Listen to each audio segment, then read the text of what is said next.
fuck's sake.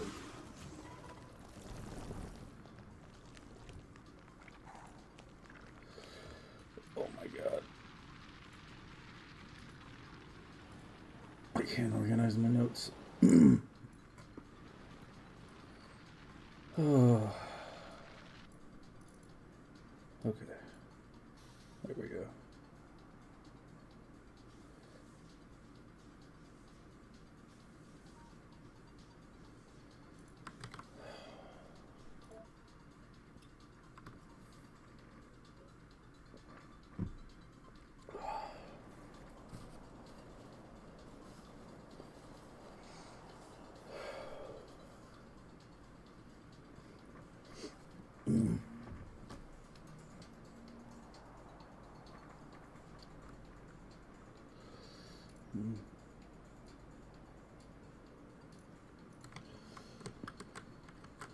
All right.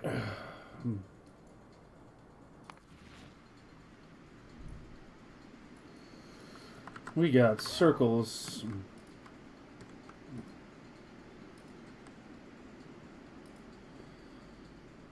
Toxic, joystick.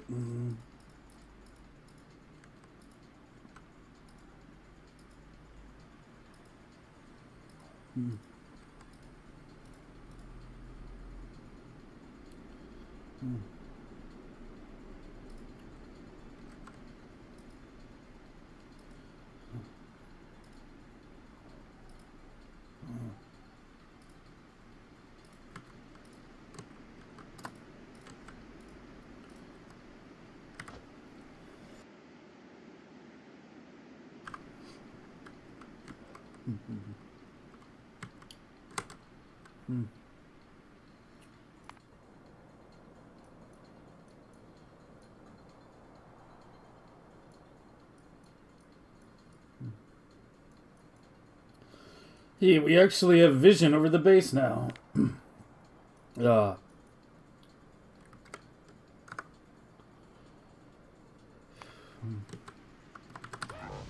Whoops.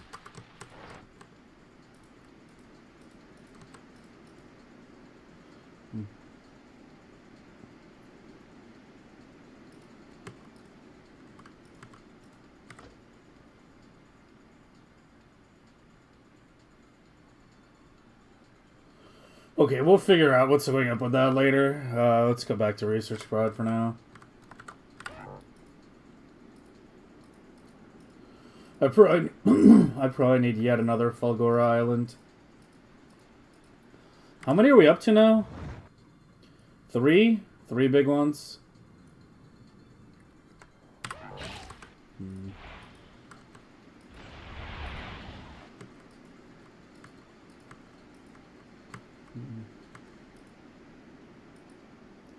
Hey, Octopus.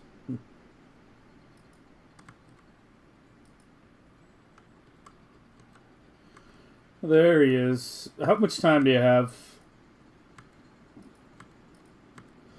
Because I know that I streamed late for you. So I figured we'd get into it, like, immediately. You will make it work. Okay. We can split it a bit today and tomorrow. If, you know, you gotta go to sleep. You can start working on it today, finish it tomorrow.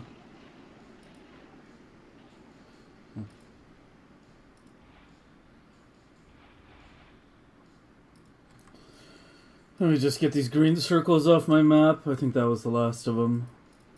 And then we can get right into it. An overview? Yeah.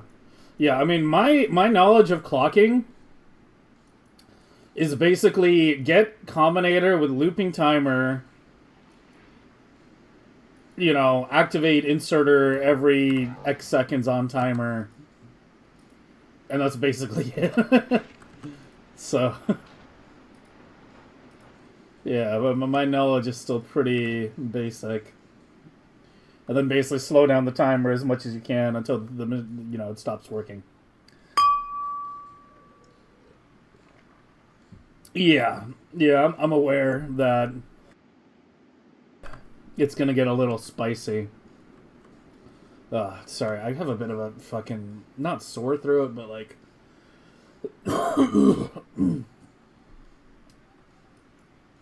like rough throat. Apparently, I talked myself hoarse at some point. Okay. So I was thinking we would start with the labs because that's like the biggest thing. Unless you think we should start with something else. Like we either start with the labs or we start with like say like red science and then work our way from there. But I know that the lab system is the most complicated.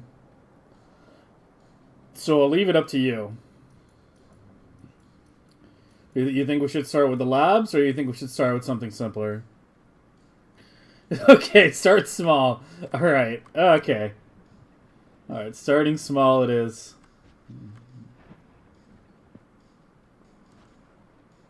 Okay, let me get the sheet open.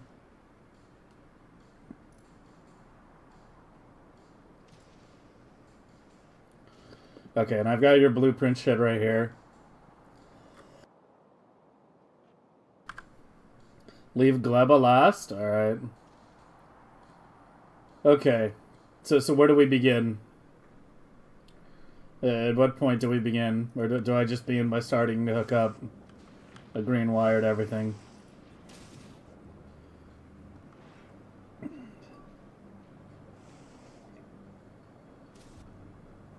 Let me make sure this stays... Yeah, it's ramping up ag right now. Should be relatively stable.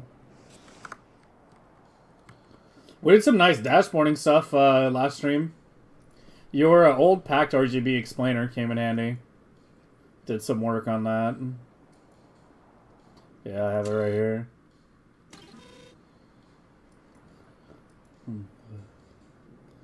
Do I still want to do VC? Yeah, I can hop in voice. Just, I'll try not to cough all over you. Here, I'll hop in one of the voice channels.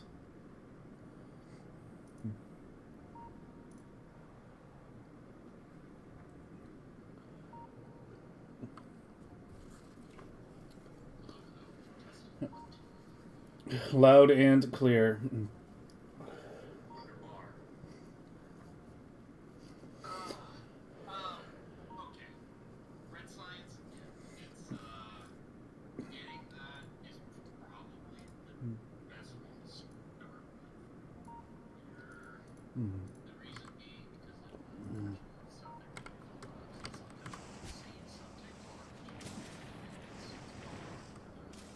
Yeah, I can imagine.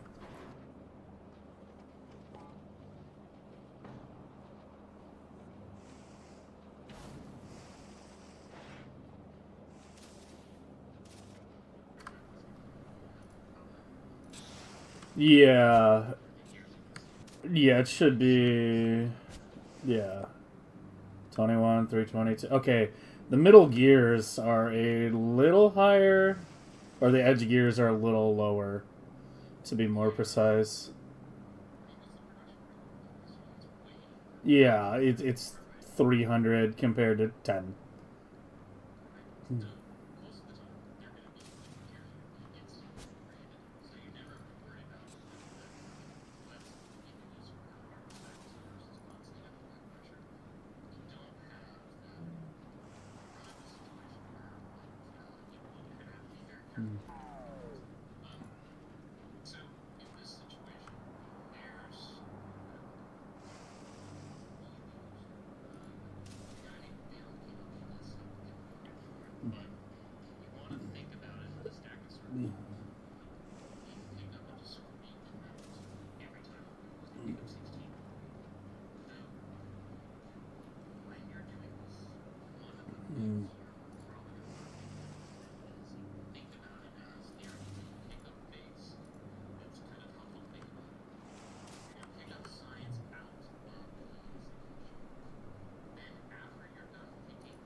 Is it?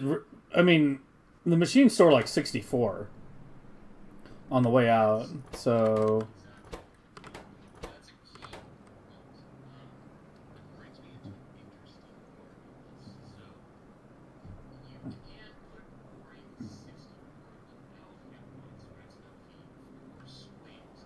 Mm-hmm.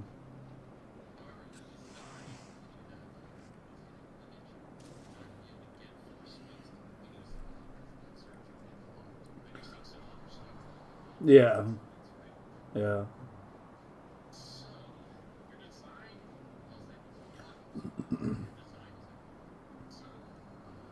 Is this a good design then or no? You can say it's a bad one. It's not mine.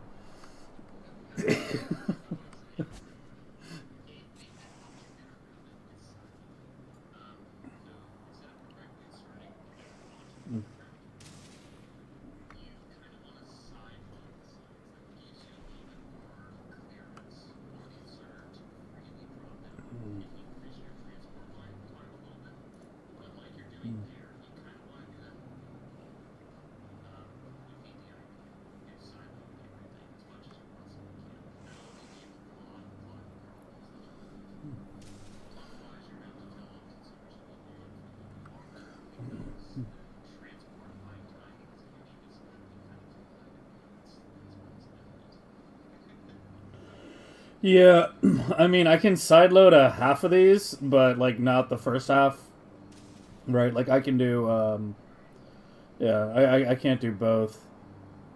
Um, I mean, we did some weird shit here on this side, so we can sort of kind of do it.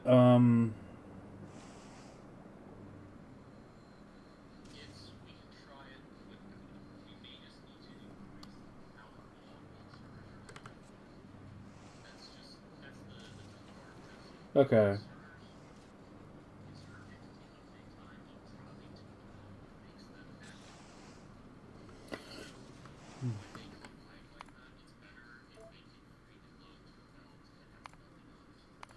Yeah. All right. Let's go to the sandbox then. Start wiring this up and see.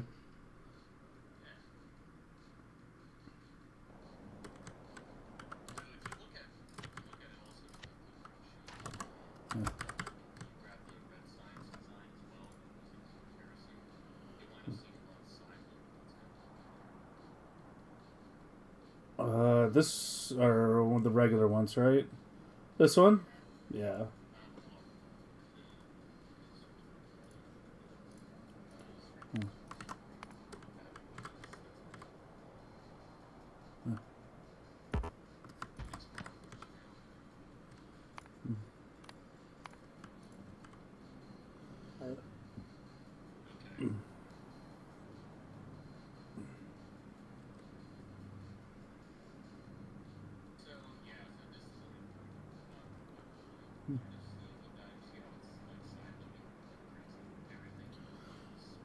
Yeah.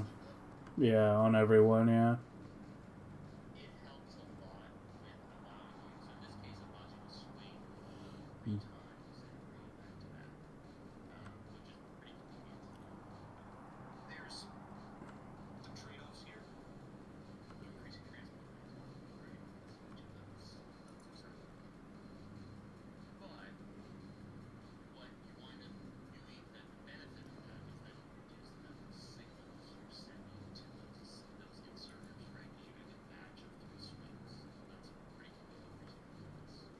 Okay.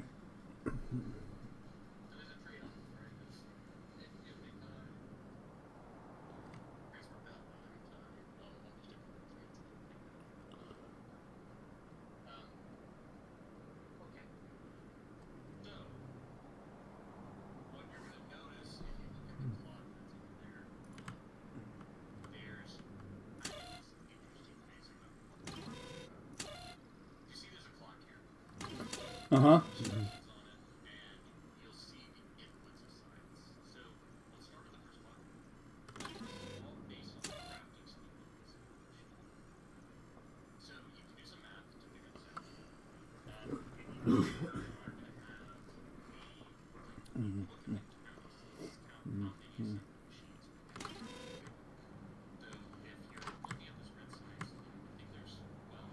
Yeah. Yep. 12.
Okay.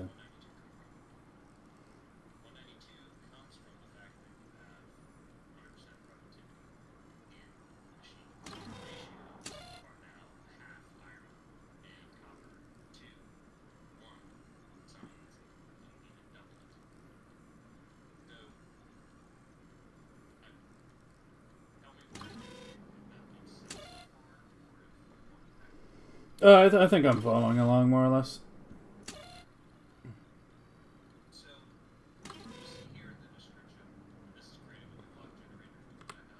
I mean, I maybe should like write everything down. So take total amount per belt, which is going to be 240. Divide that by number of machines. So 10 machines equals 24 target per machine. And then you need to look at what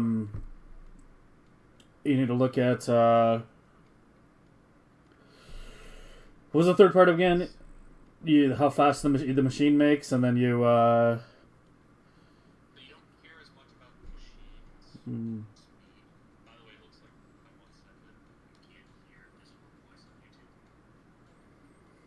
yeah, yeah, it has to do with all my sound settings to make sure I don't get copyright striked. Okay, let me see what I can do. I'm surprised that's not getting picked up, actually. You sure? I mean, I guess trust you guys, whatever. Um, yeah. Hold on, give me a second. Let me figure out what I need to do here.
Okay.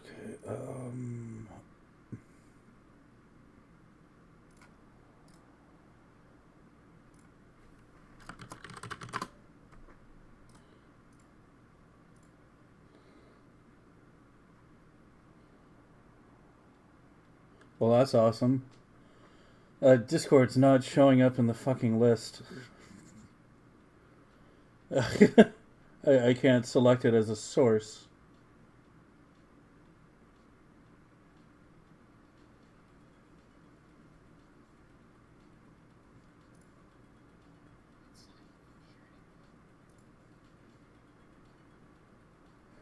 Yeah, it's not on the list. I see Spotify. I say like fucking. You can pick up Notepad as a goddamn audio source, but there's no Discord. Yeah.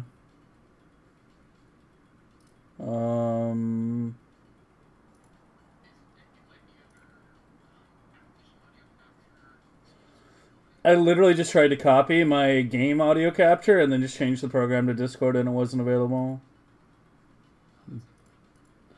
Yeah.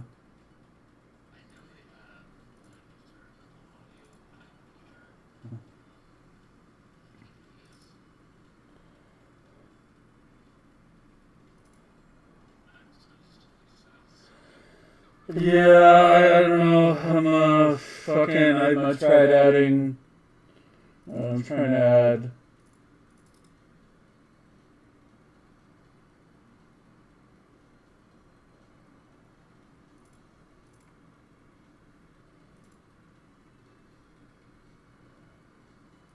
Okay, let's try this.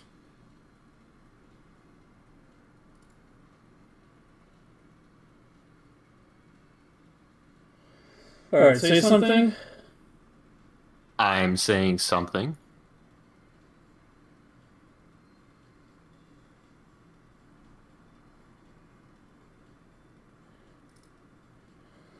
Now my voice, I guess, should have worked. Hold on. I guess my voice is doubled. Or whose voice? Is it doubled?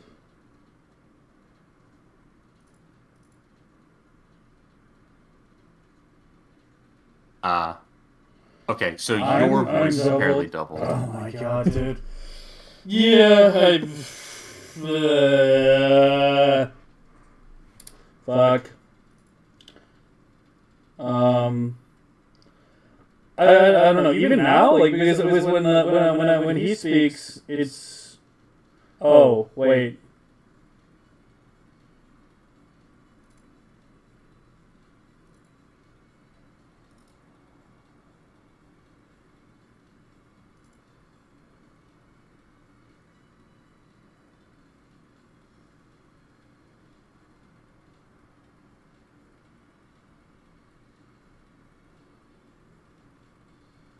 I'll keep saying things, and then we can get some feedback if things break. I don't know. I feel like the fucking UI on this has never been the greatest. No, it's not.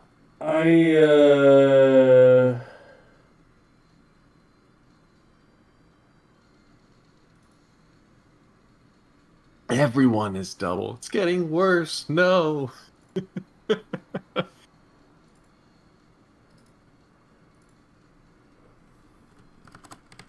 Use chat for. It fucking renamed the wrong group. Checking both.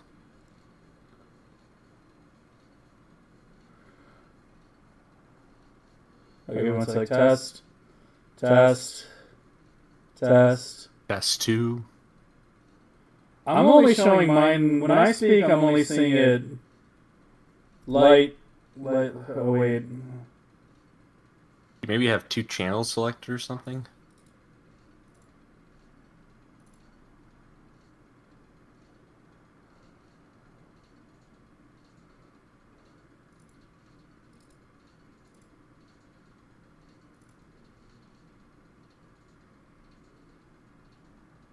Testing 2, 3, 4. You still double on YouTube? Test. What if I do this?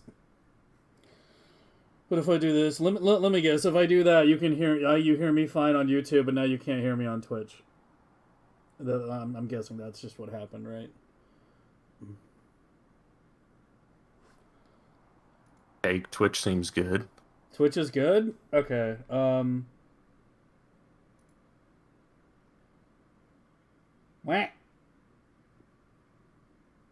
Apparently, I'm doubled. A-Buck is double. Now, I wonder what double means. Is it just delayed? You're You hear it echoing twice or or something? something. Oh, okay.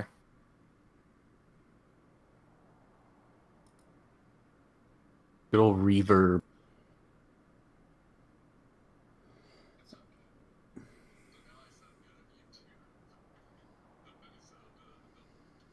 I mean, you should be. I don't understand why it's fucking doubling you.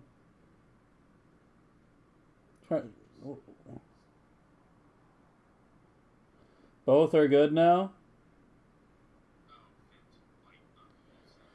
I don't even know. Like, I feel like I just mutilated my settings. I feel like I'm going to pay the consequences for this at some point. Okay, so it's good on both? Okay, and the music is still fine? As in the music is still Twitch only? Because, like, I'm a little... I honestly don't even know what I fucking did. Like, it's... Okay. Alright, Jesus Christ.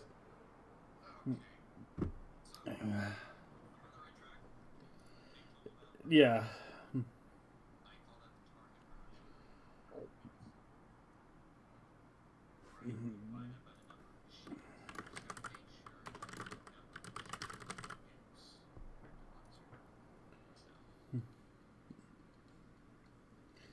Yeah. Make sure resulting number is less than machines output per second, which it should be. Okay.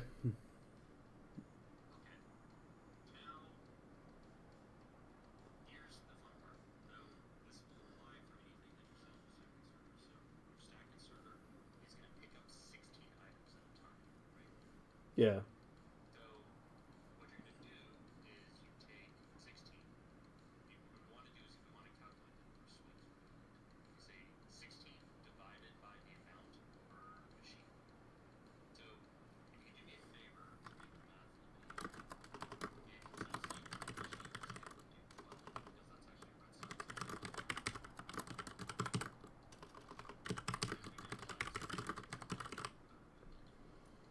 Okay. And hey, Packet.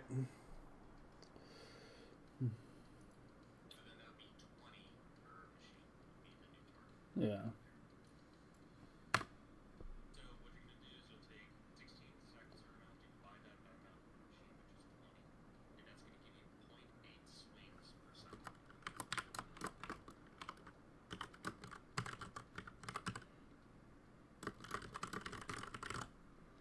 Okay.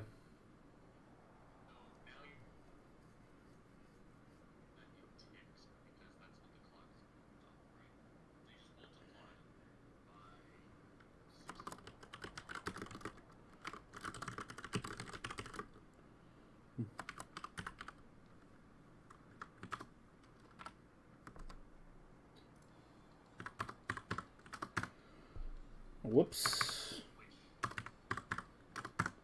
48.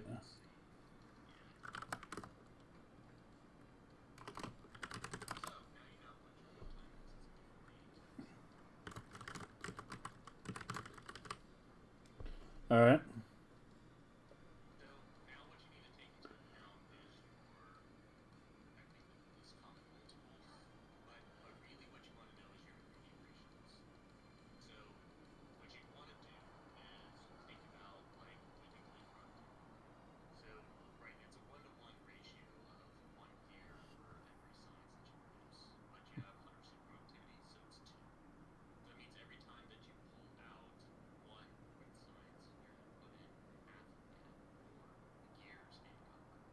Yeah.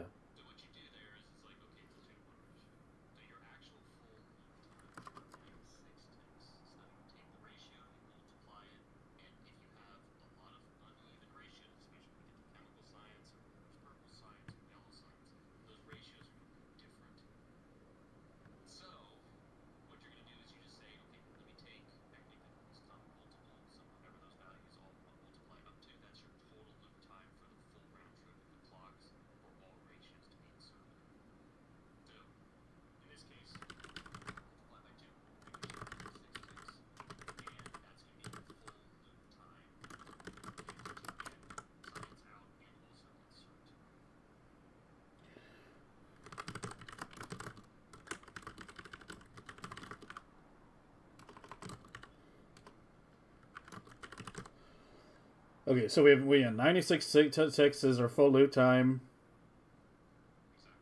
And, okay, so where do we go from here?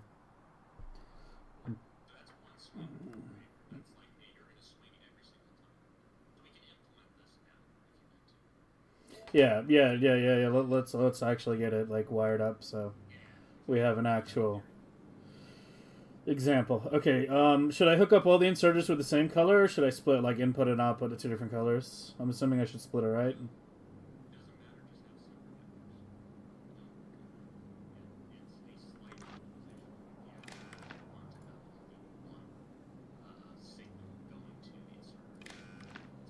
Okay, so we'll hook these up with red for the input.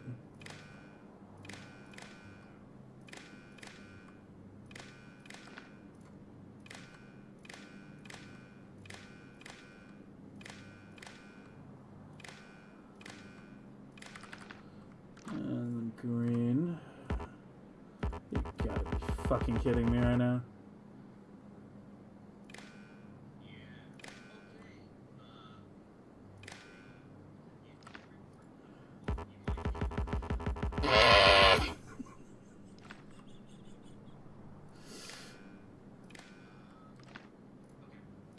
There we go. That worked.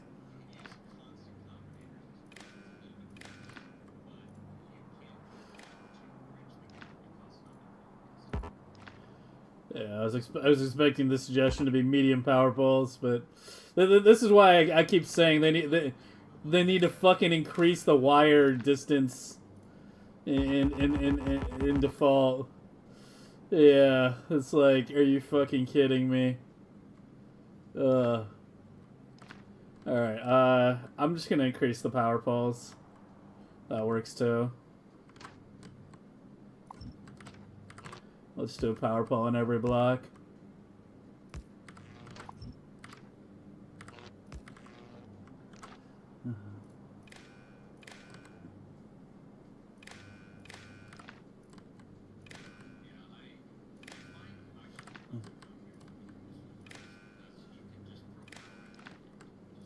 Yeah.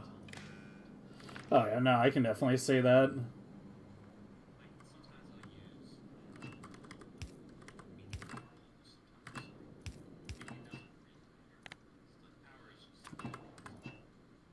Yeah.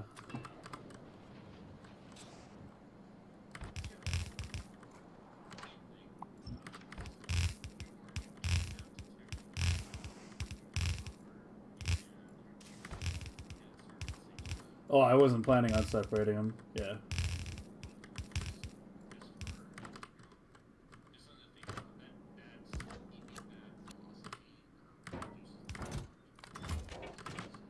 Okay.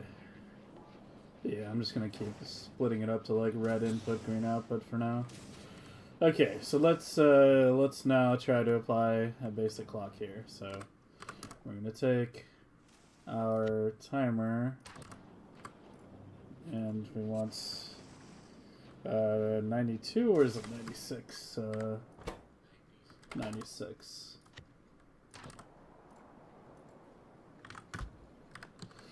Okay. No reset signal. All right, let's try to clock the output first, I guess. Or well, I mean, you clock both together, right? Yeah. So.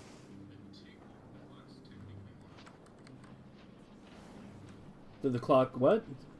Sorry.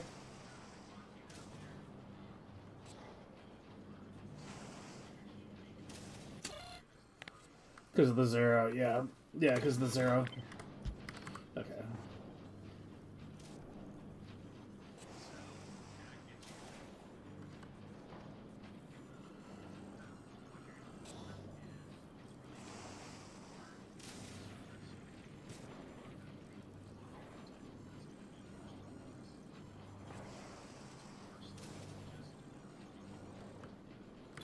Okay. Alright, and... Yeah, I'm on it. Okay, so we want to set it up so when time equals or is less than a certain value, we output the check mark. And then let me set you to enable when check mark does not equal 0.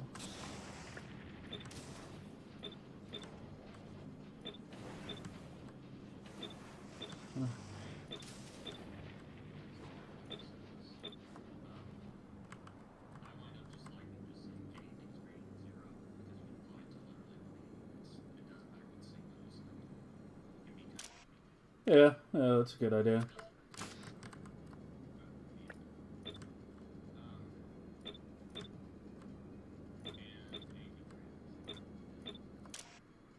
What it does not equal. Should be fine, right? Yeah.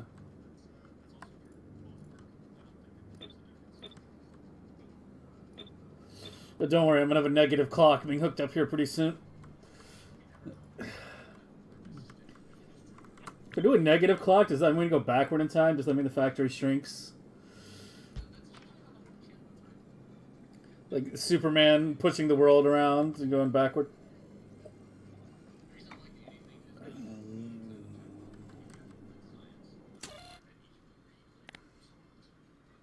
Okay, we can do that. Mm-hmm.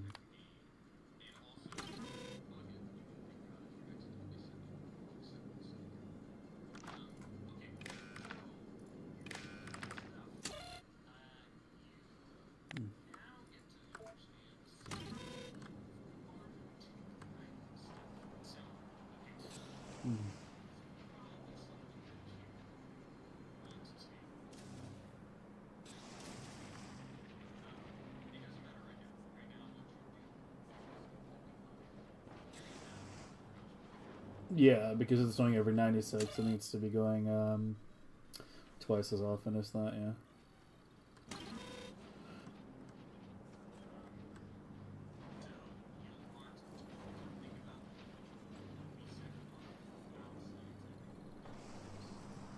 Mm-hmm.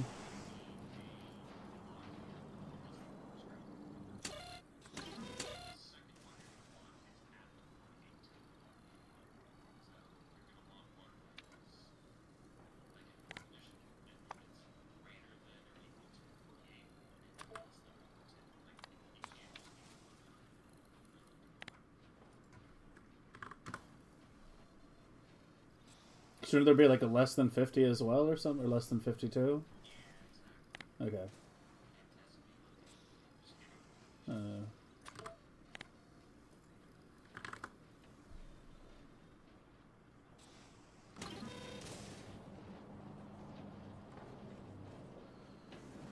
Yay, baby's first clocked setup.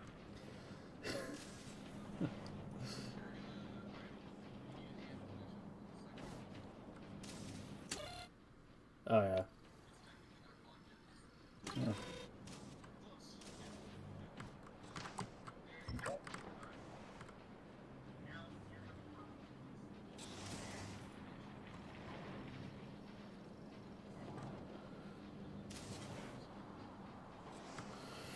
Yeah, it's gonna be as the bottles come down. This one tries to swing, it's got shit in the way. That's gonna be the problem. Yeah.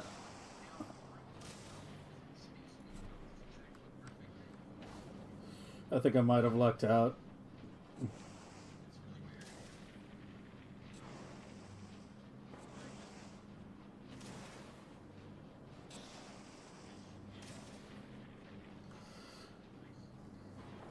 I'll try to stay consistently lucky.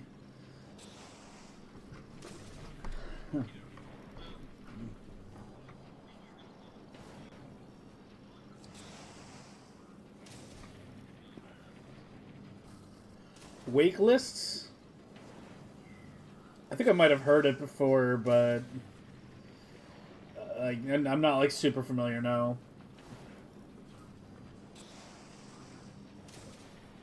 Oh, that thing. Yeah. Okay. Yeah. That. Yeah.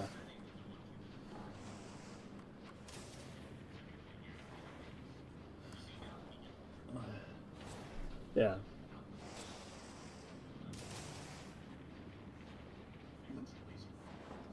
Oh, before you get too far away from it, you said me picking 4 ms for the activation time was fine. I picked that completely arbitrarily. How do I know what a good activation time is? Oh god damn it! Nothing is simple. Yeah, I know. There's a reason. There's a reason I kicked this can down the road for as long as I could.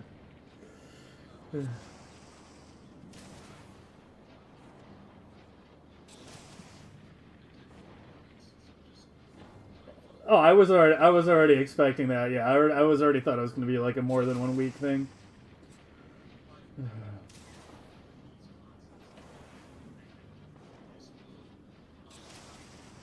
Yeah.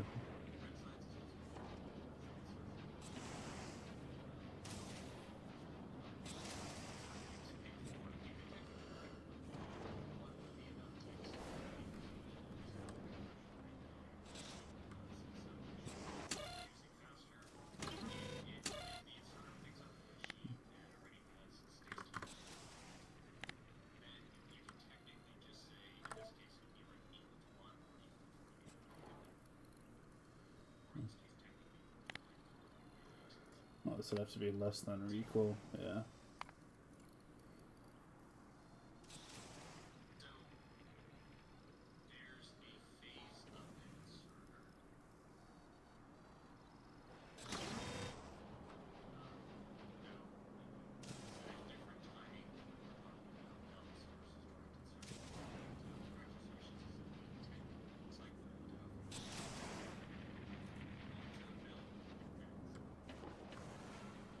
I broke it.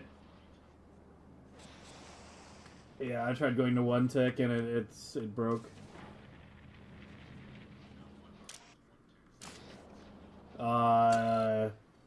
Less than 1, and then greater than 48, less than or equal to 49.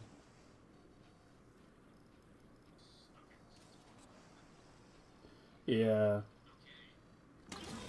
And that seems to have broken it.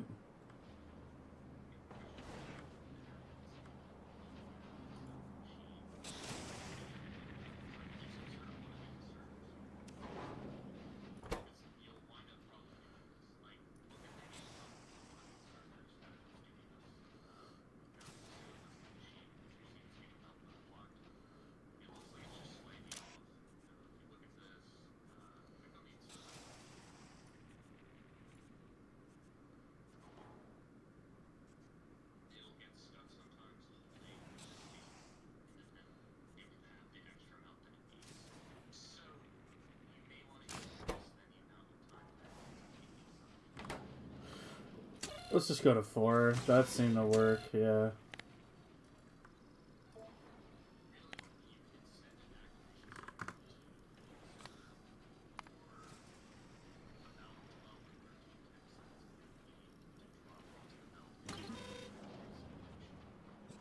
Okay.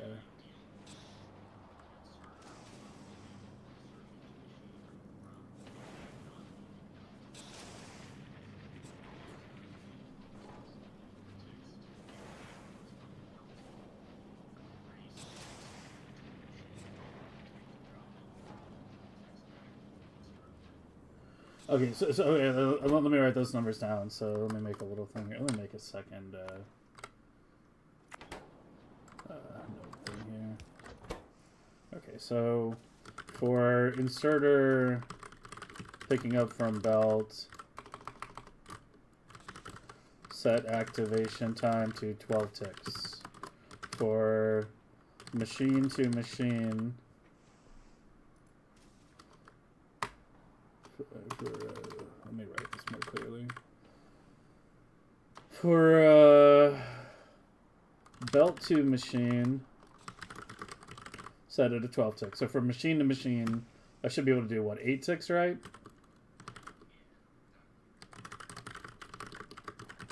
Okay.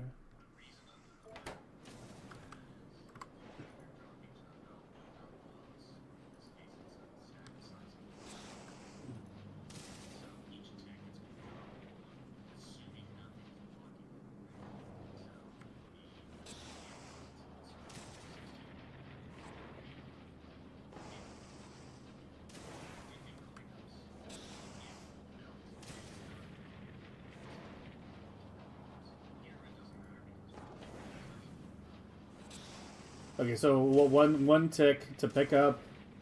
Like what you said, like 3 ticks to swing,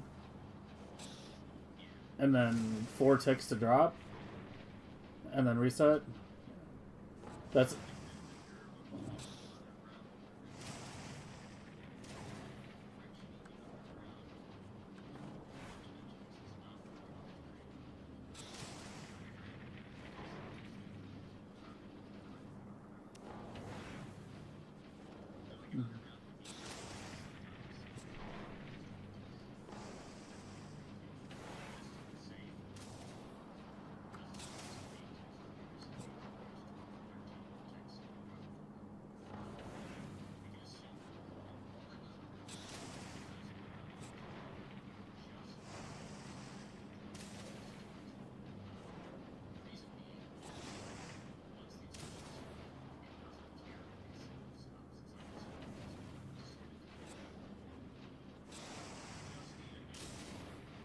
okay. Yeah, so that's why the 4 tick works, because it's 1 tick to pick up, and then 3 ticks to swing, and then after that it's fine.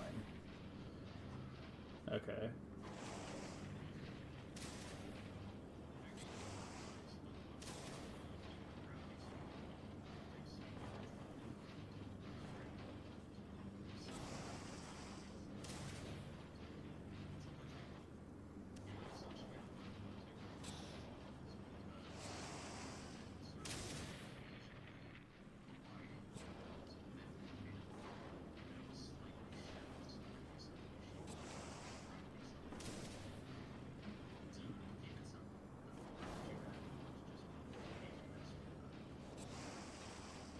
Okay. Yeah, I have it set to 4 right now. 4 and then 4852. Alright, so I think it's time to do the input then.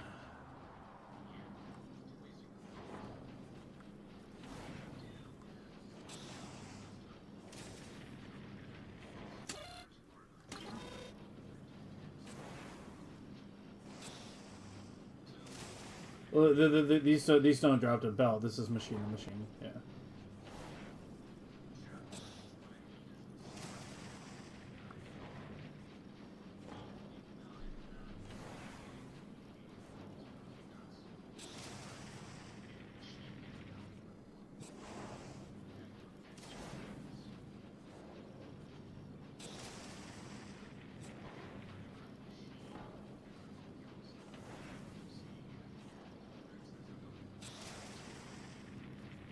Mm-hmm.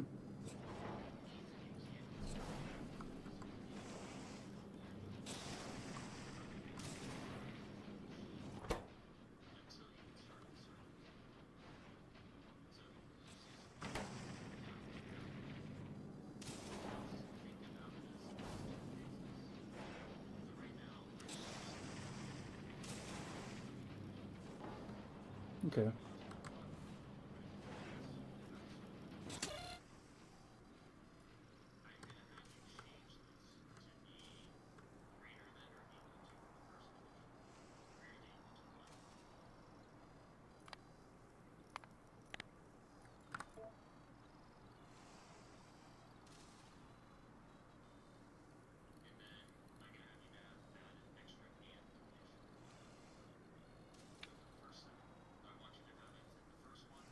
Written like the second one, right? Yeah, that's okay.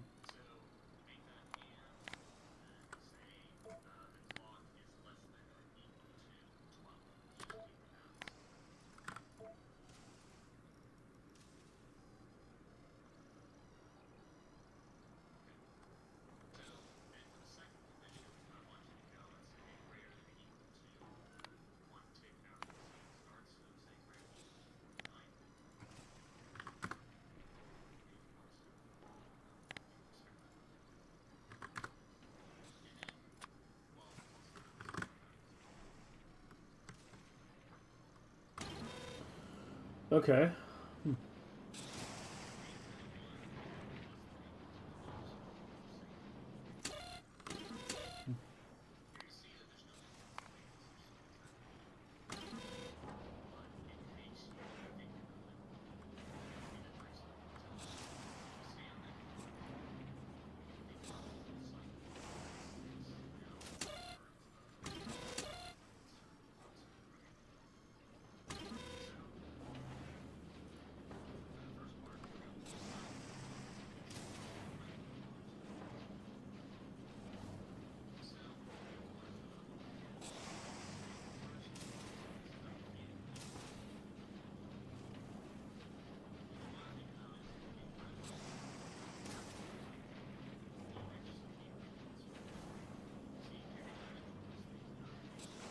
Yeah.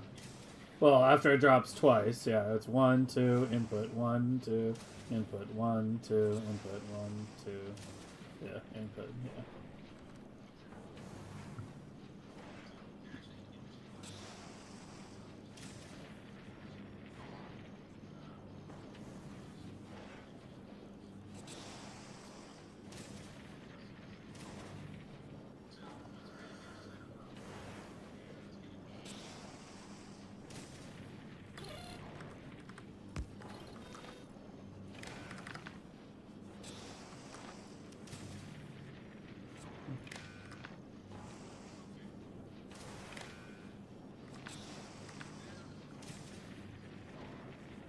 I was having a blast.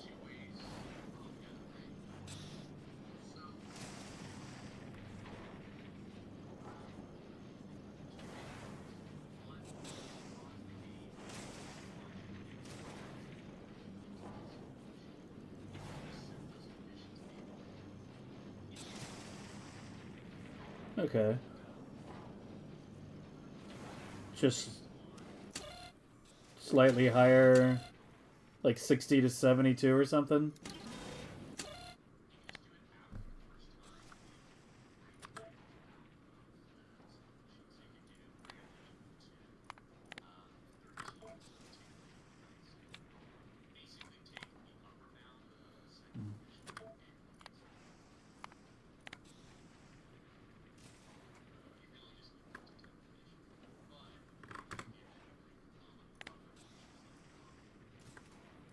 So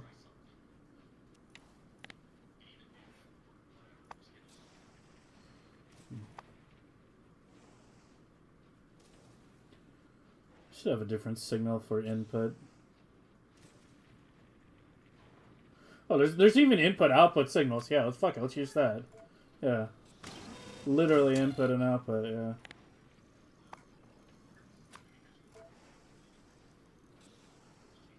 Yeah.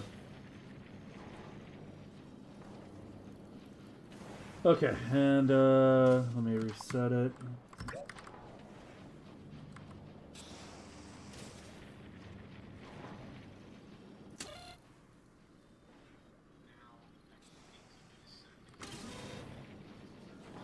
Oh yeah. Yeah, you're right. No, they weren't.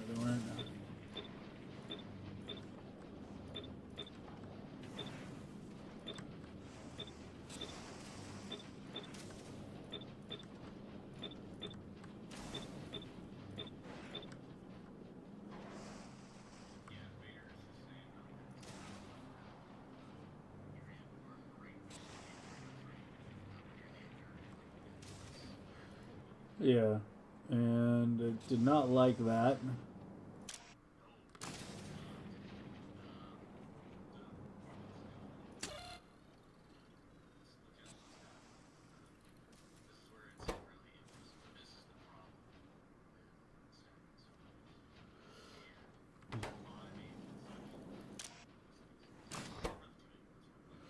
$14. Oh my god, yeah. Yeah, it's less than anything in time, that's going to be less than the stack inserter. It's going to be a pain in the ass, isn't it?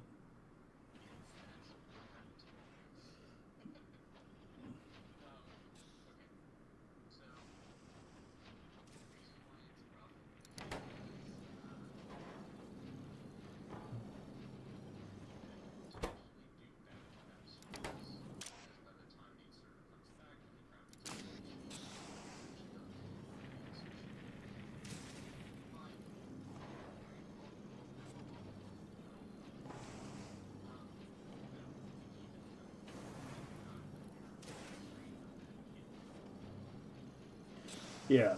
Yeah, so I either need it to activate more often or to activate for longer.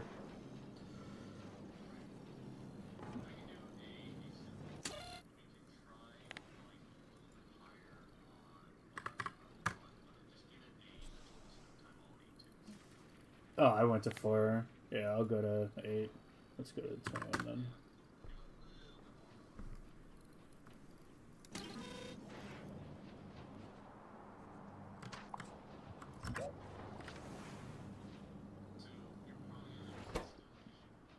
Yep.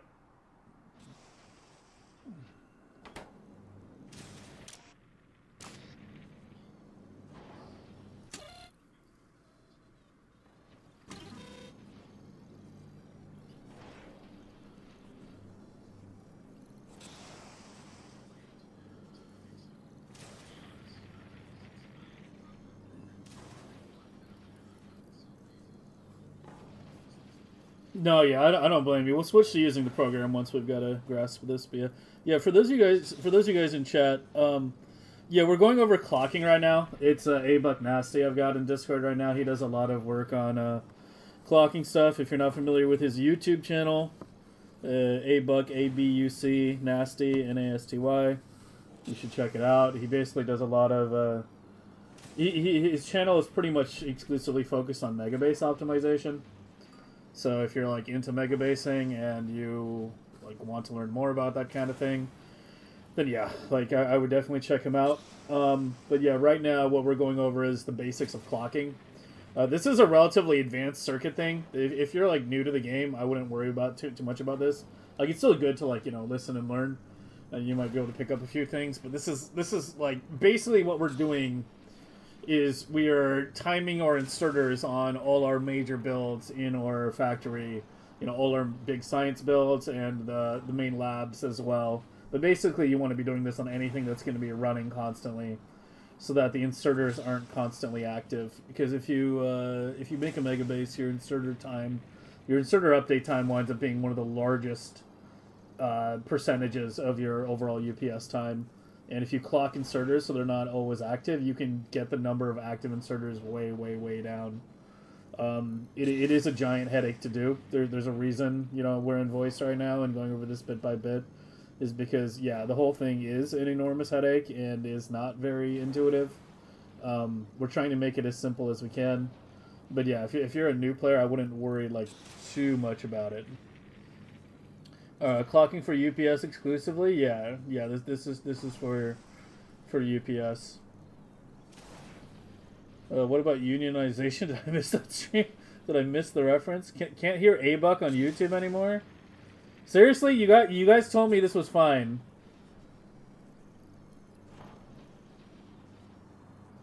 You guys told me YouTube was fine. Now you're telling me it's broken again. I'm gonna fucking lose it. It's fine on Twitch. Yeah, I mean, I would ideally like it to be on YouTube too, though, because the Twitch VODs get poofed after 2 months. Both were fine. Now it's not. Okay, let me try re-enabling something. Okay, what about now? My audio settings are like super weird now. I have I have my own mic disabled, like, or something. Like, shit got really weird. I need to clean up everything after tonight.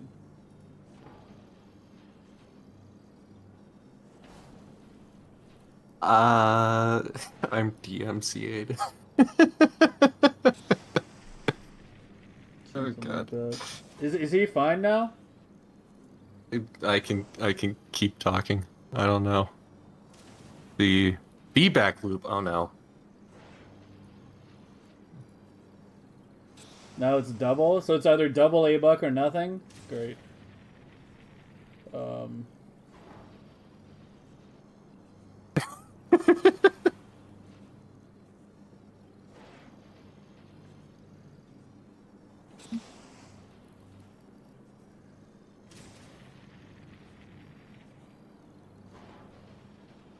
Okay, wait, I think I have an idea. Ow, there are two of them.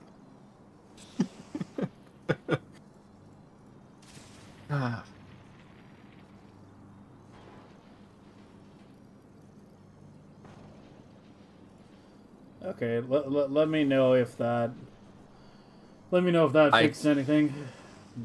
Testing. 1, 2, 3. I don't know which one's gonna make you lose your mind faster. It's clocking or getting the voice on Discord to work. Oh, it's definitely we shall clocking, see. I think. There's less buttons here for me to break things. Alright, YouTube's back. Okay, hopefully it stays. Yeah, I don't even know what's going on. I don't know how you guys can even hear me. Because, like, apparently I have Discord enabled, but, like, my own mic is disabled. Like, I don't know. As I said, I Nice. completely, like, crankled my audio options in order to get this working, so I need to, like, go through it later and make sure I didn't screw up anything long term. Okay. Alright, back to the main course. Okay. I think what's happening is if we probably need to go and set the clock condition to be exactly the same tick. So I think we did it one tick after, and that's borking things. So I think what we're This? gonna want to do there, yeah. So I think we'll want to set that to 12. 12 and 20. Yeah, sure. You can just start with 12. That's probably enough. But seeing if how that's actually operating. So what you're probably I and sound farish away now. Oh my god. how is this possible? I don't know. The whole. I don't know why I couldn't just select Discord as a fucking audio program. The whole thing's weird.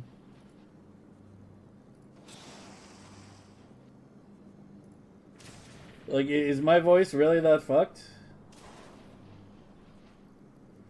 I'm a little far. Okay, if I press this button, does that fix things, or are we back to, like, doubling?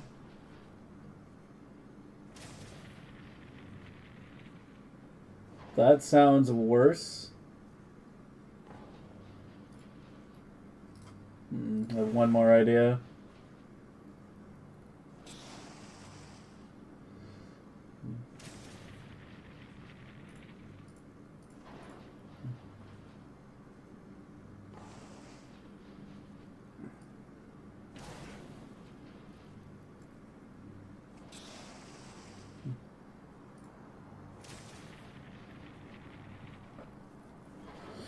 Alright, what about now? We'll test talking as well. Still double? Okay, I have one more idea. If this doesn't work, then I'm fucking... I don't even know.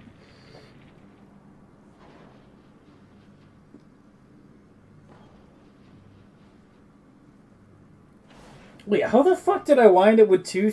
Oh my god.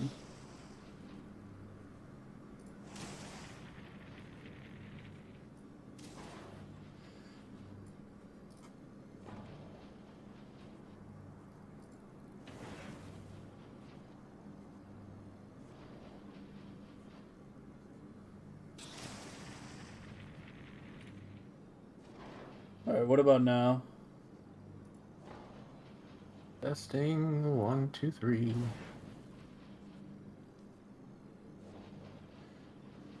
Testing, testing, testing. A-Buck's good too? I don't know.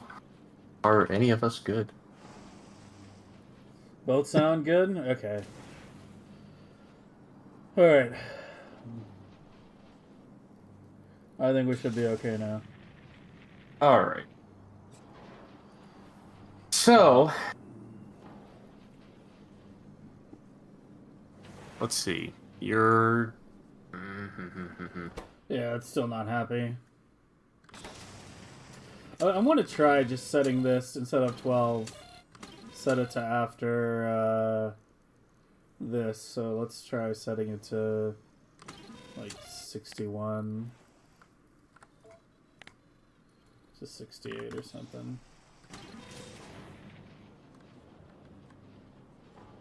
Okay. No, I can tell it's still not okay. So, I'm just testing it out on my side too, because like I sometimes... This is the problem. You automate all this stuff. You infuse the your brain with the way that you want to go and do this, and then you wind up forgetting how the basics work because you built it all into a program. Okay, here's what's gonna be my recommendation. Let's do it on the second iteration. So on the 48. let's set the clock. Yeah, let's set the clock here for the first one. from tick 1 until tick 13. There's a reason that we're going to do it this way. So let's go to the output clock. Mm-hmm. And we will go and try to do it as now 1 to 13. We're going to do it for the first one. And then, is this the output or the input No, that's clock? the input. Yeah, I switched. Okay. So for that one, let's do 1 to 13. And for the second one, let's do 49 to 61. So we're going to do 1 tick extra. We technically start on 48, but I think we're 1 off right now. So now the output, we're going to do it, we're going to assume this whole entire period is the crafting period, and we're going to delay it as long as possible. So let's go to the output clock. So we just did 61 on the output. Let's go and take now the second clock, which is the input, and let's set that one to 61 and go to 66. And I'll explain why in a second. You don't have to go that high for the second one, but that's enough. And let's go and observe how we're doing. We may have to slightly adjust it because we're unloading to a... I can tell it's not fine, yeah. Yeah. Machines are stopped for too long. So you start getting into kind of an output block situation because this whole method assumes that you're unloading to a belt that's going onto there. Fun.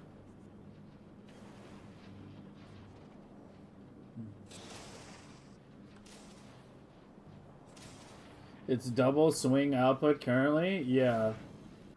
Yeah, I guess it is. So but it shouldn't exactly be double. So now I'm curious about why. See, it's interesting to get to that point there. You start running into it being output blocked, I think, for too long. Like, this should, in theory, work fine. I'm trying... If I had a nickel for every time I said that. It is double swinging at 16. It's not like it's getting a partial swing because of the clock disabling the inserter. It is, yeah, swinging. It holds 14. In an ideal world, what 16. this inserter wants to do is it wants to swing 4 times. Yeah. We could... I think Vader's got a good point. You could try to limit the output swing so that it's not enabled for quite as long. Let's go to 64 then.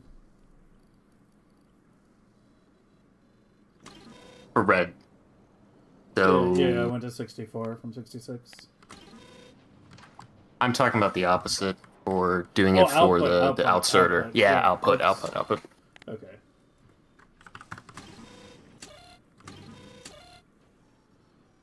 So we'll go 1 to like 8 or 9 or something.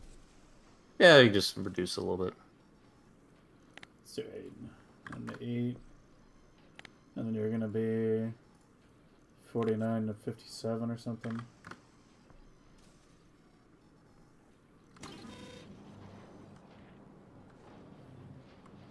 How was I supposed to figure all this out on my own? I see. I still don't fully get it all the time. I design in a very specific way to get around these problems. Like, I'm serious. Like, the way that I design builds is so completely specific now to making it the best for clocking. Like, Red Science actually wants to output 4 times. For every, or 2 times for every 16 inputs that you're putting in, right? So it wants the double swing. Put 16 in, you get 32 out, you want to swing twice, right? So that's what it wants to do. You're trying to force it into a single swing, and it hates you for that. So, Why don't we but just in do a order double swing then? Like, we should just do a double swing, I feel. you can, but you need the space on the belt to do it. That's Yeah. the side loading kind of problem, and you'll see that on the other design where it's designed for that, to give you that flexibility. Because then you can exactly insert once and then pull out twice every time. But in the ideal scenario, you want to swing 4 times. But yeah, Redesign it so the limits are higher. Well, this has, I think, slightly more beacons. Like, this is 8 versus 7. And this is still 15. Even this didn't hit 16. So it's it still gonna works run into the same out fucking where problem. it works out slightly better. Do you think that 15 is a little bit annoying? But it is a little bit better. Okay. So you got a 7 beacon design. You're gonna try to be pulling it out at 1 swing. I think we can still make this work. Let's go back to the simple case. Let's just make it so that right now the output is happening all the time, and we can observe what's happening on the input, and we could actually just monitor it, and then we can just pick those exact same timers to match what the actual game is doing. That's another way to go about it, more just by observing it. Okay, so just put this to always on right now. Yeah, exactly. For the input, not the output. Leave the output as is. Alright, so just set this to... Yeah, Vader, what I meant for the input swings, double input swing can work, but you need 8 beacons. At a minimum for it. So yeah, Does he know what he just said? Who are you talking to? No, neither of us know what we're talking about. There's your answer. It's a simple answer. I may have said something about pulling out, and they're joking about that. I don't know. We're just turning. We're just turning knobs until the thing either functions or explodes. You know. So it's yeah. Okay, so let's pause the game exactly when it inputs, and let's look at what the clock value is at the time.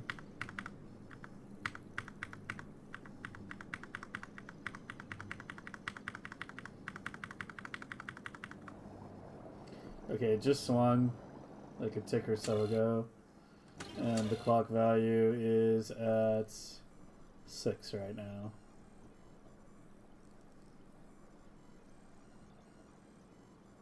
So it's pretty low. Okay, so we have one that happens right in the beginning. Okay. Yeah, like literally right off the bat. Got it. It's 6, and they're already like starting to swing, so it was like 5 or 4. Probably like 4 is when it started to swing. Hey, Flex.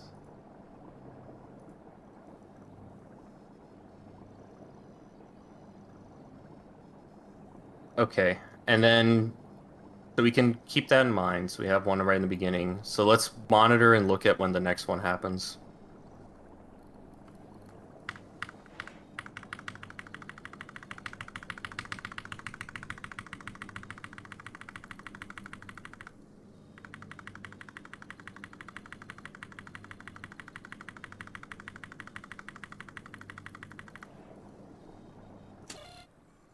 At like 95. Oh wait, no, that's 6 again. Yeah, it's only swinging All at right. 6. Let's try that then. Let's just literally set the condition based on observation. We'll see if that's stable. And set you to like 4 to 8.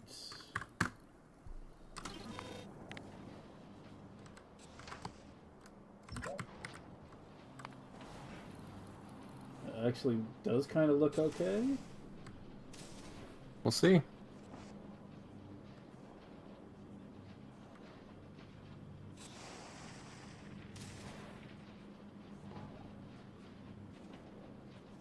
Looks happy.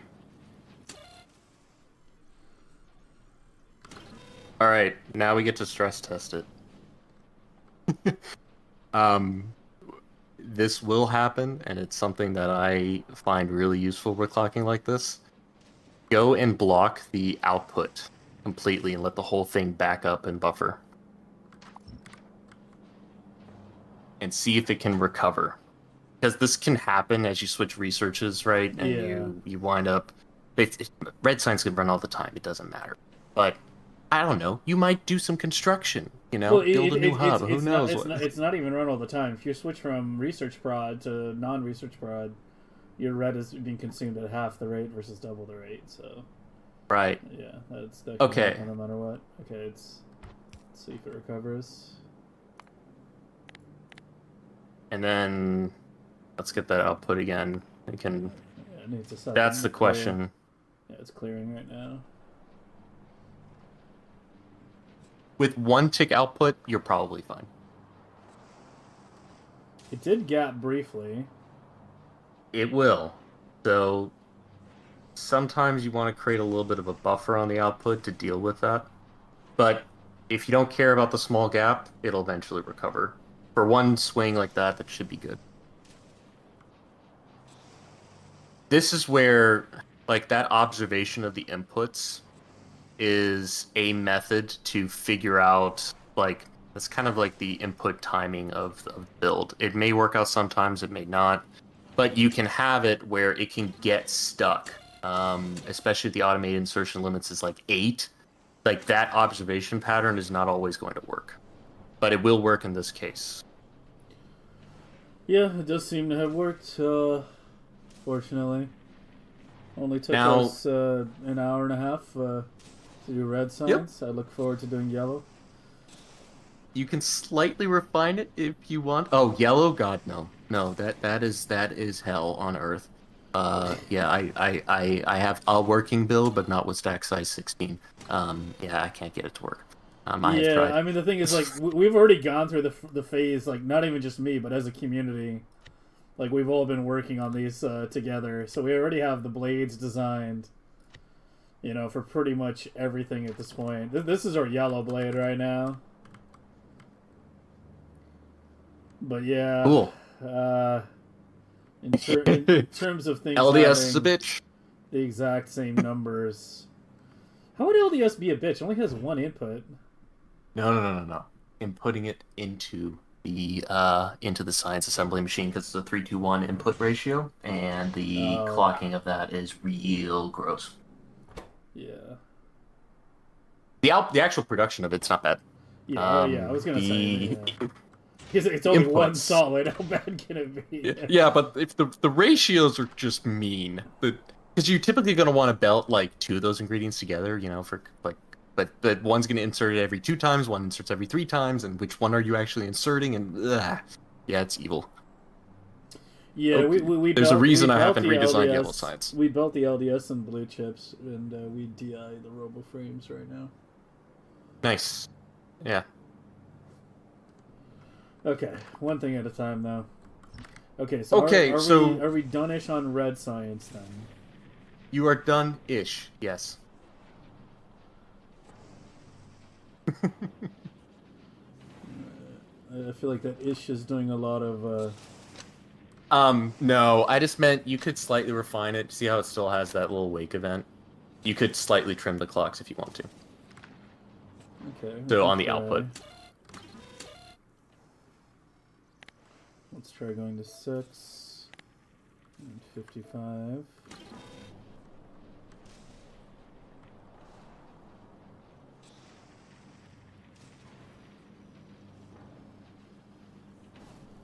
Hey, Optic. Anyone help you? You're scaling up your sciences 2/42 each. What is the best way to output a full belt from 1 miner? I usually just use 2, facing opposite sides of the belt. Is generally like the best way to do it. They broke mining onto a splitter. It will bug out. I've tried it. So yeah, just use 2 miners. They should only be active for a single tick? Okay, we can try it.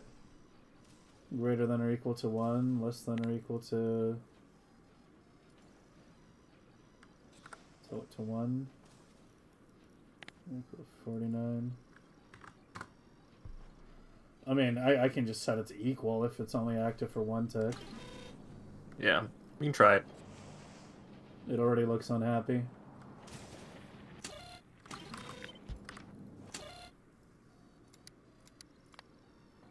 You would probably have to adjust the input inserter as well if we're doing this exactly.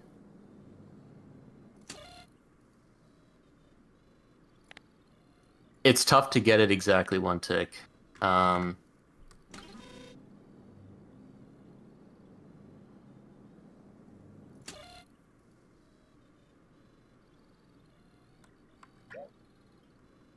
Fuck, I wish you could undo condition setting. Oh yeah, no, I was watching you do it and I didn't want to say it, but I copied that one, but I didn't copy the other one. Yeah, dude. Yeah, it was like 6 to 8 or something. Like yeah. Okay, so you're set to 1 tick. Let's try 1, 2, 4, or even 0. 4. Yeah. No, it's just not working at all. I think Vader's right. You could basically, in this case, just set it to 1 tick before you input. So, if it's on 1, then you want your input to happen the tick after. Okay, so we'll set this to 1, and then you should be then from 2 to like 8 or whatever. 1 to 49, and then the other one would be, I think, the other way around. Yeah. We were going with the 4 tick offset approach, but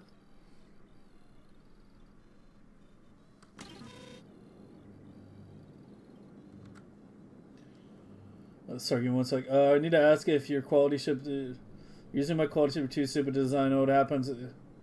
That the fuel production stops because of calcite. Could be your prod is too low.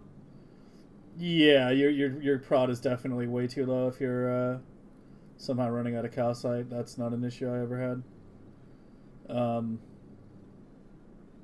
There's even additional grabbers at the back to supplement for the ice and calcite. So yeah, you probably just want to get a few more research levels of asteroid prod. What the objective is, a full belt? Yeah, more or less. Okay, so either a 1, 4, or a 0 tick offset. If calcite gets stuck in the crusher, that shouldn't be happening. I don't remember having that issue with my design. Okay, so this is with the 1 tick output, and we wanted to have the input happen immediately after the output tick. Why aren't you outputting though? Hold on, like why isn't it even outputting at all? Like, this should be equals 1 equals 49. They do activate, but you're just never activating. did you set the condition wrong on the input?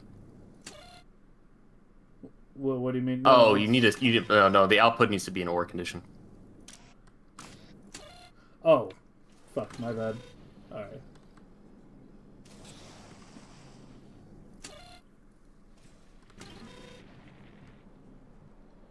Okay, it's definitely not happy.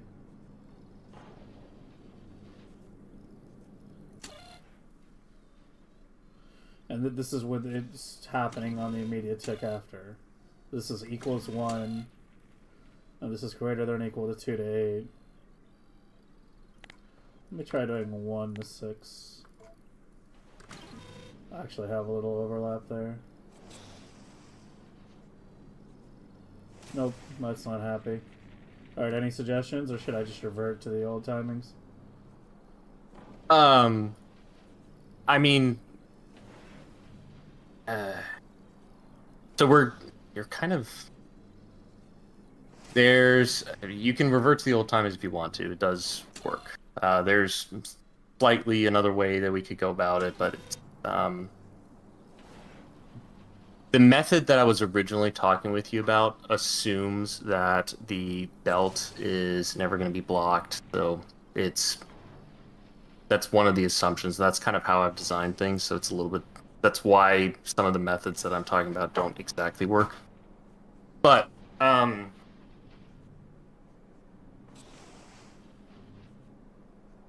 in this case, whenever the output is going to unload things, like just giving yourself a 4-tick buffer in general for the belt potentially getting clogged for a little bit is just going to be helpful. So that output that you had of, you might be like one craft off, that can happen. So because this particular machine here has a crafting speed of 22.6, it's going to craft every 5.3 ticks. So if you give yourself a buffer of 5 ticks, you're fine. Like, you might have one extra craft and get the extra 2 that you wind up needing for the swing. So I've got a 5-tick buffer, 4-tick buffer. Yeah, 4-tick buffer right now on the output. And yeah, that seems to be fine then. 6-tick one on the input. And yeah, that seems to get us where we need to be. Right. Like, you might just be one craft off in this particular case because of the inserter timing dropping to the belt, and then that all works out.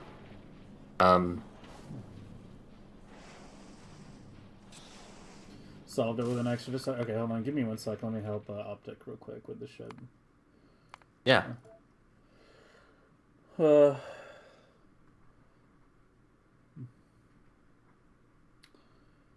regarding the ship, okay, so this is what it should look like. Let me turn off the leak real quick.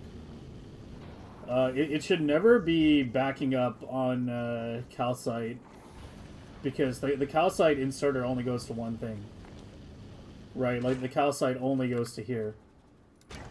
To that, and to this, right? It goes directly left and directly right.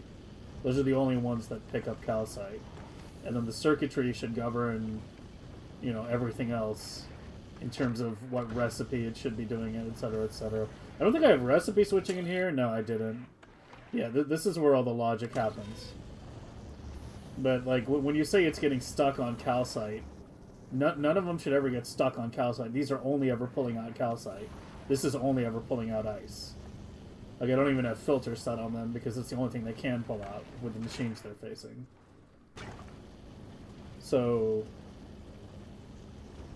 I've never had a problem with these inserters getting stuck. It does put ice chunks back on the outer belt, and it will put it will void extra calcite or ice if it needs to. Like, that's again what this combinator does.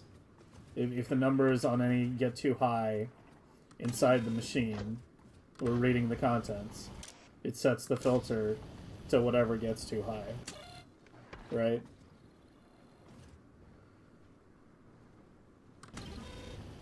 Like, you can see a little calcite there. So make sure you didn't, like, block the output or something like that. Or make sure you didn't change that to a stack inserter. But yeah, that's not a problem that should be occurring with the basic design. Okay. Back to the box.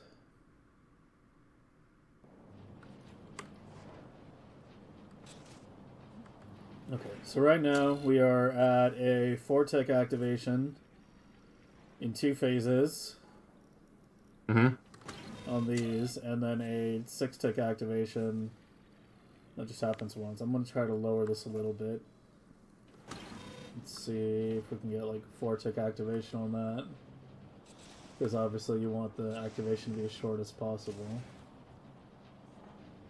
I'm going to send you a blueprint of your exact situation in the chat real quick that you can paste just next to it. That simulates exactly what's going on. And that will kind of help explain this. So you can see it perfectly here, where it's exactly clocking and you don't have a problem. Now, if you watch the inputs on that assembly machine, you're going to notice it's actually running out of resources. Yeah. That's your ideal state, where you exactly perfectly run out of the ingredients exactly in time. And if you look at with the wake lists on, you'll see that there's no wake list at all on this particular machine, or at least it shouldn't be. Well, very briefly. That one. There's a very brief little bit where it's in Yeah. between gonna have an extra pickup, but it winds up Well, working. I'm not even showing any wake lists on this right now. Yeah, so Yeah, you can then- refine it. But So- that's the so- thing that my tool spat out. So, So, that's, just so that's kind of like you the know. point where you know you're fully refined is when you stop seeing wake list lines. That's when you know you're done. Ideally, yeah. It just, and this is kind of an interesting mechanic that you may or may not care about, but the way that the game, it's kind of like a subscription method. So those little lines, they're not necessarily bad. But what it means is that the inserter is making a decision based on the machine. So ideally, why they're called wake lists is because the game keeps a global registry of all entities that are subscribed in a list to another entity. So each tick, every single game loop, it's looking through, has my input changed, has it not, and that performs that little check. Now, it only happens when a craft event happens for an output inserter. So effectively, the whole reason we wanted to clock this is because we reduced the number of decisions from 8, in this case, down to 1. That's the ideal situation. If you have an extra flicker like you have on the left-hand side, you could refine it a little bit by trimming down the output inserter. So, and then that will give you one extra less wake that happens. But flickering in general is bad. Now, there's an argument, real quick, that I think is worth talking about. If you have very rapidly flickering things, that's probably worth clocking. Really slow recipes, probably not worth it, because there's an overhead that's added every time you control any inserter in the game with with like a circuit network. So, kind of rule of thumb, if it's happening like 4 or 5 times a second, probably worth clocking. If it's happening once every 15 or 20 seconds, who cares? It's not going to benefit you. Give me an example of a recipe where it would only activate once every 15, 20 seconds, like cryoscience or something being pulled out. I'll try to give an example of that. Now, I've clocked pretty much all the sciences, and I found benefit to that. But I'm also trying to stack them really high and then pull them all out in like rapid succession, so 3 or 4 swings back to back, which is your ideal situation. Chemical science is really low. You could make an argument that DI of engines into chemical science may not really be worth it. Utility science, you could really argue that there's no benefit because they produce basically 6 per craft. So per swing, it's like you're gonna make 12 of it, right?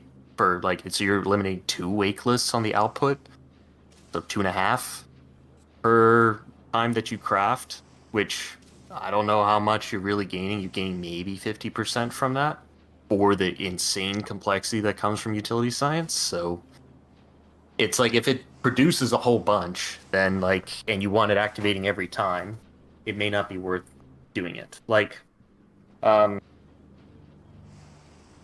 Another one is potentially asteroid pressures. You're always pulling in one and taking one out. It may not always really be worth it to clock that. There's some caveats to that, but yeah, there. In my case, I clock everything, but that's not always going to be beneficial. You have to get the clocking exactly perfect. But I would assume hey, yes, there's an overhead, but in general, removing the wake list should be the priority. And I would always focus on the things that are flickering a lot. So start with those, and then you get diminishing returns as you get to slower and slower and slower inputs and recipes like that. So that'd be the trade-off that I'd recommend. All right. So as you saw here, the number of wake events for the inputs was really high, right? So removing that you're eliminating all those wake events pretty much. So I think you got a good clock on the side there. Yeah, I mean, it looks good. There's a tiny light that flashes there, but it's only for 1 or 2 ticks. Yeah, and you're fine. Okay, let's update this.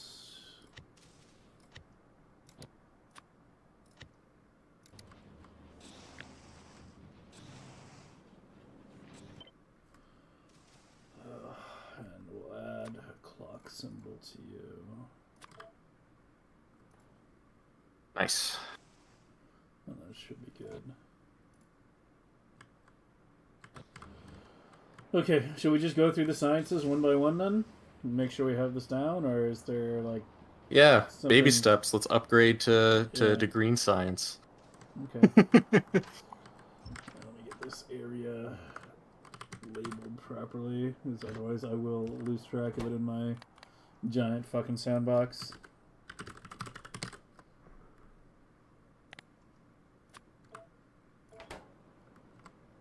But just as an example, the thing that just took us like an hour and a half to walk through, I know we're walking through each step to explain how it works.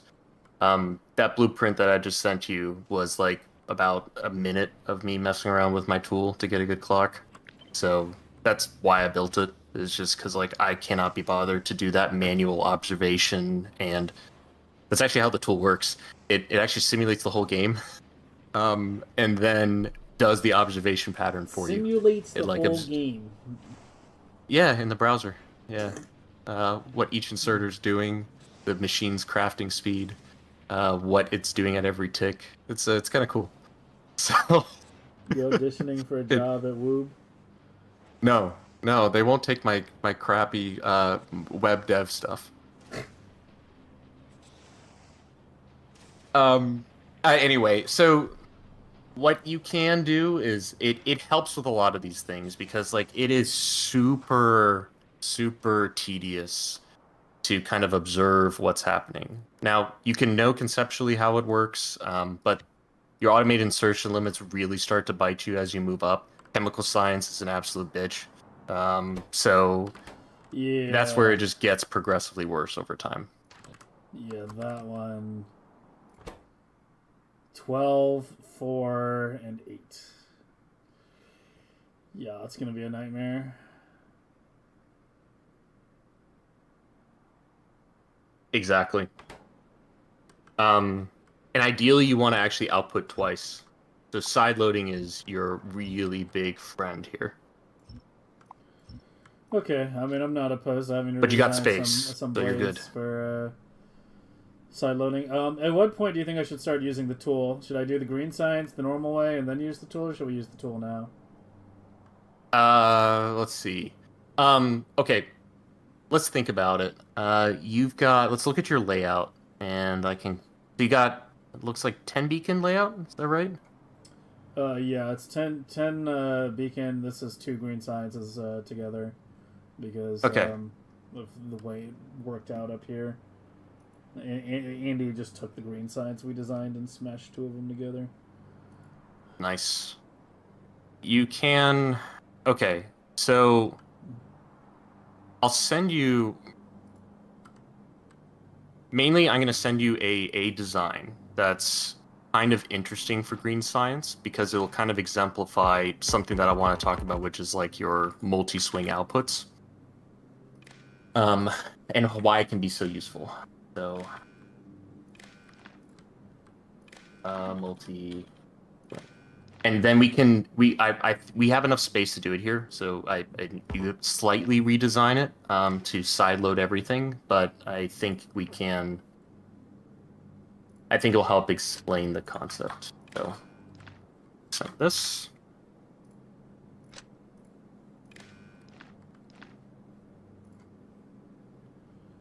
Okay. Now this is a 12 beacon design, but it's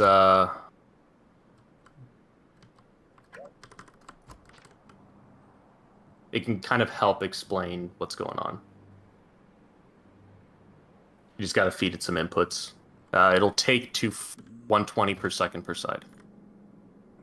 I think so, at least. I've got it right.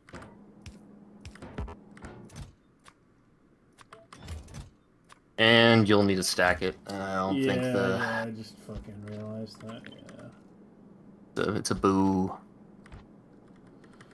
One of these days they'll update the sandbox with a proper stack loader.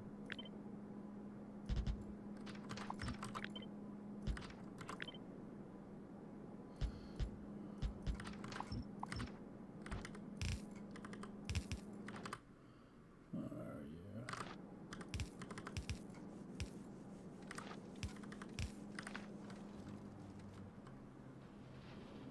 Nice. Perfect.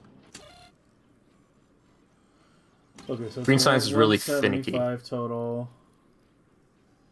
Yep. You've got some long activates here. 51 to 73. That's a 22 tick activate. Yeah. Uh-huh. Very intentional. So look at what's happening with this. It's really cool. So it actually swings both inputs rapidly back to back. And it can stack all the way up to 64, and you get 4 consecutive output swings. Like this is just beautiful to look at. But that's why you need this really long ass belt to do that. But now DI is better here. But if you're gonna belt it, this is probably as good as you're gonna get it. These is 12 beacons, the minimum number. You kind of sideload. You kind of use priority splitters here, and you can get a full 480 out of this.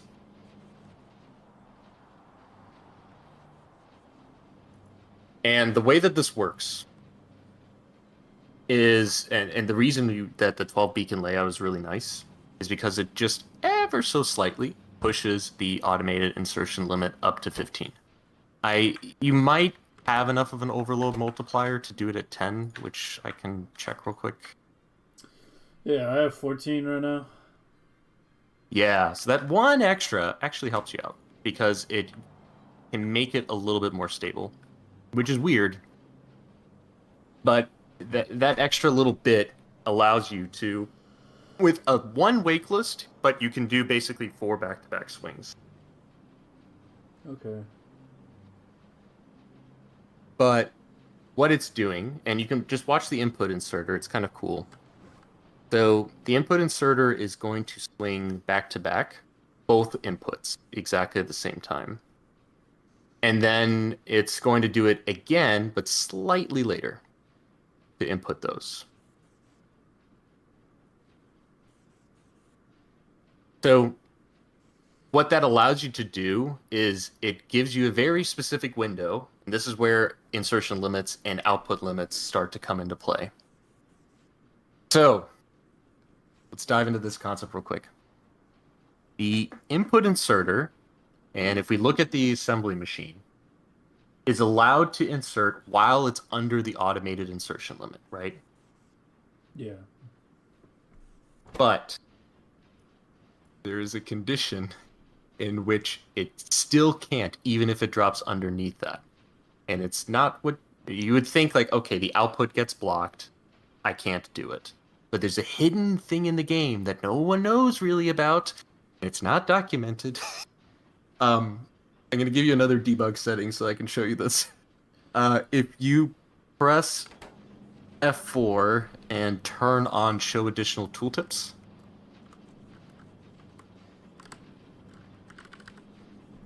it's the Show Debug Info. Yeah. So highlight over that assembly machine. You see those little debug indicators on the right-hand side? Yeah, I've used that before. Okay. Do you know what the overload multiplier is? I had a feeling it was that one. I'm just looking at it. I'm like, Yeah. whatever the overload multiplier is, yeah. See how it's 15? Yeah. That's your automated insertion limit. But it's based on the amount that recipe requires. So if, in this case, your overload multiplier is 15, and it's going to require 1 per craft, then it's going to be 15 is your automated insertion limit. Now, it also applies to the output. The moment that the output goes over 15, regardless of productivity, you can't insert anymore. Even though this will stack all the way up to 64. So this doesn't become immediately a problem here, but will bite you with chemical science. So that's actually the mechanic. Because chemical makes a ton from a very few ingredients, yeah. Exactly. And you have to very exactly time when you're going to input. So that overload multiplier is magical. And it is a magic number because it's a num. All right, I won't go full into lore. But where it comes from. Complete nerd Give us out. the novel. I want 10,000 words. You really want that?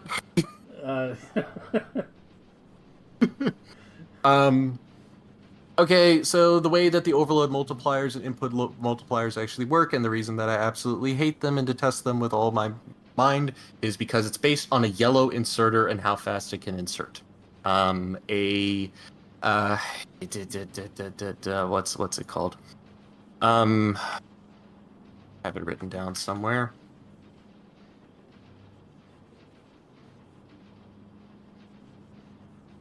So 1.166 is a magic number representing the maximum number of seconds it takes for a base game inserter to do one cycle, so swing completely back and forth. That's the yellow inserter.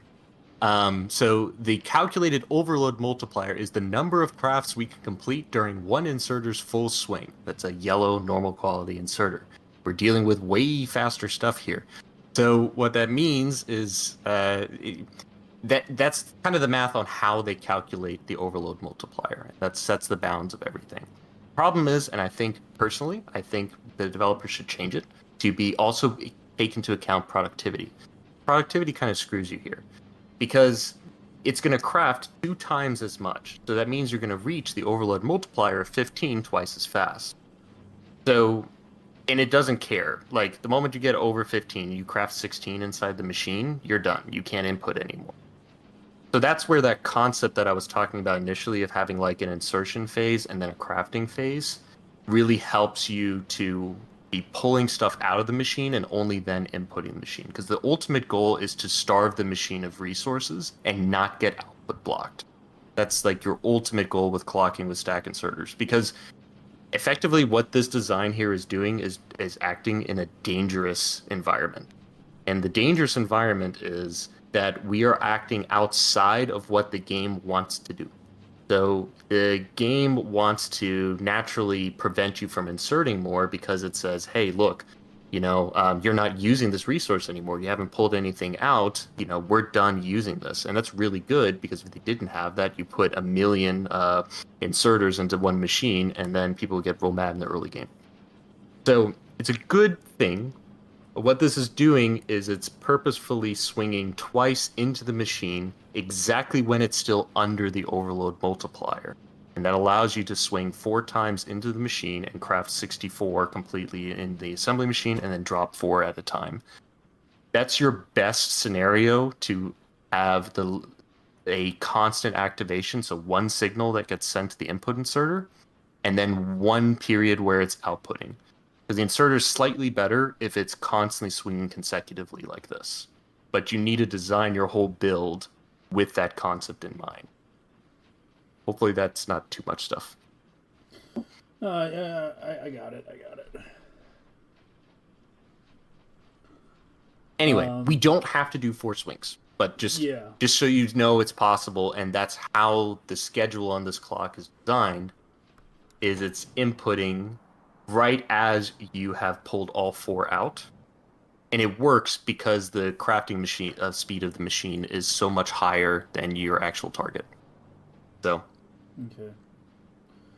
I mean, now, on this design, it's pretty easy to change it to have the side-loaded belts if I need to do that on every single one. Right. Plenty of room here. Okay, so let's get the first part set up. Let me go ahead and get all these inserters connected. Dude, this shit fucking hates me. That's also why it's nice to make the compaction of the beacons, because then you get the spacing. Yeah. Duh.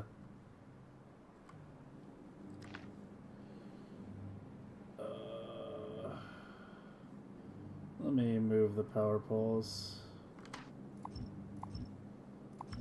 Or, I don't know, use medium power poles, but I might wind up caving. I'm fucking like...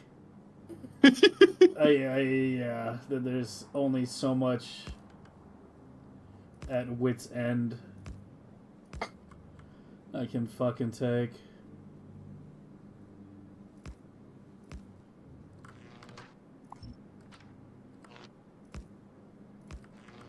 Let's see if that works. Okay, you guys to here, to here,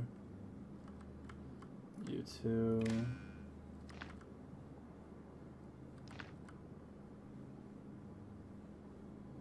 Wait, where's that wire even? Oh, that's this one. Okay. Yeah. Output, output.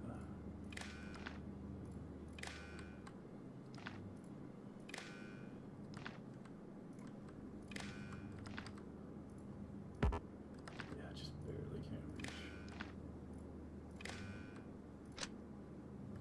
Or did I just break?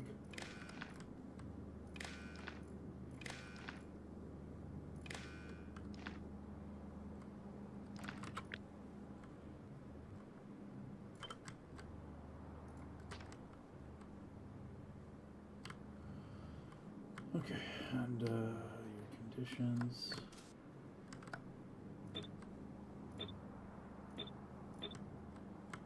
Oh, let me just copy them on every single one right now.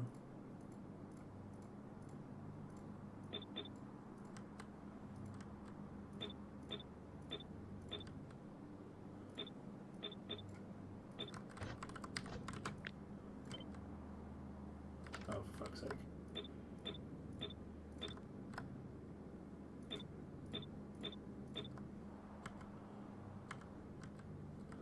Let's get you guys hooked up as well.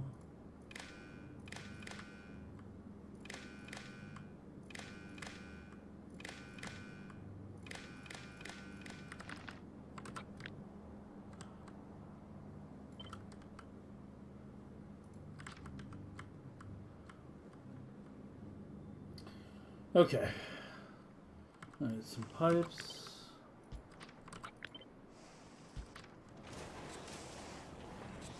Yeah, like overload multiplier should be multiplied with machine quality? Yeah. Yeah, I mean even it just going up by like 2x or 2.5 times would probably make a pretty big difference. Yeah, I think it should just take at least productivity into account. That would fix so many things. Alright, That would so give you a 2x boost automatically of just changing the calculation. You don't have 100% productivity until the end game anyway. yeah. You need legendary Q3s.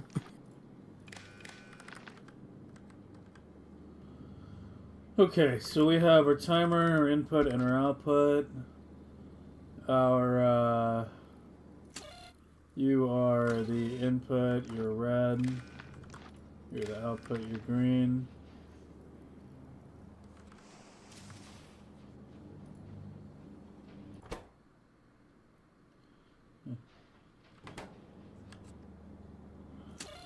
Okay, should we use the same method for figuring out the activation? Exactly. Go ahead and start. You can do the calculating manually if you want to. And you can think about it that way. Yeah, okay, so let me remove... we're looking at the input first. So I want you to just be always active. More or less.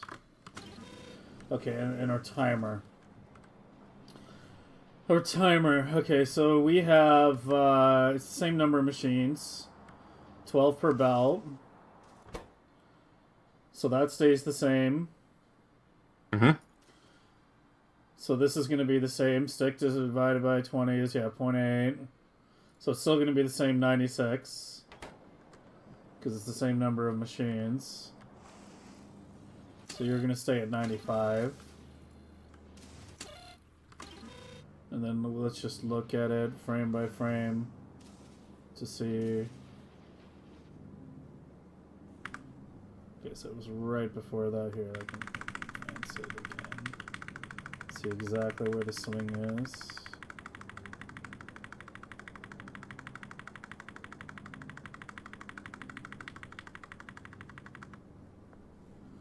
And that's happening at, hey, look, pretty much exact same time. I'm gonna copy the exact same fucking timers and work with that and then see where it goes from there. Very similar timer because it's this exact same recipe basically. Yeah, Except now you're picking up from a belt, so you need a longer activation time to pick up. But it's same exact thing. Okay, so you are the input and you are the output.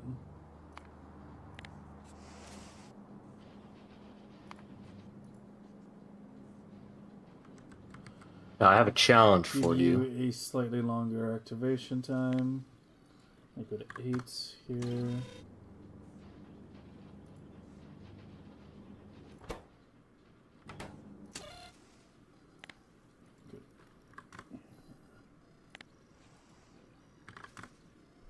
So yeah, let's try with the one swing output first. Okay, I think I set it long enough for 2. So going back to 4, 53.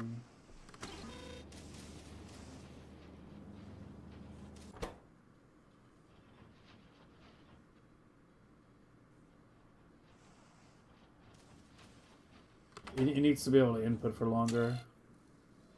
Correct. Now, because it's picking up from a belt, and it needs to pick up 2 items from that belt. Yeah.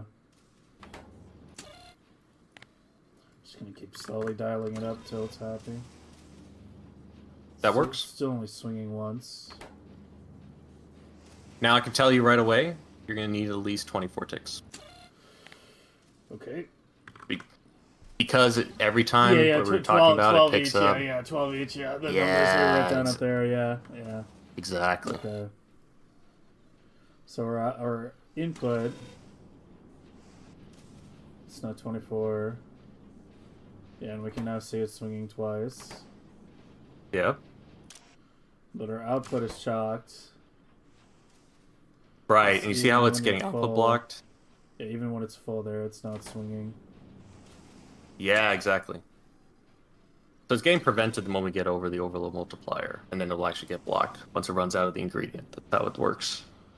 So in this case, I actually would really recommend, in this case, because it would be doing a double swing on the output, it'll perfectly line up with the inputs that you're doing. And it makes the clock actually a lot easier. It's still the same timer, still 96. But instead of having 2 periods... So we just set this to, not this, U. So it'd be 1 to 12.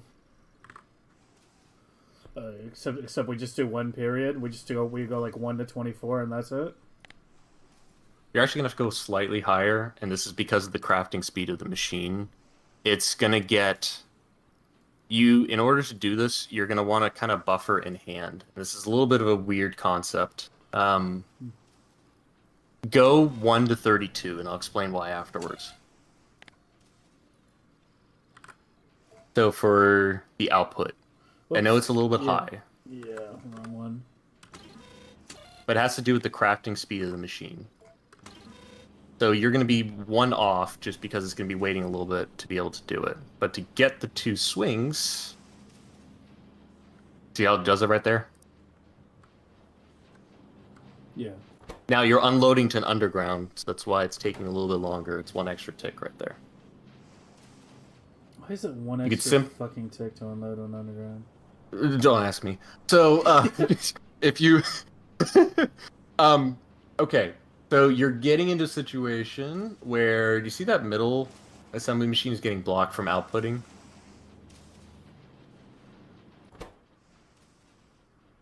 Like, you'll have different ones. They're getting blocked from outputting because you're not side loading, and that's where side loading will solve it all for you. Yeah. Yeah, it's like this one down here. Yeah, it's only getting to swing once.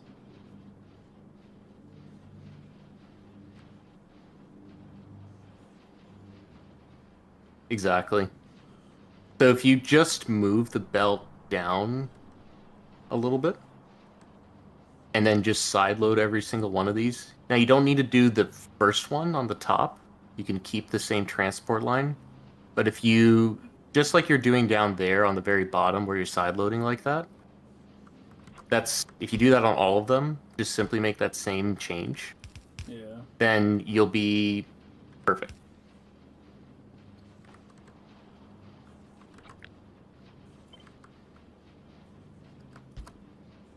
Yeah, sorry, Vader, you're right. It's not an extra tick on that particular orientation.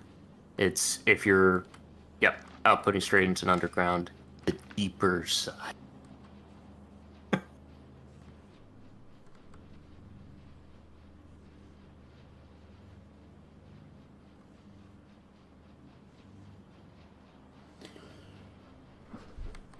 I guess I should just do it on like all of them.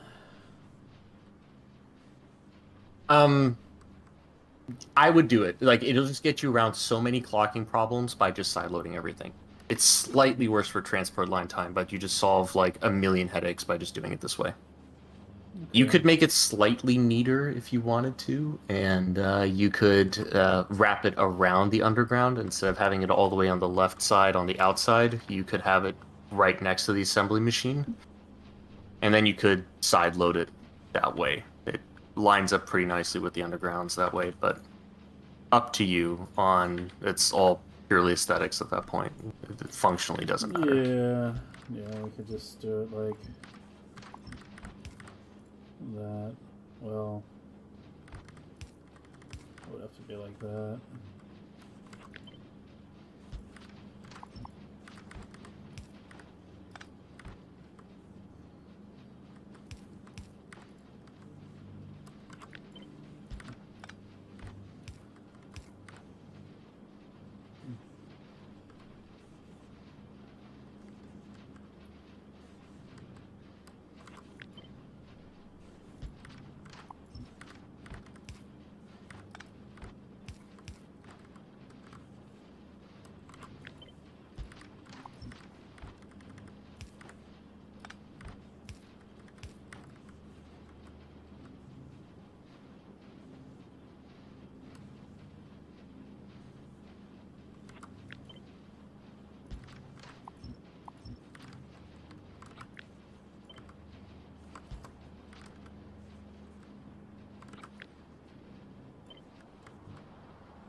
The first ones, I shouldn't have to do it, right?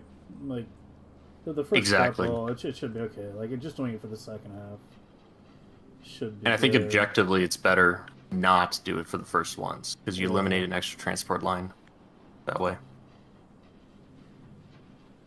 Still not entirely happy.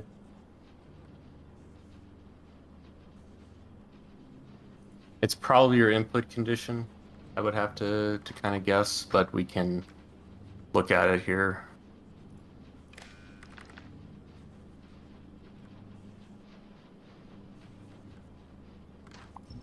I mean, it's pretty close. It's making immediately a one-tick offset decision.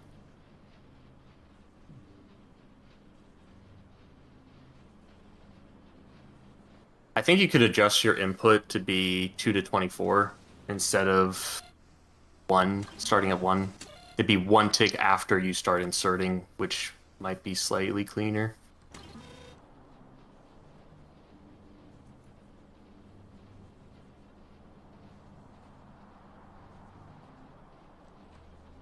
So you've got very clear pattern in there.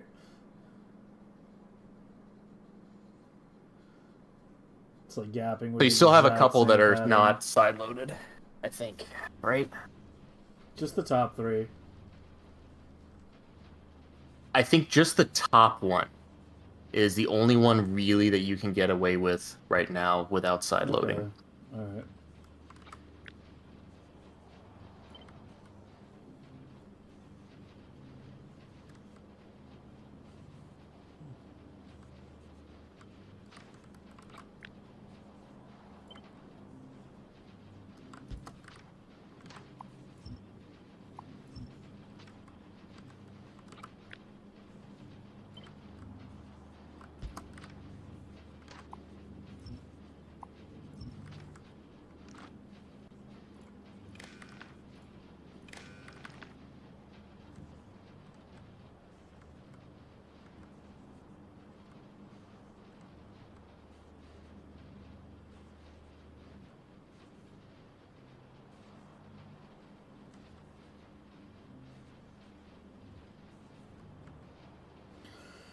Okay. It seems solid now.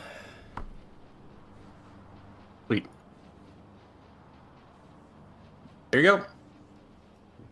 Now, the reason why we increased the inserter time on the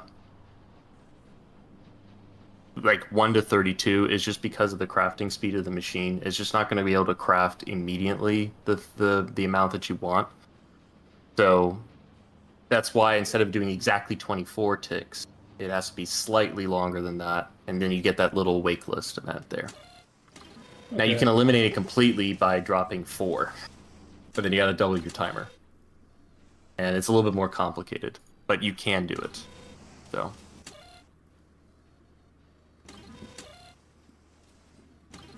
Like in that example that I was showing. So there's like slight tricks, but there's kind of like a point of like, is it good enough? You know, where you got to kind of say like, this is fine.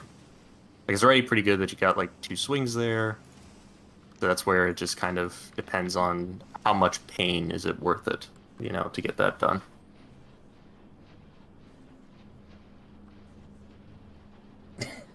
I mean, we're here. Might as well go through all the pain. Or just a little bit more. Yeah. Hey, Martin. What are you looking at? Clocking. Good luck with the rest of the clock. Alright, have a good night, Vader. For once you woke up before stream start? Yeah, I mean... Yeah, I got on a little bit earlier today. Had kind of a rough week. Ugh. Okay, so... Can we bring these down at all? I don't think so, right? Like, this has to be 32. And this has to be 24. With a 10 right? beacon design, it, like, either way, 10 beacon's fine. The only way to kind of eliminate that is going all the way up to 4 outputs. Because then it's a really clean double swing input. And I think technically, now, I am curious if you can even do that. Not stably, no. It's not going to work out. Your other inserter's going to get blocked. You need that extra beacon to get 4 stable output swings. Okay. Alright. So, if you go with 10 beacons, 2 is probably as good as it's going to get.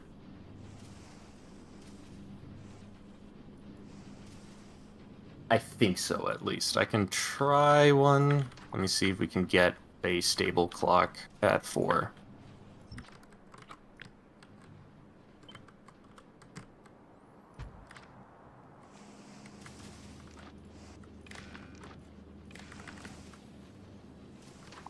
Yeah, no, I can't get that to work. Yeah, I think 2 is the limit. At least stability-wise. You gotta go all the way up to 12, otherwise.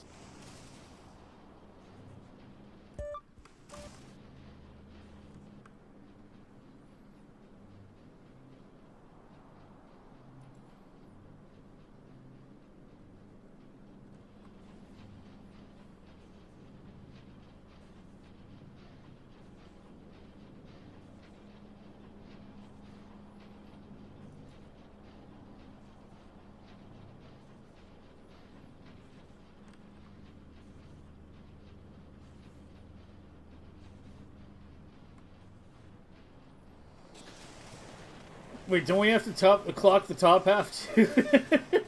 or yeah. Or do we not? Yeah. Bother Good luck. With that?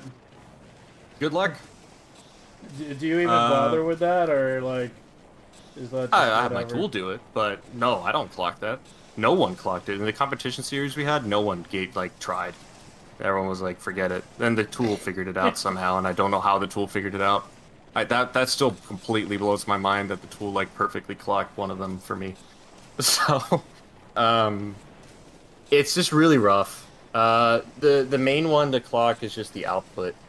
And you know what's really interesting? In this one very specific scenario, you might actually be good because you're unloading to an underground there. But we found in the series, like, using 2 epic inserters, and you're going to vomit when I say this, was actually slightly better. Because it exactly puts out the amount that you need. Or then ultimately it was refined with just a clock that would output from the actual assembly machine. And then legendary is just better, like in every single scenario. I still haven't found one where epic's better, because epic increases the swing time an extra tick.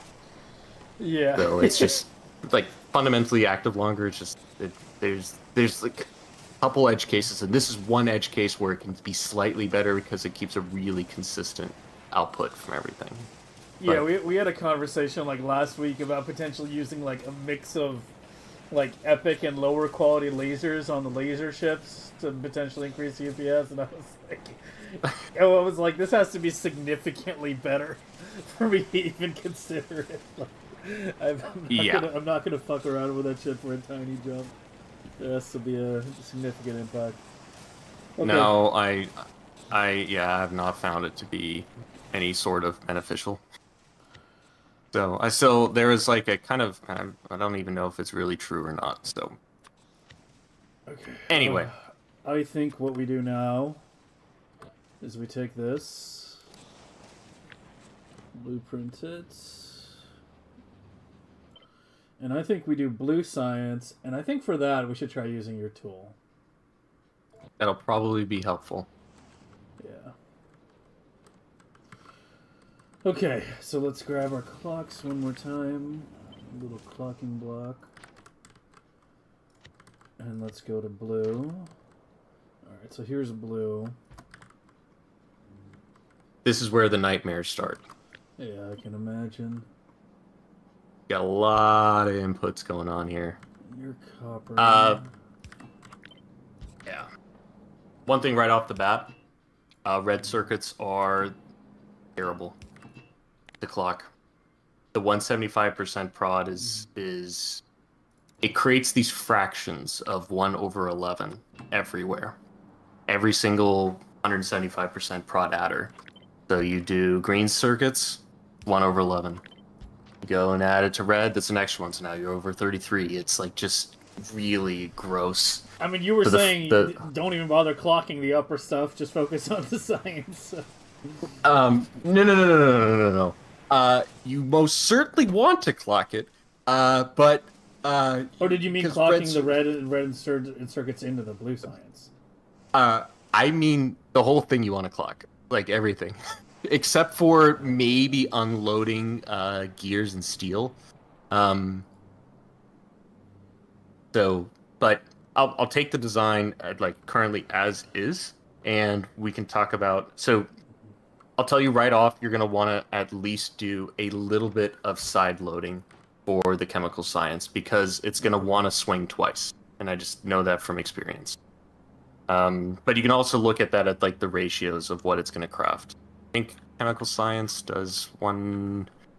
Is it 2 per craft? And then with the productivity, it's 4? I just don't remember. It is. Yeah. Yeah, base is 2 per craft. You double that with prod. Yeah, so it's 4 every time. And then you're inputting engine units. So basically 16 in is going to give you would normally be so it would give you 16 out, but you get 32 out. So engines is going to kind of be your governor here. You put in this case, because you're consuming 2 engines per craft and you're getting 2 science out, you can really reduce that down, and you're going to have, because of productivity, you're putting 2 in, getting 4 out. So 16 in, 32 out.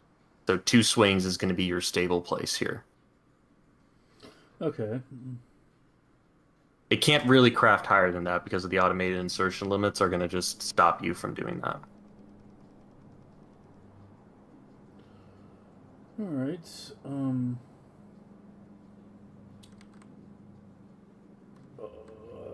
The side load situation. Let me see what I can do here to get that fixed up.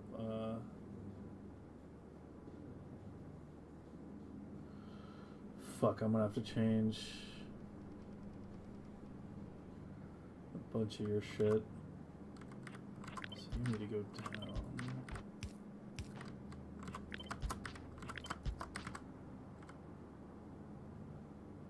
And then you.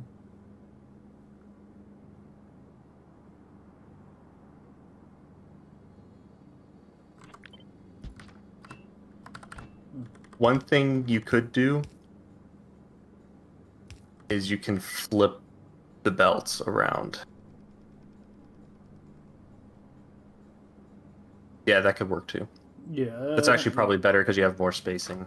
Yeah, let's just do it like that.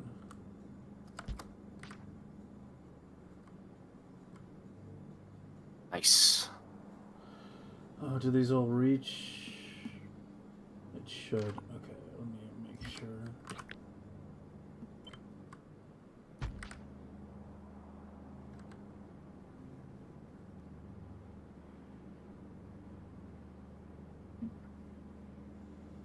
Wait, what am I doing? I can't.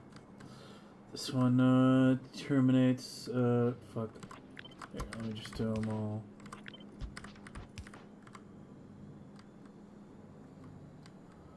One at a time. Yeah, you need to come down here. You go up here.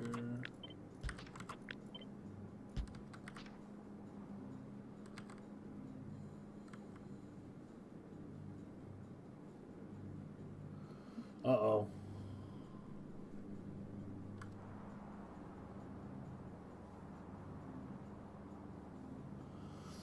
These are already at max distance.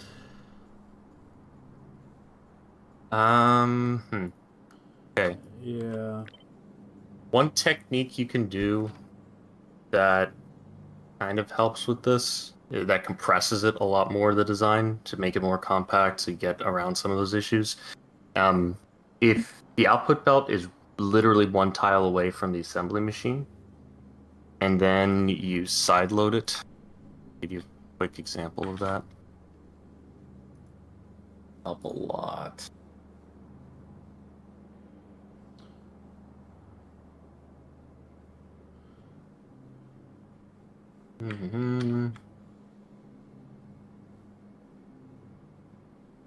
Yeah, the layout is kind of tricky.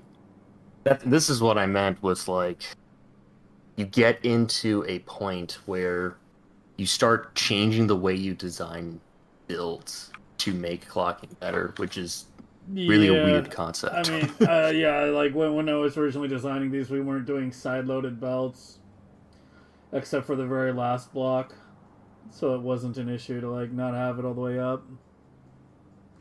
Right. Yeah, we've done that like in a few places.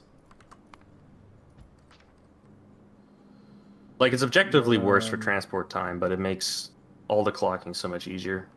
A little thing like that is enough to sideload, and you don't have a huge belt length, but it can do it and compress it, so pretty nicely. Yeah, I need to redesign this. God damn it. Okay, here we go.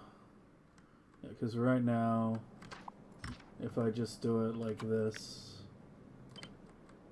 and then do you to here, you to here, you to here, you to here, and then do output there, and output there, then yeah, the issue is those no longer reach. Just by one fucking tile, too. Alright, so we're gonna redesign it with this as the output. So these input belts. Here, I gotta just remove all this.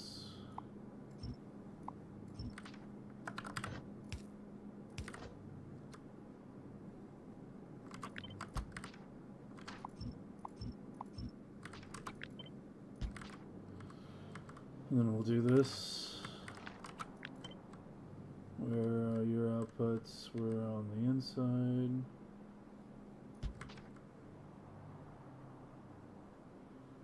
And then do like that. And like that.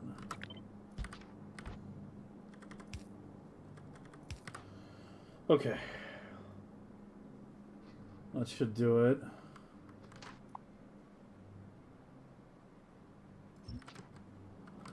it should tile properly now. Nope, not quite. These need to be longer.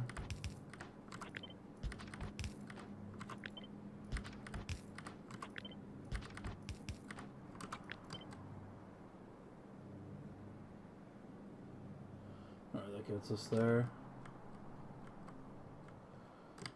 Okay, so now we have our side load on the inside. And we are going to replace all of you. And then we have to adjust how the belts coming down look. Keeping in mind we have our sulfur and our red chips on the furthest outside. Yeah, that part.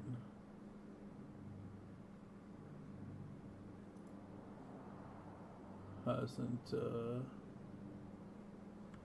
changed. It's the gears and pipes I need to just move slightly inward. Oh, here, let me just copy paste the damn thing.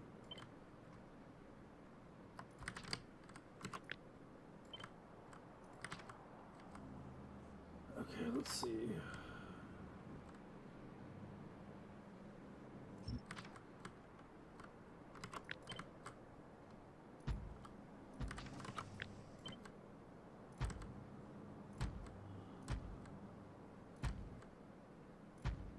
I think you're gonna run into a really fun problem here because of this particular design layout. I'm just gonna warn you right away about it. You can't get around it.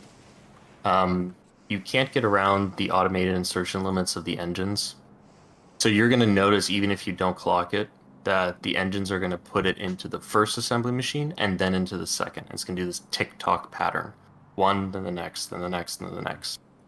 Means that their crafting signal, their crafting phases between the two sides, so the top and the bottom of the chemical science, are going to be offset by, exactly half. So that makes clocking kind of a nightmare for this particular design. And it's like, an ideal world, you want one clock for the whole thing, right? So, but you could make the argument here that, okay, you just ignore the engines. And just clock the inputs and kind of call it a day. Because that's the most expensive part. Like, the DI is slightly better, but they won't, ideally you'd want the engines to stack up to 32 and then drop into both chemical sciences at the same time. Yeah. But you won't But get that won't because you only have... The fucking overload multiplier is 8. That's right. And you could, if you had 6 beacons around the engine unit, you are close, but you get overload multiplier of 7. So, no buenos. I enjoy you prophesizing my doom when I'm 10 feet out of Rivendell. It's like, yeah, you just might as well throw yourself in the volcano too. Well, to be fair, that's why I said chemical science is evil. So. Oh yeah, but I mean, I guess it's a good thing we're going through it. It's so finicky, man. Like, you really have to design your build so totally different just to get around these limitations. Because technically this works. And Yeah, the only way to I'm actually already make having it to work redesign, reliably half is these you have to things. offset the engine assembler. Now, my tool doesn't support that. It could be a feature request, if people want that. But, it really what has to happen is the engine unit needs to insert into the first machine and then to the second. Tick-tock, back and forth, back and forth. So, ways to get around that. But Buffer in chests. theory- But that's gross. That's an extra insert. We should be You want to do with DI. just, So you could just say, I'm not going to clock it. But then the outputs from the chemical science is also going to be offset. So then everything's offset. So nothing works. So you can't actually clock all the output inserters on the same wire. You'd actually have to have them shifted by half the phase. So, yeah. There's, this tripped up, I think, 30 different people when we were trying to hold a competition for this. And no one really got it to work. I mean, can't we just take the simple method I'm and just telling you right activate now, it for this is going to twice as be. long? I don't know how we're going to do it, but we can try. Can't we just take the simple method and activate the engine inserter for twice as long?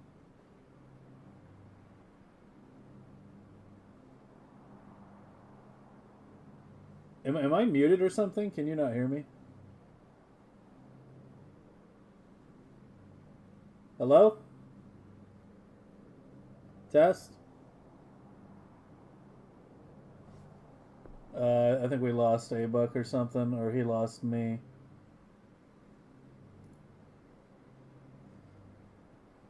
Hello? Why can't I hear? Oh, I can't hear you. I think it might have, like, I accidentally muted my digital audio interface. figures. Yeah. Okay. I I figured something was off when I was trying to like say something while you were talking, and you just kept talking. And I'm like, I'm so and sorry. I'm like, wait. I'm like, he's just fucking going.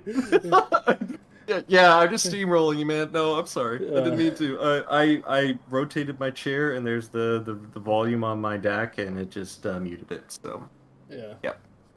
I was wondering. I'm like, man, he's gone silent. So what did I do wrong? Oh, you're good. Okay.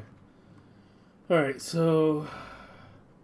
Okay, so we've got this for now. Let me get the power poles and the wires in. Let's put you. Just do it up here and up here.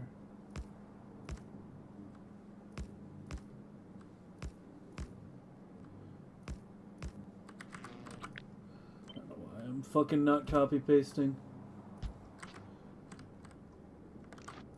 Alright, you go to green as output. Wait, that's not output. Your output. And then, okay, we'll tentatively hook these all up together. Whether that stays that way is a whole nother story. So inputs to you.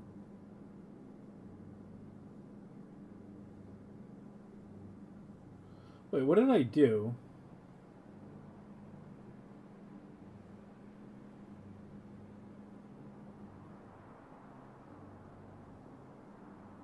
I missed a belt, didn't I?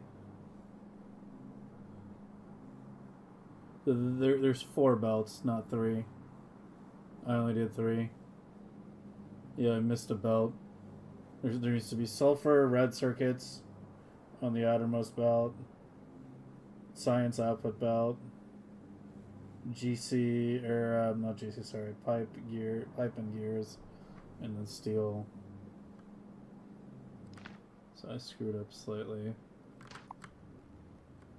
I need to finish redesigning it. Take your time. I'm trying to come up with some last-ditch effort to clock this.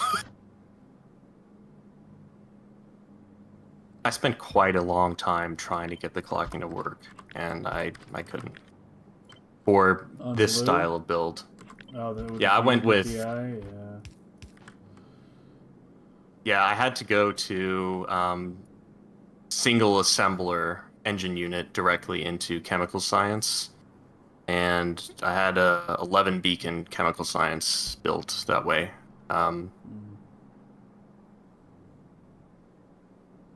Because like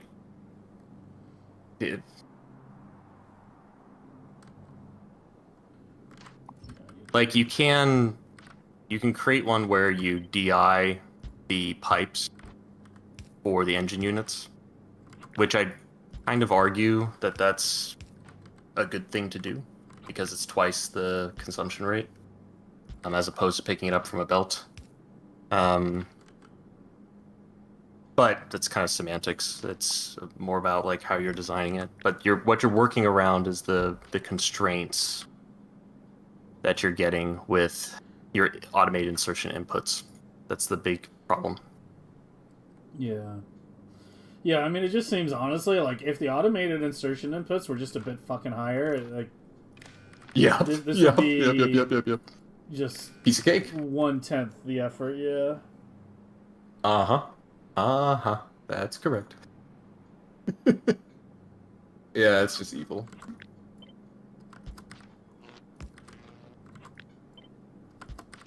It's just one of those things, though, where it's like we're in this territory where Woob doesn't even like think about.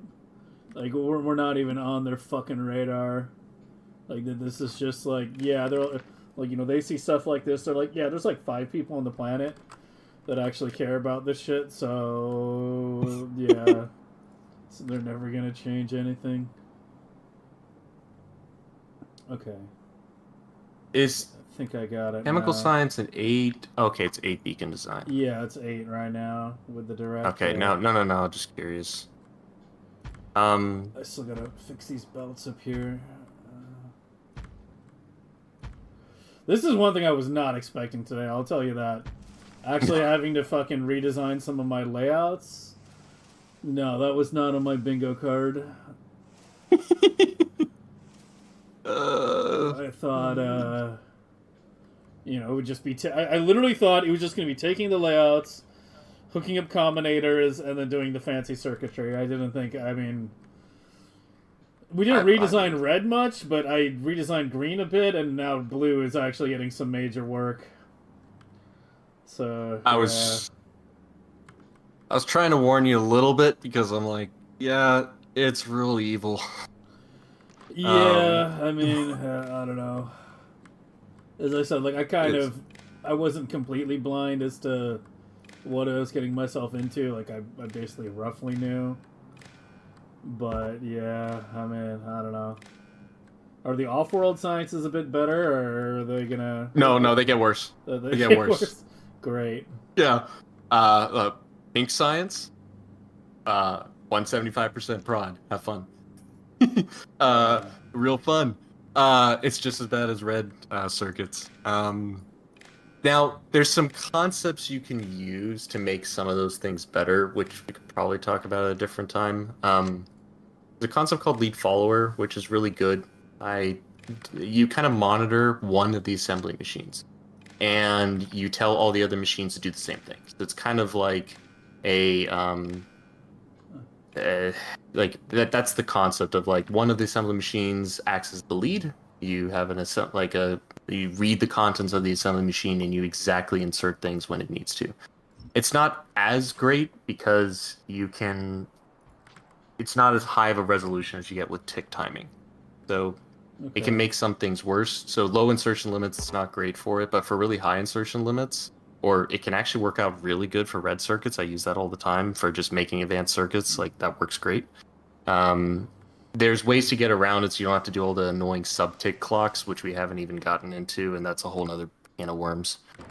Like fractional clocking and having it on one tick, off one tick within the cycle. It's really weird. So yeah, I mean, there's going to be like a certain point where, like especially when it comes to like the lab clocking, which I know is much more complicated, where I'm just going to be kind of like, just take the fucking wheel, like let me just take whatever you've designed and then just try to implement your system into my labs. Like for labs, for this stuff, I think it's good that both I and for everyone in chat that we understand it at a basic level. But like for the lab shit, like I know that the system is a lot more complicated, and I'm okay just kind of like yoinking the whole thing and just trying to like smash it in. I'd actually recommend Konage's lab. We worked together a lot on that, and I dump all the science out of the labs when I switch to research prod, and he found a way to not have to do that. I literally just... Oh, I didn't even realize that, yeah. I throw it all out when I go to research prod to reset everything so you have back like to a zero. dump belt or something, or? Yeah. Oh, and then they go into an exhaust science lab. That's still how I run it today. I haven't changed that. But it supports every single quality and all the timers, so that's why it's just rough. It's really annoying because the automated insertion limit changes from 9 down to 5 when you go to research prod, and that's the whole kicker of why they're so bad. If everything was the same and the research didn't impact it, the research speed didn't impact it, yeah, who cares? Then it would be a really simple solve. Yeah, I think I remember hearing that in one of your videos about, yeah, the automated insertion limit on research prod is just like the worst thing in the world. Yeah, because you can just oscillate. Because 5 is just so evil. Because like you'll insert 16, but then the other one has consumed 4. Like you're right at 6 in it. So you can't insert the other science. So then you just oscillate, tick-tock on and off all the time. And the trick with that is double and swinging back to back and swinging all together. That's like really critical. That way you can lose back pressure, which can happen with Gleba if it has not as good freshness, and you can still recover. It's the recovery that's hard. That's the really tricky part. So, All right, now I still don't know how we're going to do this. we're gonna use the tool. All right, so We can try. We'll see what it... This will probably be the worst case example because I know the tool won't be able to do this. It would do really well for the 2 examples we just did a second ago. But it's going to struggle real hard with this because it's going to want to output at the same time both the engines. Like, there isn't a clock that you could actually create that will allow you to output both inserters from the 2 different assembly machines at the same time. Like, it'll just never happen. Because if you just watch it running normally, the top assembly machine for chemical science is going to drop it, and then the bottom assembly machine is going to drop it, and it's just going to tick on and tick off. So that's where you're going to have almost 2 separate clocks for both of those. We can try the tool. We can try. I mean, we can at least use the tool to get everything else set up roughly, and then worst case to worst for the engines, we either put it on a separate clock, or we just don't clock it. Well, even if you don't clock it, that's the problem. Your engine unit's only going to stack up to 16 in there, so you're only going to be available for one of the assembly machines at a time, no matter what you do. So no clocking is going to solve that problem. Yeah, I say. So it's just the only okay. I have an idea. You may hate this, but here's the idea: 2 inserters that insert pipes. That might get us around this problem. I think that's doable. That's the only thing I can think of to have the engine assembly machine have enough pipes initially. I'm curious if that'll work. That actually might... You pay the cost of having 2 inserters. But I think when it backs up, it should back up to 32 in that case. If we clock it exactly right. Give me 1 second. My belts are jumbled. I just realized. My gears are on my science output belt. And it's easy to move this one. It's not so easy to move this one. So can I swap?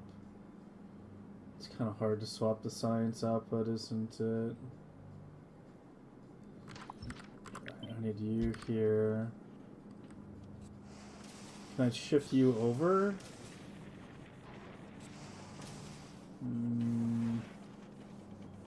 It's not gonna fuck with the tile ability, will it?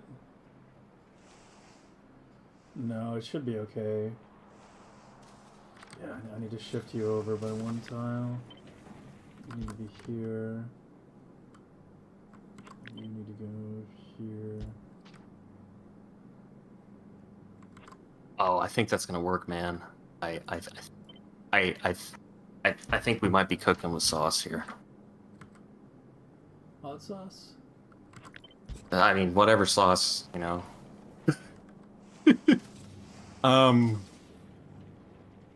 Like, to be clear, I never got this to work, so this would be the first time actually getting that to work and stacking all the way up. Progress. Uh-oh. That doesn't look right. Oh, I haven't cleared it, have I?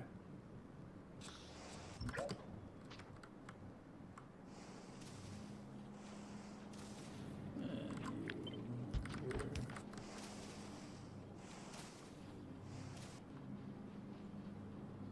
And why is there no sulfur? Petroleum? That's why. Ooh.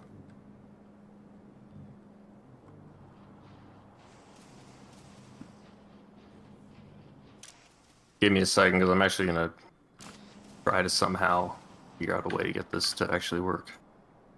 'Cause like I said, It's gonna be an interesting one.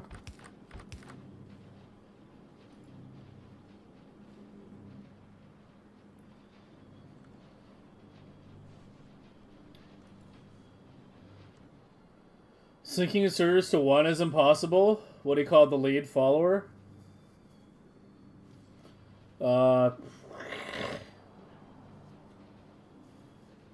Maybe? I don't know. Yo, Konich, we were just talking about you. Abek was saying that your like lab clocking method is better because it doesn't require flushing the labs. it is better, for sure. I think you even proved it with a benchmark. So, Alright.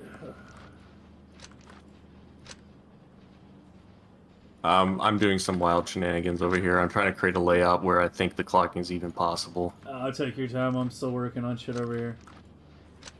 Okie dokie. You're gonna hate it. You can refine it, make it cleaner later, but you know.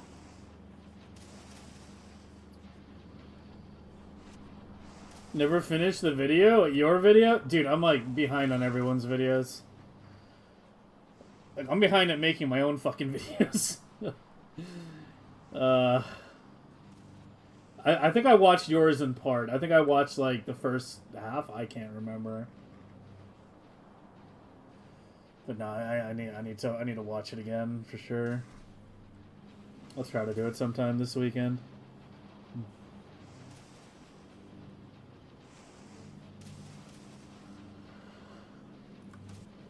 The whole thing is just such a headache. Okay, I'm gonna try to get the basic clocks for this one. Where were my indicator? Okay. So it's more than 12 machines. It's 14 machines.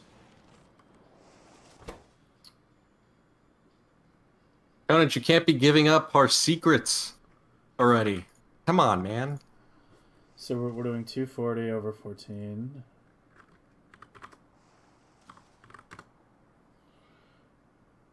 Our target is 17.14. Make sure that number is less than this, which it should be. Oh, wait. Oh, no. It's I'm not calculating both sides. It's double that.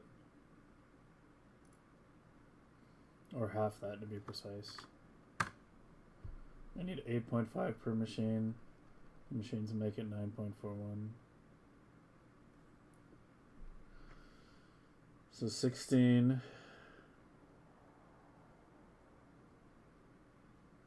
divided by 24.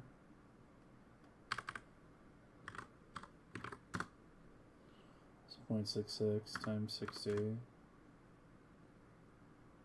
So our cycle time, instead of 96 or whatever, is going to be 80. Alright, so we can start with that. Let's start with doing... Okay, let's just leave you just enabled for now. And look at the output.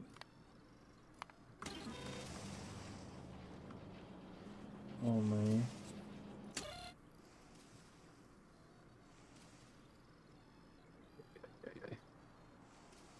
Just going from 2 to 24.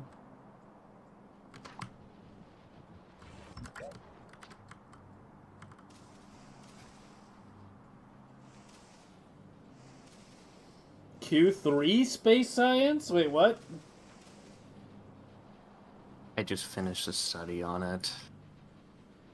What, instead of legendary? Yeah, it's the best. Like, unquestionably. A Like- lot of copium trying to prove it wrong. We went through 12 different iterations trying to prove that no, legendary's better. But when you take into account bot activity and you take into account production speed and upcycling costs, it's the middle ground and it's the better one. By a very small margin, but it wins. Very small.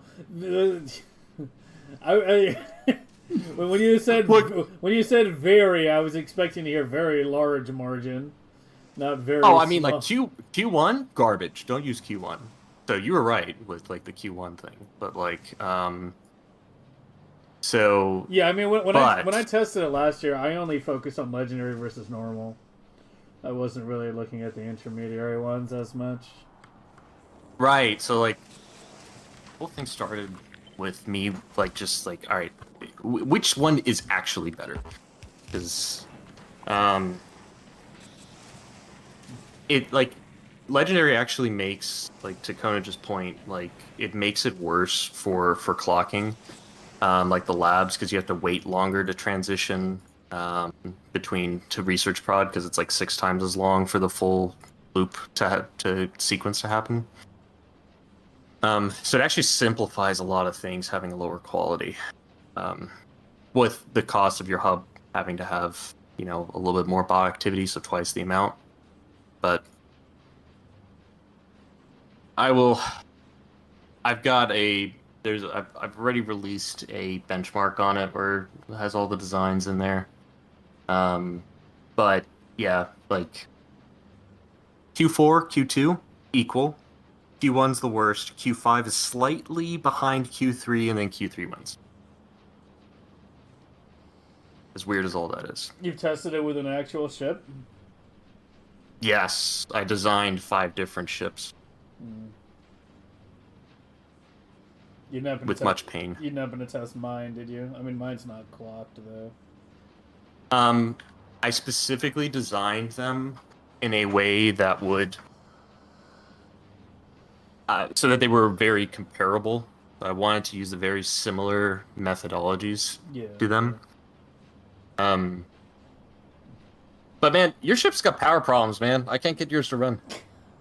Yeah. Did you fix that, by the way? It just needs very high laser damage. That's the problem. Like it doesn't have it doesn't have power problems. It just needs like, well, I mean, it has it if you run it in less than like laser damage, like 26 or something. It's just it's just a very high, yeah. We discovered that when we were deploying him in our current run. Is that You got to get away from lasers, man. They're worse. Than guns? Yeah. For the interplanet ships? Even if, like, Konage can speak to it better than I can. He did a good test on it where I think the damage was exactly the same. Like, you need an absurd level of laser damage to have the same damage output as, like, the gun turret. Yeah. But I think at this, like, if you had the same damage output, the beam itself is the extra entity update time. And so it winds up being worse. So even so you save a lot of hassle. Wait, so for even just interplanet like runaround ships, you should be using bullets again? Oh yeah. Everything should avoid lasers like the plague.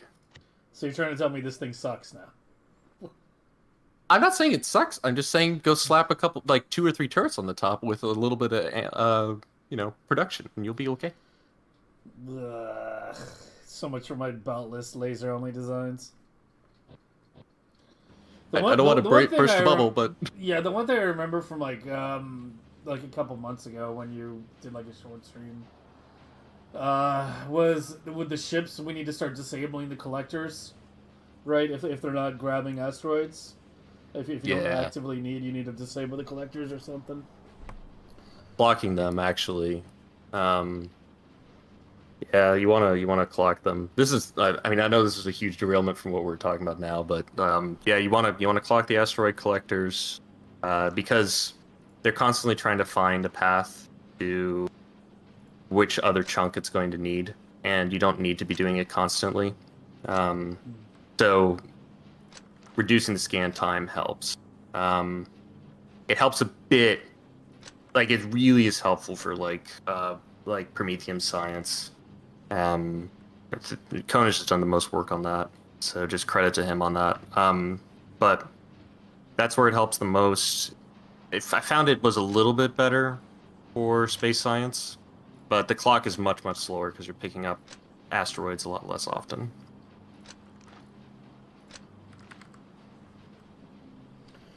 Okay. Oh. Okay. Should How many we- assembly machines are in this build here? 28. 28 chemical. Okay.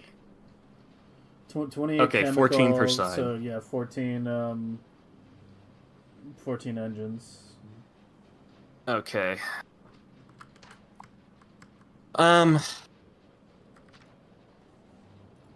Here is I'm still trying to think of the combinations that's going to work here without getting output blocked. I think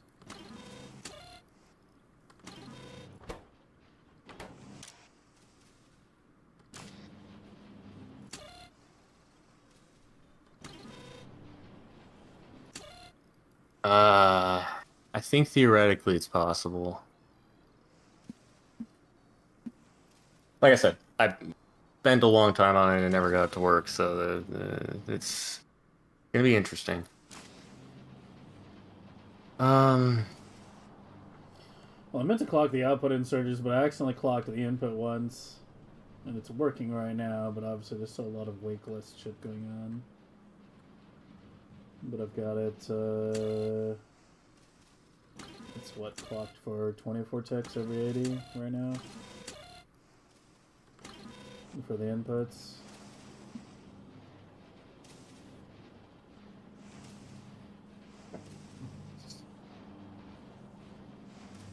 Okay.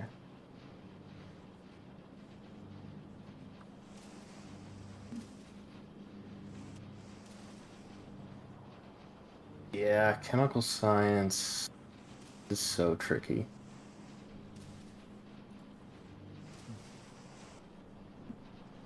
So the reason it helps with clocking is they pick up from closer? Yeah, I remember hearing that as well.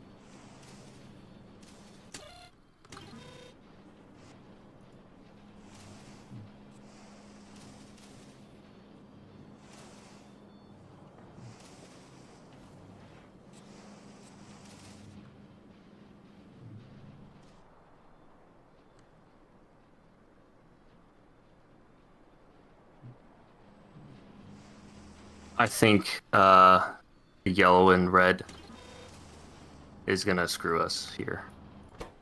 Well, yeah, I mean, it's Does- 1 and it's 3. Well, Insertions I mean insertion are limit 4. 4 Yeah, and then 12. And 12.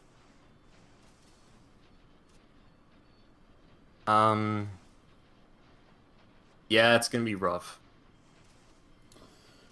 4, 12, and 8. Excuse me.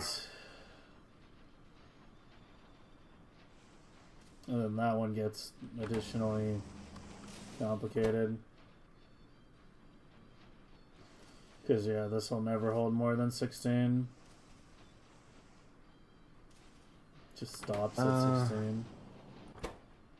So, okay. I'm gonna send you this. This is not blocked correctly, but this would be a theoretical way to make it actually work. This actually might matter belt order. Which is a little bit weird. Let me check that real quick. Sorry. This is where. Take your time. I'm just going to play with numbers and see what happens.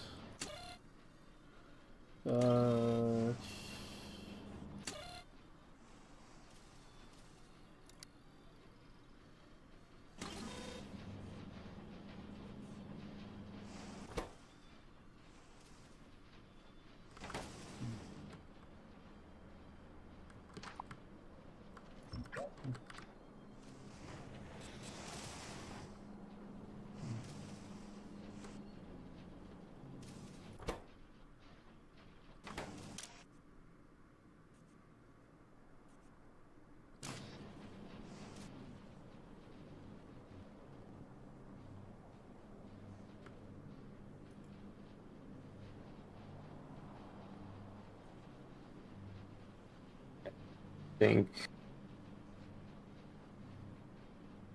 Got. Okay, so here's where the uncertainty comes in. You don't know when you're going to have the red and yellow.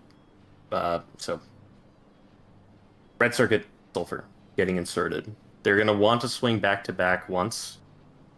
So put both in. And the second one, it wants to only input advanced circuits. And you can't guarantee that one's going to have it the other one. I think you could do it by just increasing the ticks on the second cycle. And once you put this in the tool, you'll be able to kind of visually see it because it'll plot it for you. Let me see here.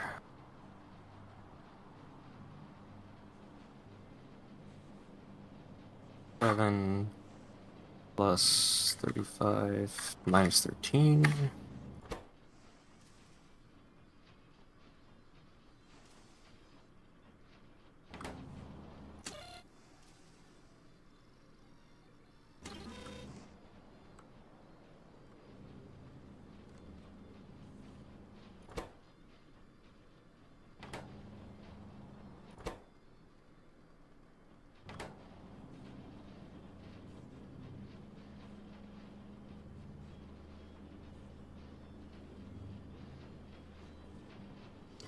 Why do I feel like I have a problem with red circuit back pressure right now?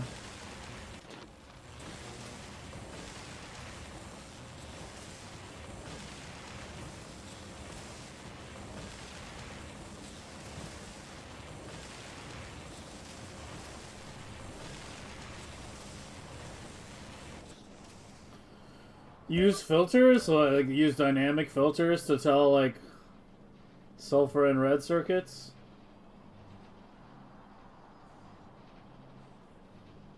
I mean, it's something I had talked about before, but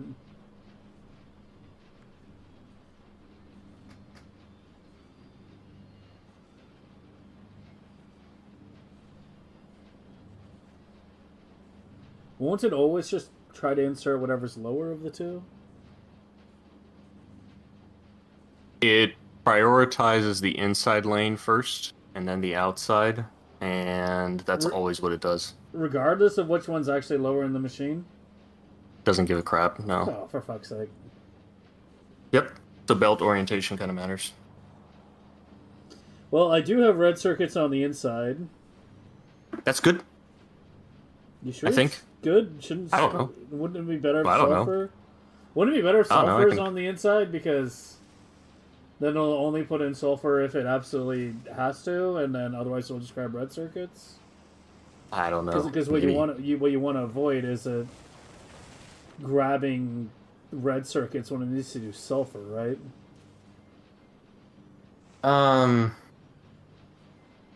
You just want them to swing back to back. Like, that's, I think, the main priority there.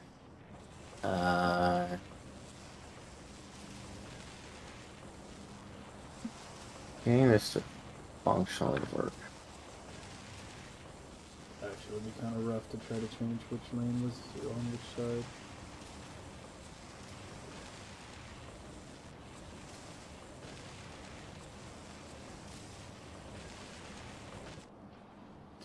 I'll be right back. 1 second to get some water.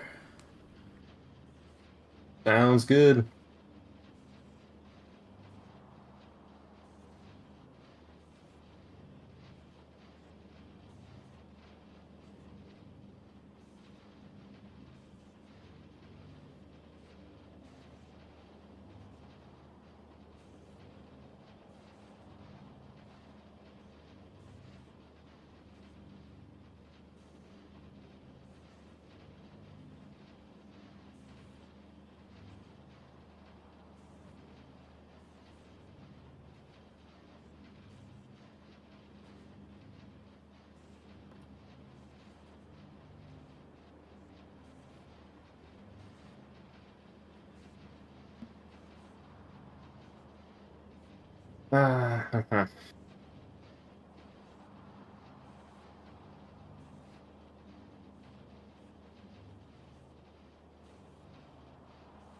I don't know, Conage. My labs work with Q3. I've tested that.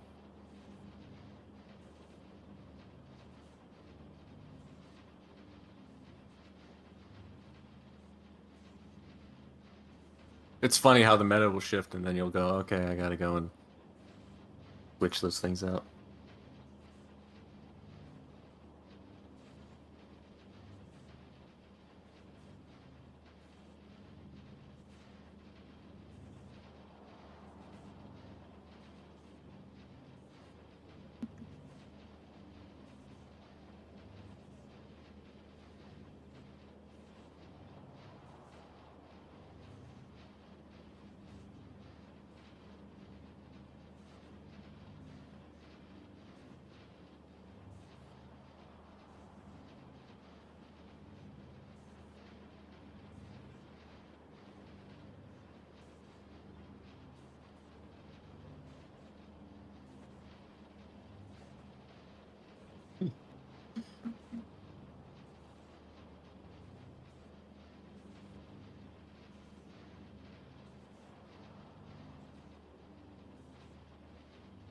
Okay, I'm back.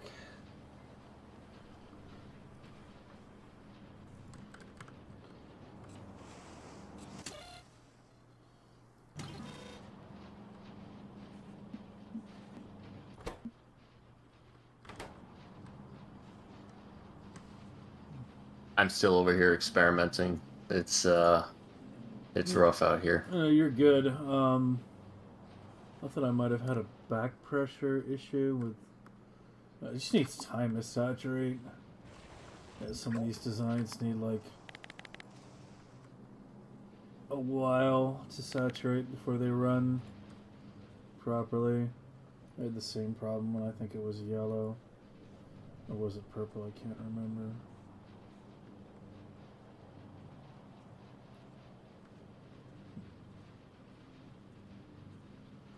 But I have to let the belt saturate before I can mess with the clocks.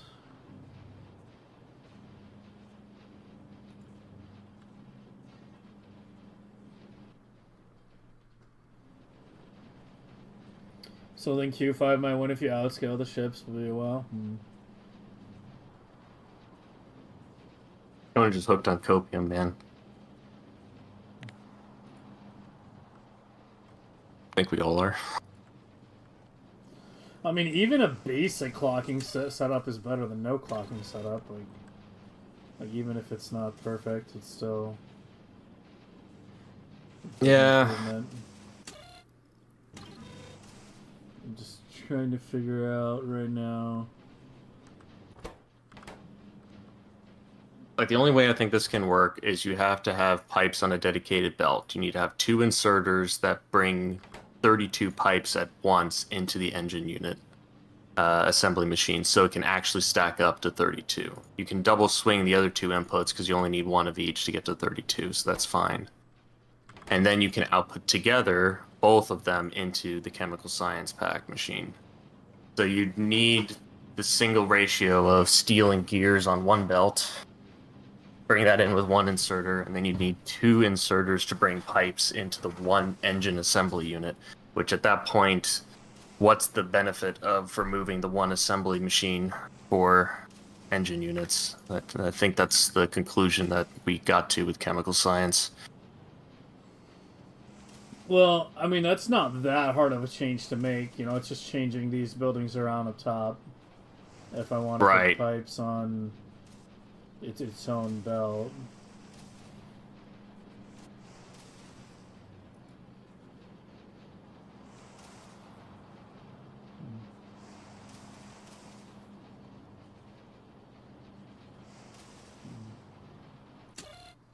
So I think about it, you have an initial crafting phase of chemical science, which should output for 32 ticks.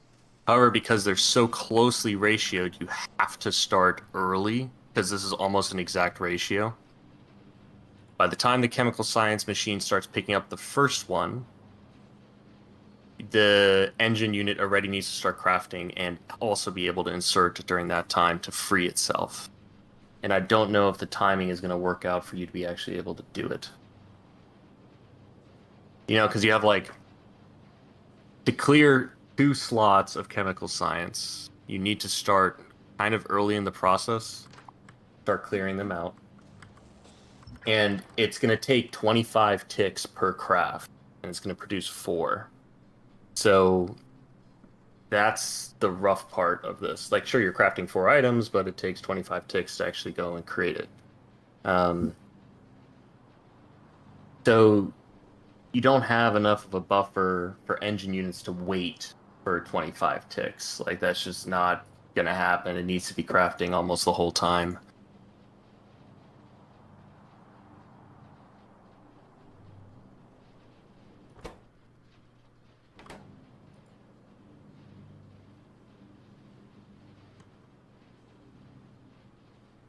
The only way...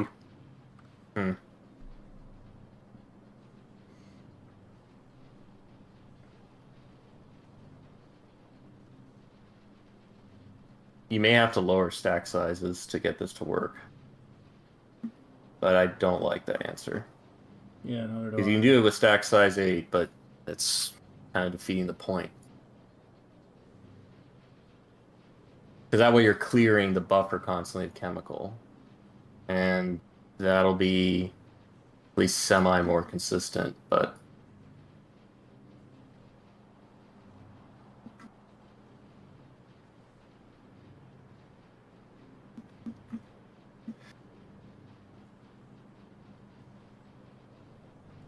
It seems like it might be okay on the 24 tick output instead of 32.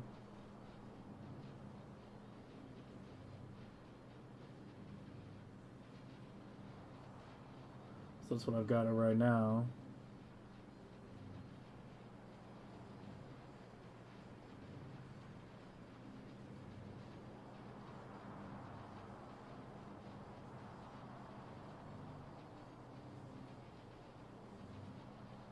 Well, I somehow figured out a particular edge case where you can get the engine units to stack to 42, so that's weird. All right. What, by having the inserters inserted like the exact same time or something, or? Yeah, there's like a particular sequence where it could happen, so that's fun.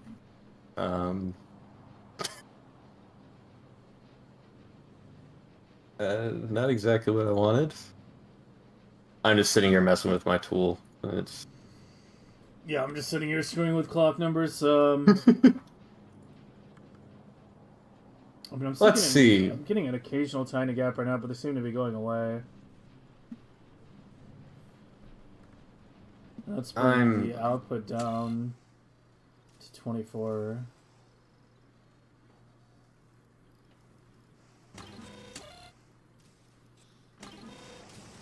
I mean, I don't even have the engine inserters hooked up right now. Just the outer ones. I need to see how these behave.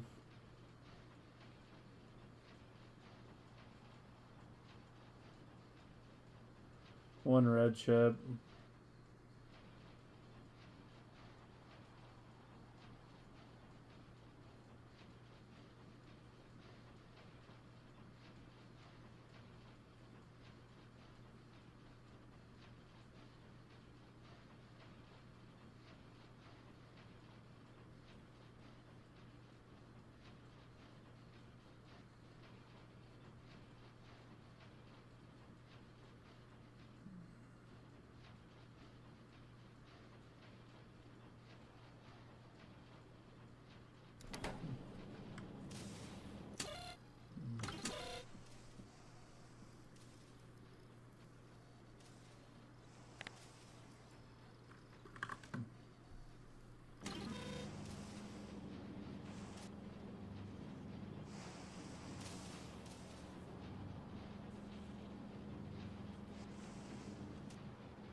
Mm-hmm.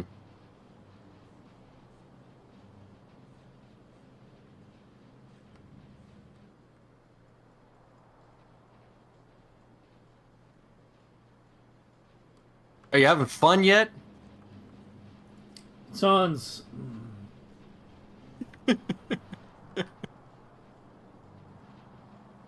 There's a reason I broke down and wrote a tool. I just couldn't keep all this stuff in my head at some point. As hard as it is to imagine. It's just impossible to like do it all the time and get it exactly right. It's just where like still like your design is king. Like how you design something is going to matter a heck of a lot more than and if it's good for clocking and you got to think about all these things, it's really not as easy as you'd like it to be. All because of automated insertion lets.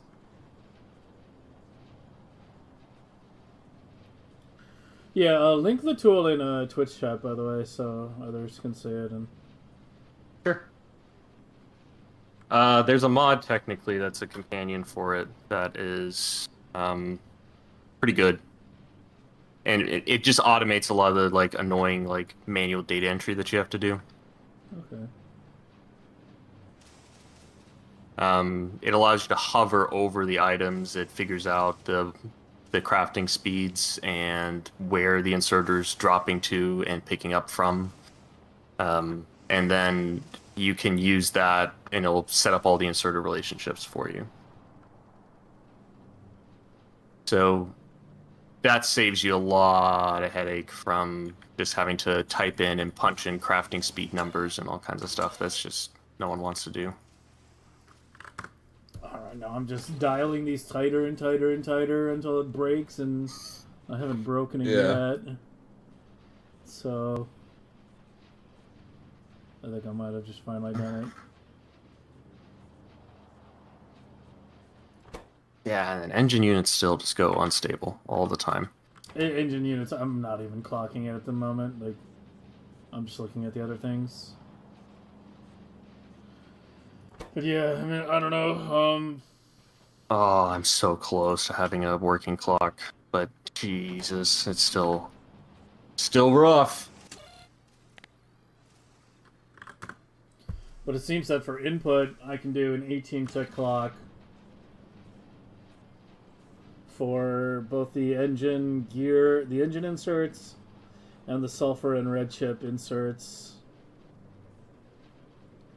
into the blue, and it works fine.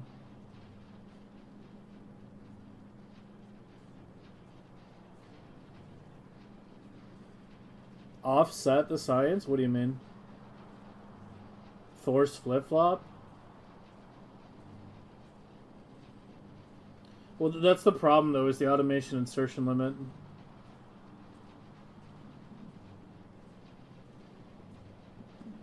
Like, ideally you want to insert right after it's begun crafting.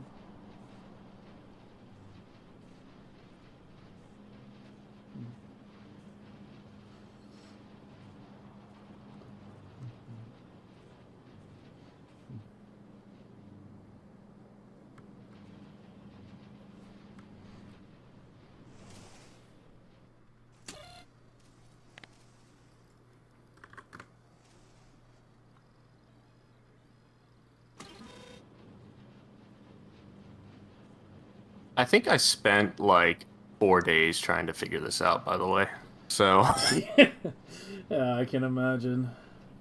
messing with different beacon combinations and lay it on my blueprint sheet is a work of love. So labor of love. Work of love or work of wrath? I've you know, love and comes with pain, right? You know, so What's the German word for love and hate at the same time? Liebheit something?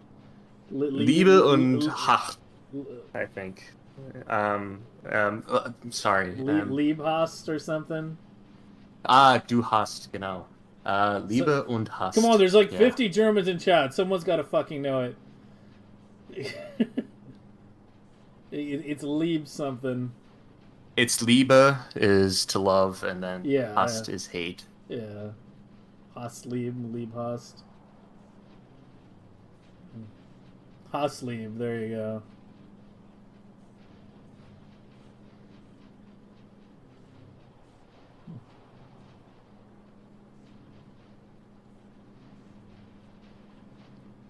I fucking gapped. It was doing so well. And it spat out this tiny little gap. I am all right. I'm gonna send what I've got so far because I've been just banging my head against this, but we are very close. Um,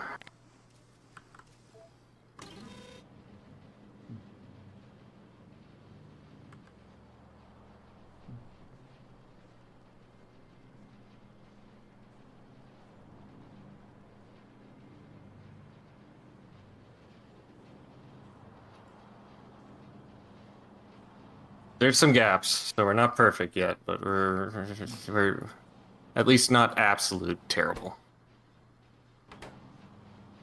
I mean, it's bad. Don't get me wrong, it's bad, but it's not at all bad.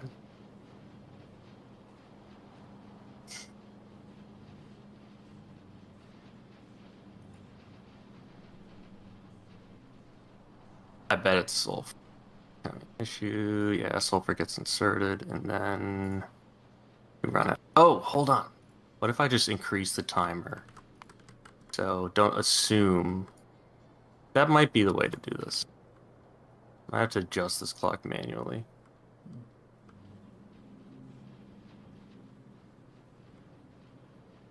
What's the period? Initially, we're going to insert... You're clocking there. everything separately. Okay. Yeah. You're going to see gaps form. It's not correct yet. But the two inserters into the engine units, I think, is the only way you're going to have this happen. So like, you'll see them stack up to 32.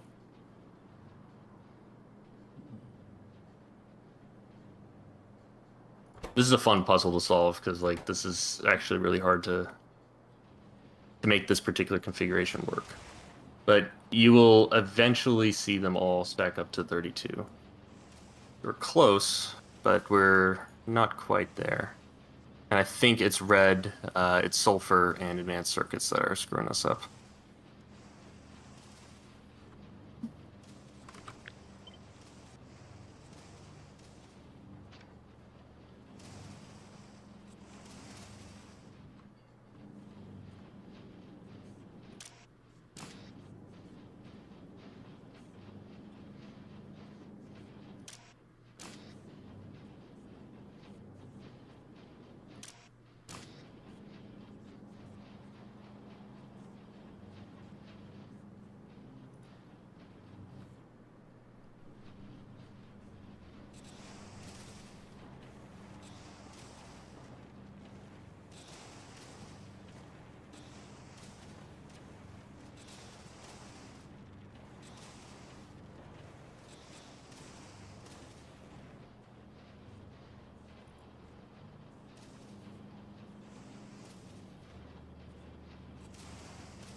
Yeah, engines just get squirrely. Every time, it's just... no matter what you do.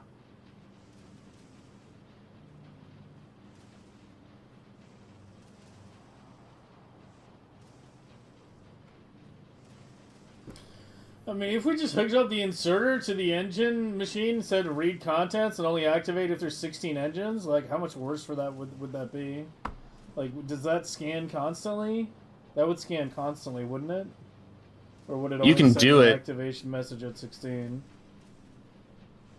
No, it's fine to read the contents. That's kind of the lead follower method that exists. So you can do that. It's just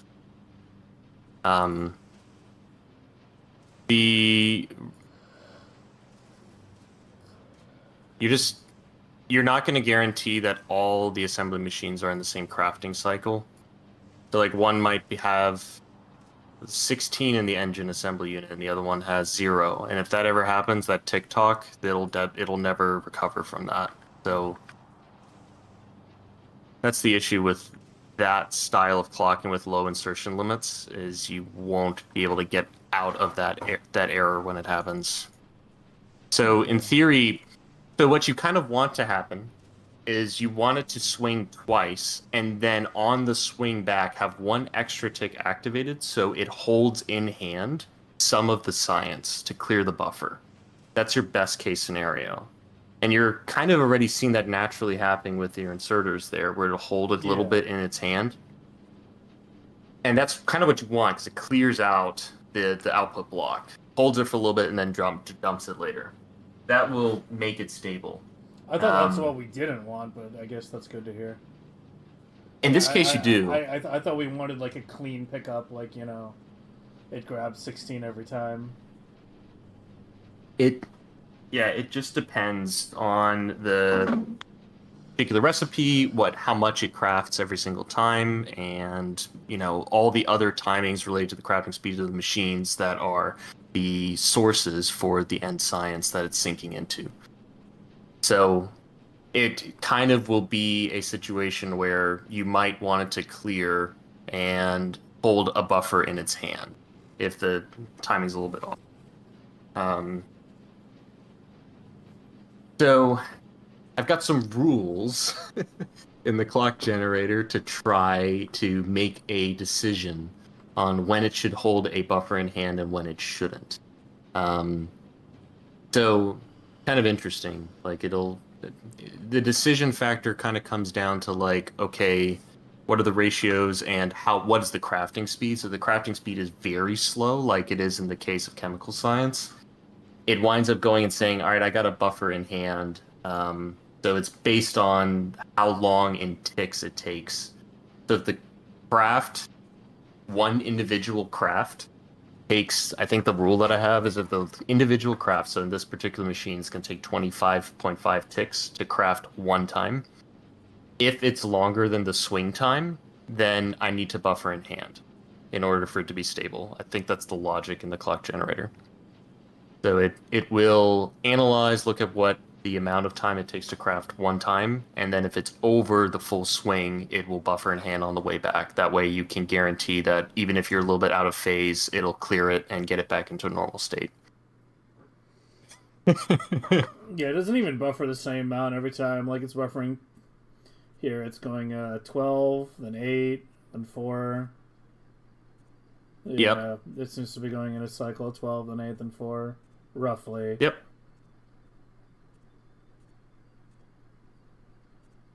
All about the crafting speeds, their relationship to the inserter swing time, and because, like, the whole thing is, like, the stack inserters are not like the bulk inserters, because they hold a discrete amount. Like, they have to hold 16 or they'll get stuck, right? So, but you can use it as a feature, like you're kind of seeing here, where it holds and buffers a little bit in hand and then drops it.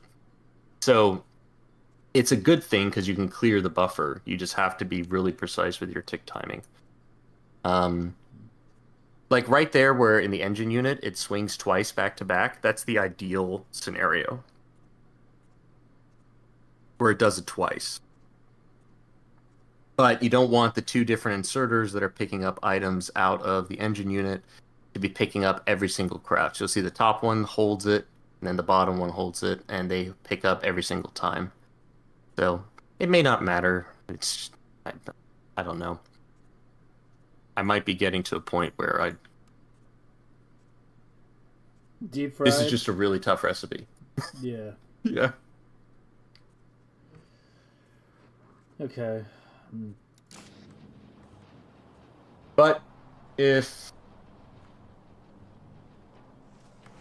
you want to see what the tool is trying to do, I can kind of explain what that looks like. And then you can kind of see what it's trying to do with that particular recipe. I can send you a giant dump of the current config that I've got. I'll probably have to send that in Discord. But you should be able to save that and then import into the tool, and you can see exactly what I'm seeing.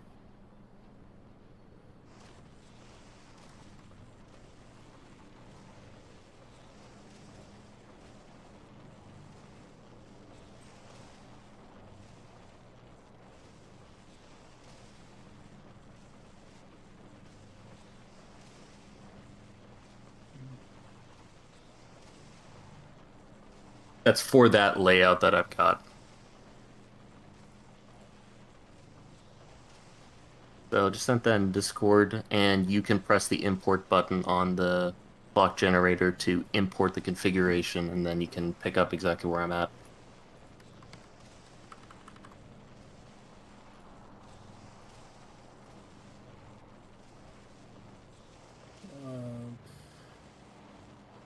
Oh, I need to save it as a text file first? You can just download the file as is. Just click that download. Give me a second.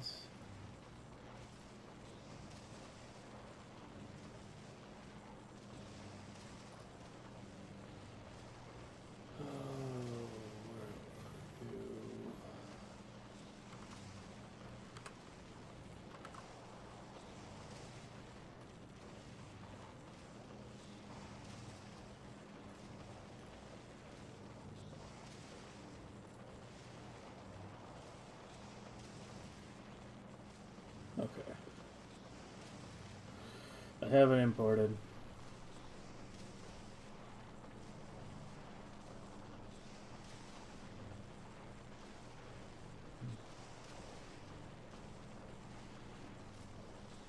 I don't know if it's just me, but it looks like your stream froze or something.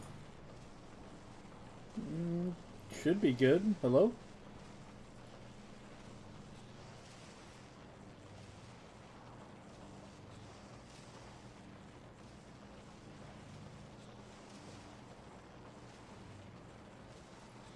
I don't know. It's kind of weird.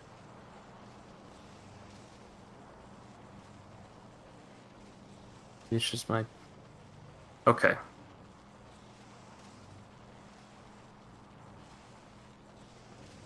Seems like Andy's saying that it seems frozen for some reason. Yeah, I'm looking at the preview. For some reason, you guys can't see the browser. Yeah, the OBS shit's actually fucking driving me crazy right now. I don't think I changed anything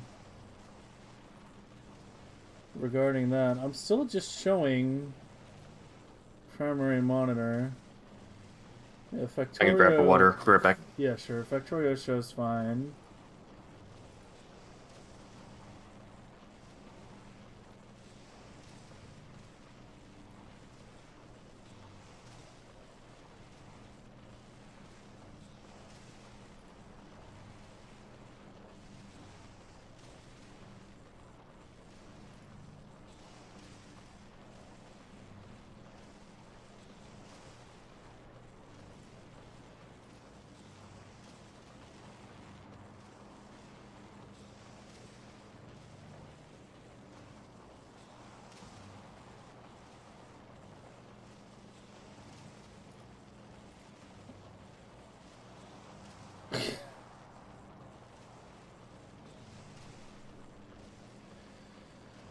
Oh,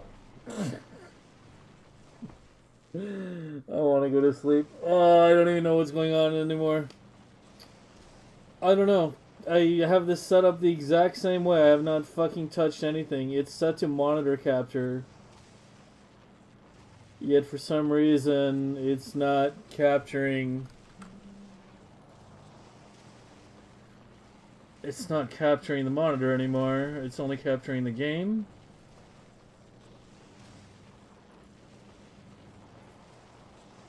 Minimize on focus loss? No, it's like... I mean, you guys have seen it before. Like, if I bring up a browser, you should be able to see it, right? For some reason, that's not showing right now.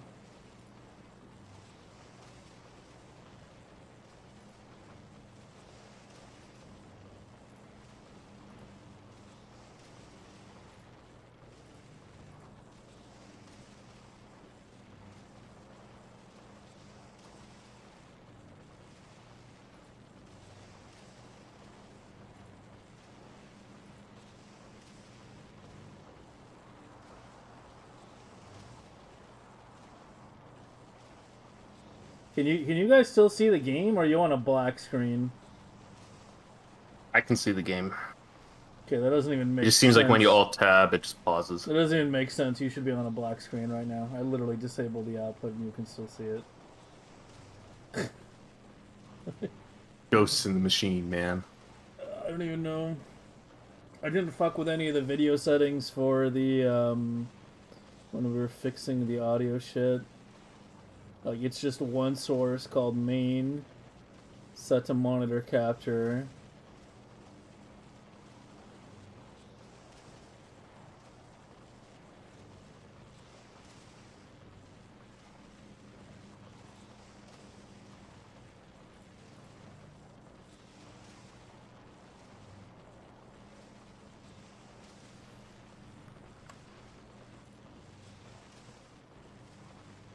Did I fix it?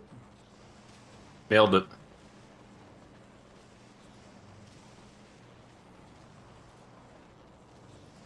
Okay. It seems to work now. I literally just copied the group. That's all I did.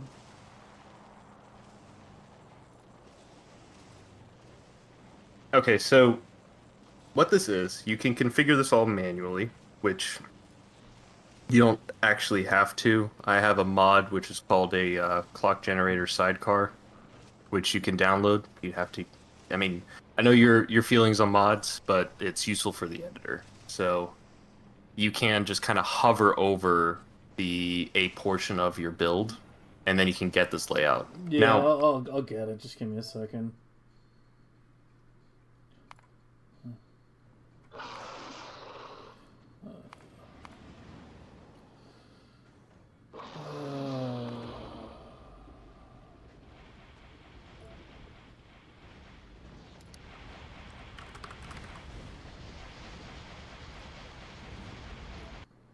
there you go.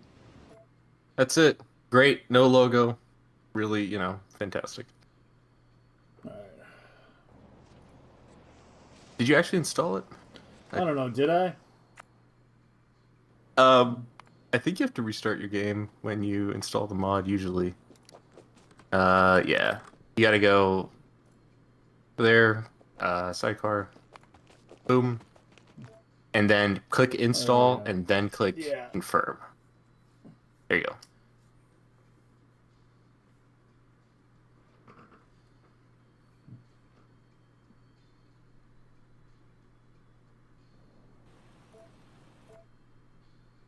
Now, random thing I'll warn you about, and I need to fix this. Don't hover over your labs with this tool; it will crash your game. But other than that, it's great. Okay. Oh my god. Don't select your labs, but everything else is fine. Don't select everything and say clock it. Yeah, I'll just try Alright, so remember to fucking disable it before I load my main game. Alright. yeah, and it'll disable achievements anyway. Okay, so you see that little biter icon on the bottom right-hand corner of your toolbar now? Okay. There you go. So click that. And what you're going to want to do is highlight just, take everything, all the inserters that are going in and out, and highlight that whole section. So you can highlight from the top of the beacons all the way to the bottom, but just have everything included. Highlight that. Perfect. You see how it gives you all the stats, like what the crafting speed is? Yeah. So copy this whole thing. Now what you're going to do, this is always going to save your current state in the actual UI here. So you can do is you can go to the top and you can go and say reset, or you can paste from Factorio. You're going to have to allow it to paste from your clipboard. I already figured it out. Okay, cool. Alright, well then, it's not completely unintuitive. So if you click reset real quick, just to show you what this is doing behind the scenes. If you go to the little drop-down ellipsis on the top right-hand corner of the UI, there's a little ... menu. If you click reset, and then you go and paste it again, you'll see it just actually input everything, which is what it's actually doing. So if you paste it from Factorio, you'll see what it wants, and it inputs it all. So what this is doing is it's kind of saying, okay, so you're going to have your machine 1, which is making chemical science, is going to drop to a belt. Machine 3 is also going to do that. And then it creates the relationships between all the machines. So the way I'm doing it is the mod is just looking at what's the source of the inserter and what's the sink of the inserter, and then it just categorizes all of that. And if it's dropping to the belt, it's going to do its best to read what's currently on that belt, and then say that that's an input, and then we'll set all the filters here for you. So it's doing most of the heavy lifting. Before, you had to do this all manually until I created that mod. Now, Okay. go to the top of the tool. If you go to the top of it, you're going to want to select Chemical Science Pack. It's a little bit unintuitive. If the UI little icon doesn't show up, it doesn't work. You got to click that. Perfect. Now, you're going to want to make 120 items per second, so that's your target production rate. 240. Because, sure. So then, if you do 240 will work as well. So then, how many copies of that module you're going to have is the number you want to put in the top right-hand corner is how many copies you have there. All right, so just one. So, well, and this is unintuitive, and maybe there's a better way to describe this. But you think about it like you've highlighted 2 assembly machines. So in your case, right, you're going to have per side 14, I think. Or is that correct? I think it's 7 copies per side. So it'd be a total of 14 for the whole assembly machine, right? So all that's doing is it just helps you so you don't have to do math. You kind of say like, okay, how many copies of this thing do I have?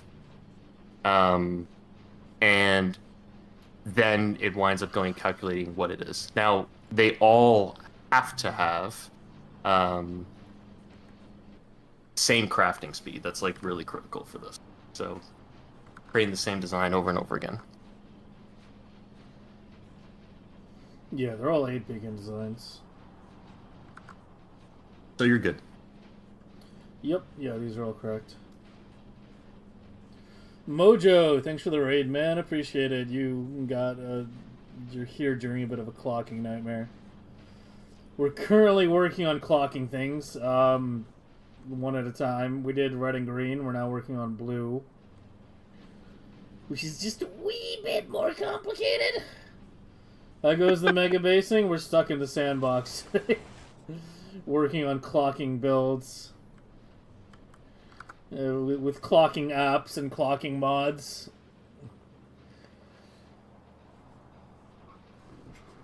Welcome to Megabasing, where you spend 80% of your time in the editor. Something like that.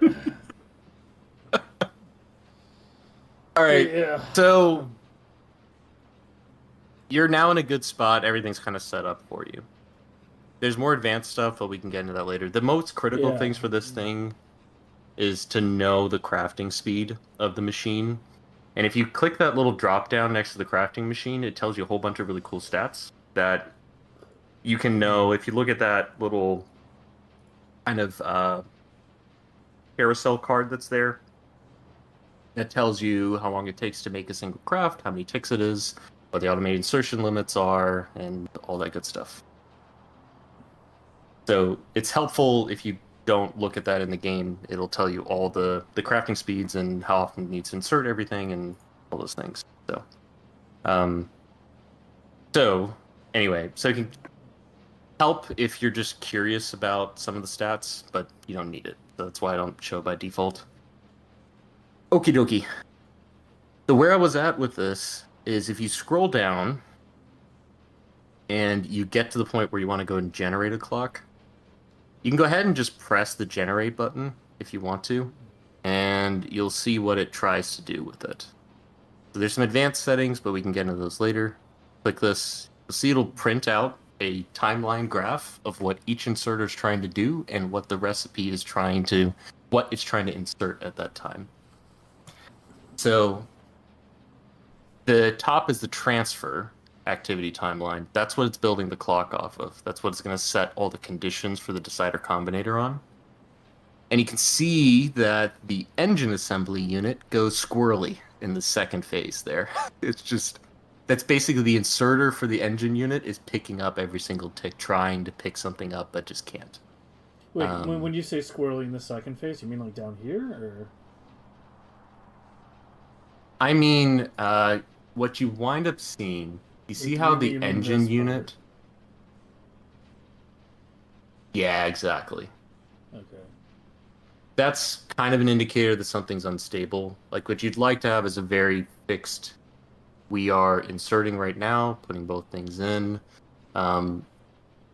It'll look stable to you, effectively. You can kind of vibe on that. You kind of just be like, all right, this looks stable, it doesn't. But, so that's where the timing's coming in, where it's a little bit tough. It's trying to dump chemical science one swing at a time. There's some things you can modify in here if you don't like what it auto-generates. So, show you that real quick because it's helpful. If you go to the advanced section that's a little bit up above.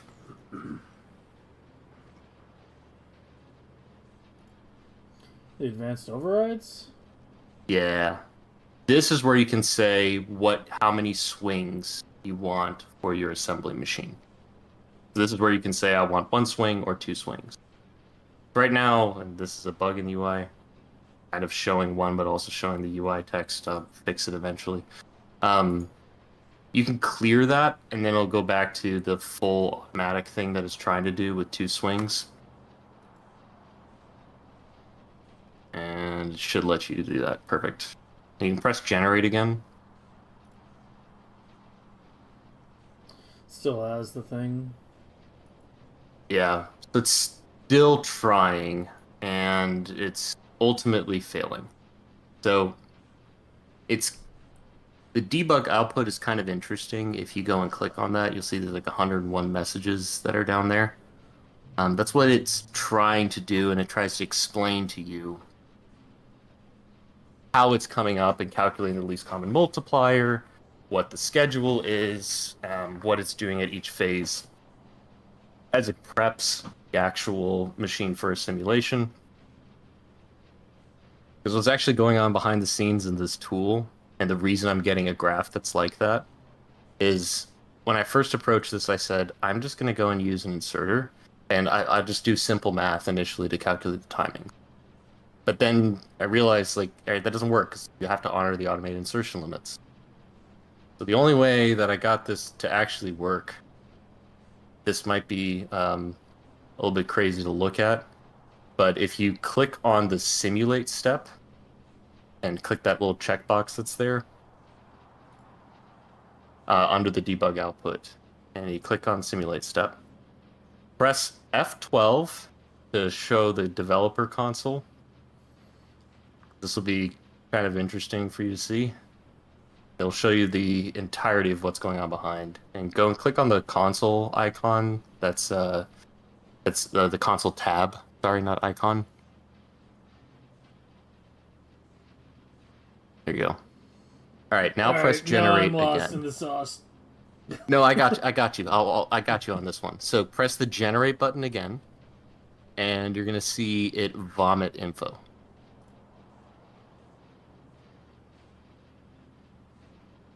Yeah, so if you expand that menu, there's a log of every single inserter, assembly machine, and what it's doing on a tick-by-tick basis. Because the only way that I conceivably realized that I could actually make this thing work was creating a state machine for every single entity in the game, controlling them the way the game actually controls them, making decisions based on the automated insertion limits. Can it insert? Can it not? Is it output blocked? Is it not? And then so I'm basically simulating in the browser the game Factorio on a much smaller scale.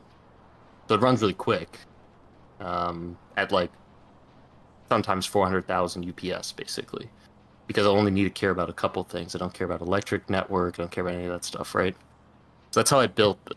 So it allows you to do some really cool things that you wouldn't be able to do if it was just math-based, because it is a true simulation.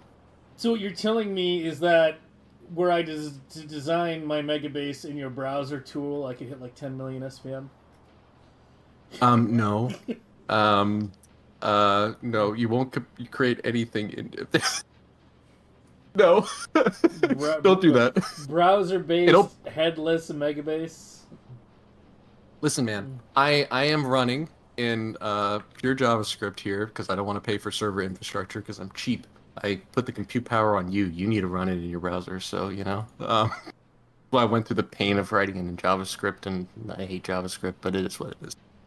I'm not even a programmer, and I hate JavaScript. Good, you should. For all the programmers that are out there, I'm sorry if you love JavaScript, but I detest it. But I wrote it. It's actually a good way to get around paywalls on most sites. If you just if you just disable JavaScript, it, like disables it.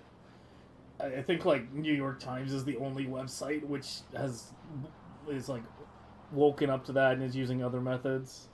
But all these other like news sites, yeah, you can get around their paywall just by disabling JavaScript on their website. Sometimes you'll lose pictures and video, but yeah. That's actually a real problem. Like, but that's okay. It is what it is. So, A real problem, real solution.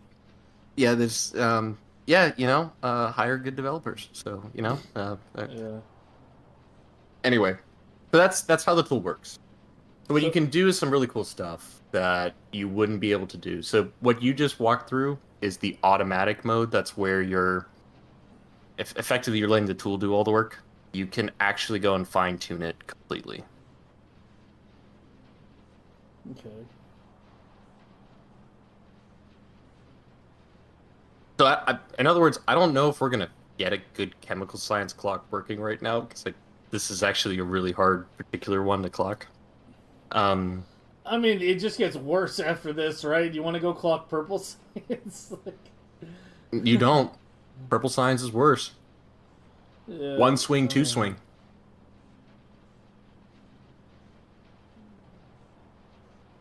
Yeah. The tool will support that, but you got to go into fractional mode. So, yeah. Okay.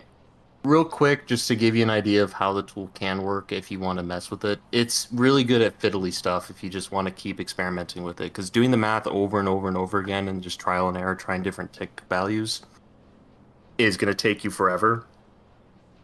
So this can automate that.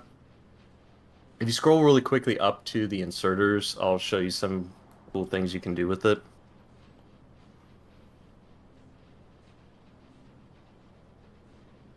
So you see there's a little setting icon next to each inserter? Yeah. Let's click on, let's say, any of those. You'll see that right now it's in automatic mode, but you can actually tell the inserter to always insert. And that's really useful if you don't care about like whole as an inserter, because it will create your least common multiple because of the 400% plastic recipe or 300% plastic productivity. You're going to insert it like 1 every 8 times. It's really rare that you're going to insert coal. So it can be really useful to just say, hey, just don't clock this inserter. Just assume that it's always going to be enabled. That can be useful for things where the least common multiple works out in a way that's really gross. But then you can just say, hey, I just want this inserter to always be enabled. So for fun, if you wanted to, you could go and select all of them as always, and you could rerun the simulation. It wouldn't clock anything, and you could just try that clock. But it will give you a whole bunch of decider combinators. Okay. Konage, are you asking me about the JavaScript thing?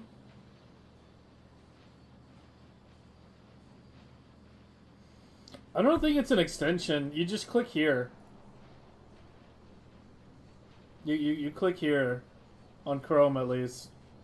You go to Site Settings. It's not an extension. Block JavaScript. And there you go. That's it.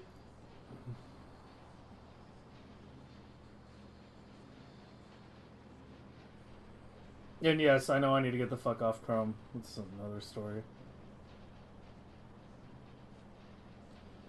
No problemo. Okay, so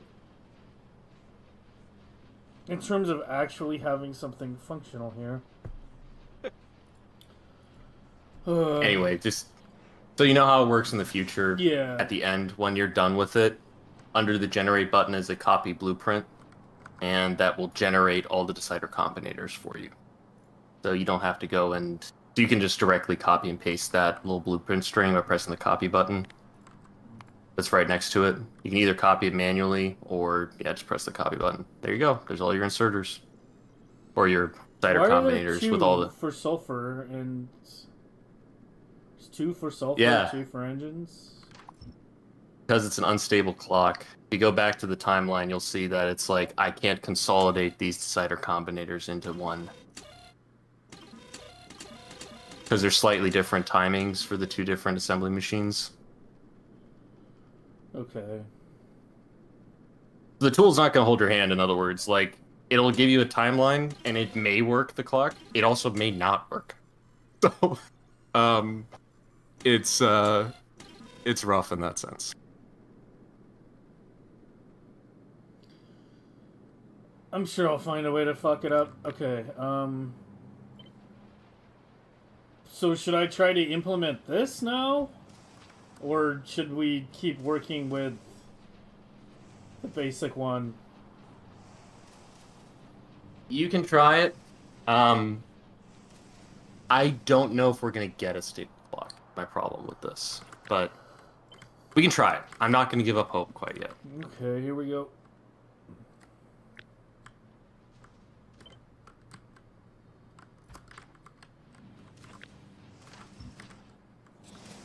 And hey, you never know. Maybe we'll discover something new, and I'll figure out a way to improve the generator. I don't know.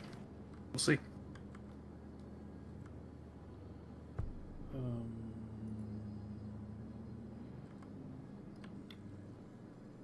Okay, so you...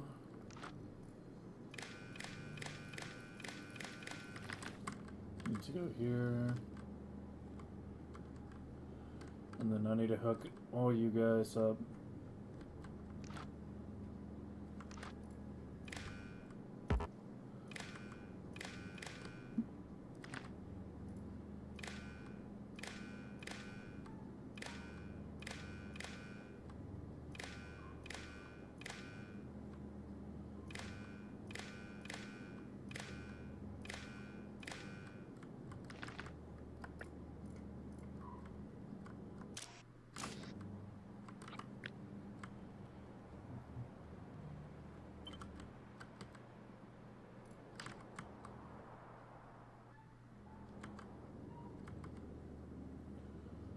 Okay, so engine.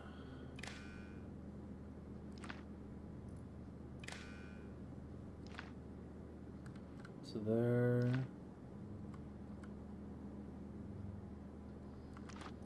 Pipe and steel. So there.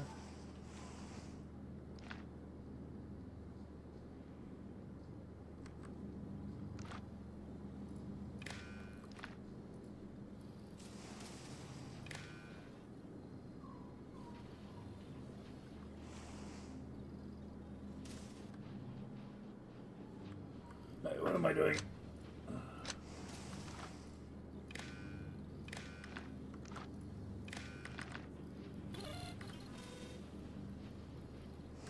Something like that.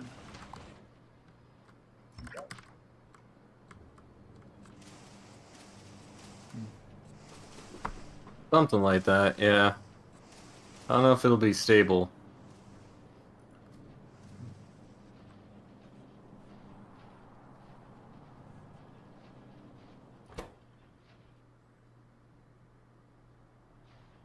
Sure doesn't feel like it. No.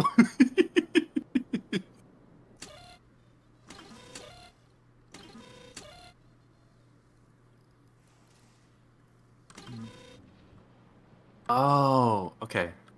So one of the problems I'm realizing with 8 beacon is that occasionally it'll stack up to 42. When that happens, kind of a problem.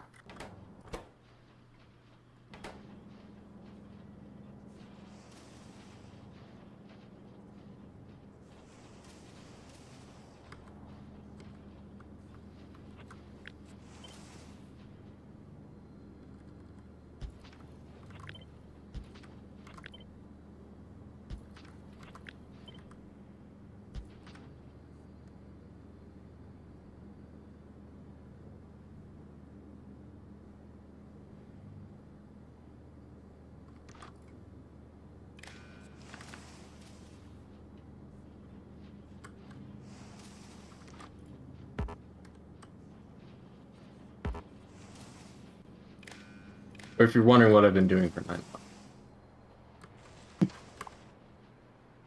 It's the shit.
It's the engines that are just completely fucked. Yep. Like, it's going to 24, but it needs to be swinging sooner than that. If it lets you. Sure. You're just like the complexity of this is like you got an overload multiplier of 8. That means that the moment that it stacks above 8, you can't insert anything. Yeah. You have an automated insertion limit of 8. That 8 and 8 timing is unstable in general. You want to insert 2 pipes, really would be ideal to have it constantly crafting because it's 2 to 1. But the pipes themselves are at automated insertion limit 16. So in theory, you can stack them back to back and do 2 swings instantly into there. Oh no.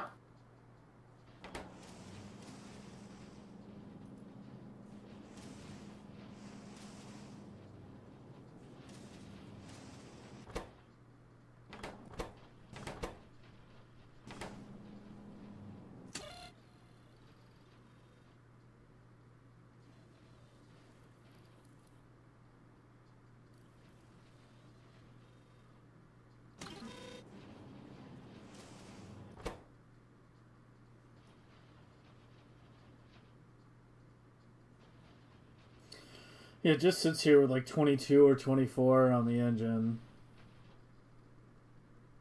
Well, at the same time, 22 and 24 is probably because if you just change the layout a little bit, where gear and steel are going to be on the same line, that's going to be more stable anyway. The reason being because those are you can insert both back to back because they're only going to consume 1, and then pipes are going to consume at twice the rate. So just switching the layout is going to make the clocking easier. Okay, I'll definitely try to change that. Like I said, I wouldn't even do it because, like, right now, in the layout that I sent, you're still going to suffer the same problem because you're just dealing with a 25 tick crafting time, and you're trying to do 2 different. Like, if you have 1 engine unit and 1 chemical science, it's going to work out just fine. You're going to have 0 problems. You can always stack up to 16. Beautiful, very happy.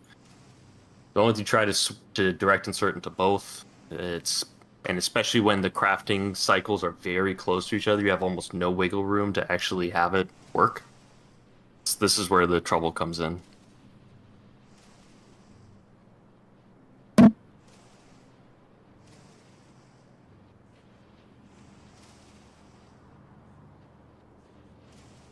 I feel my brain melting.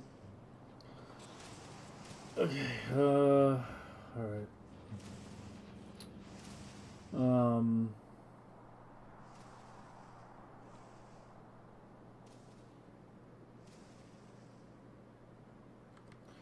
let me go ahead and make that change even if I don't double side the belt. So let's put pipes here. Let's put steel here.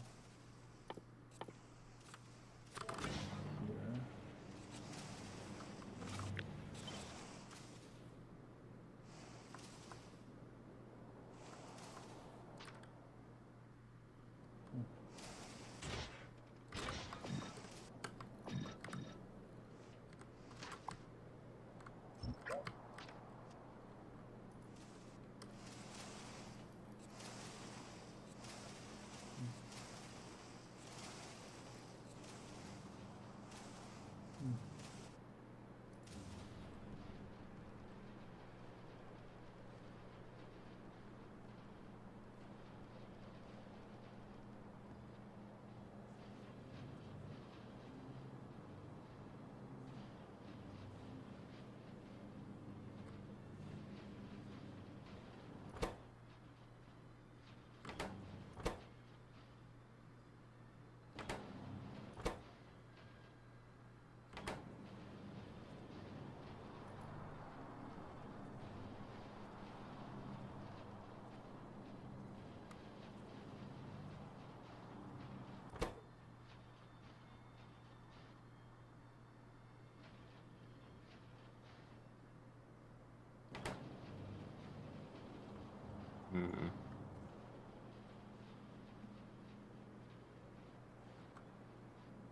It is creating a very consistent pattern. You can see it's the exact same gaps, Yep. repeating the exact same spots.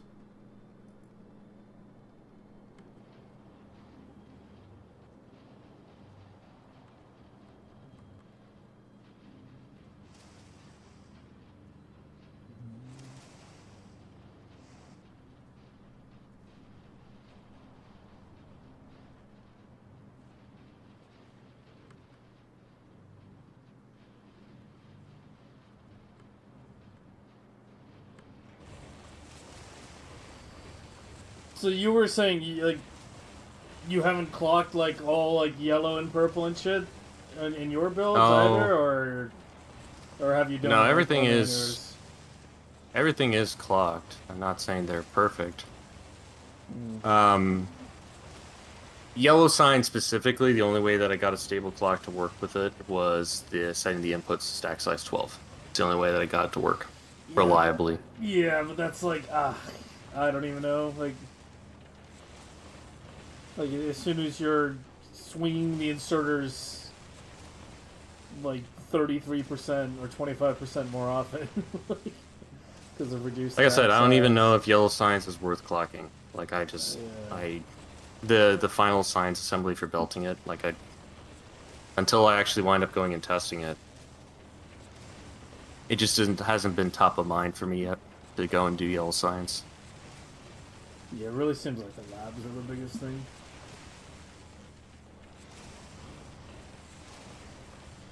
Is that A-Buck? Yeah, it's A-Buck. We are fucking smashing our heads against clocking right now.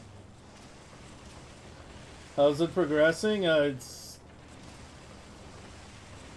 We're trying to see if we can get like a stable engine clock with the double direct insert engine layout that I had here.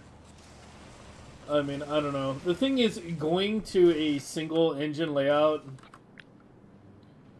also would let us get slightly higher direct insert. You can go 11 beacons. Yeah. Yeah, so slightly higher beacon count. That's what I meant to say.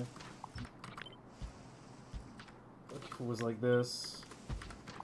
You can do 11 assembly machines instead of 14. Yeah, it would go to 10 beacon count. You said 11? You can do 11 technically. You do a full daisy chain all the way around the assembly machine. Leave one square for the engine unit. It's enough. I think so, at least. I can look at it.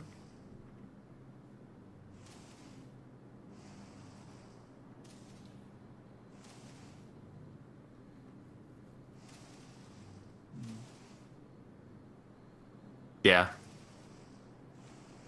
You can do 11, technically.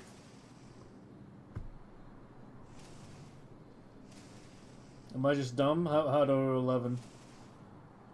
Form a full ring of beacons around the chemical science.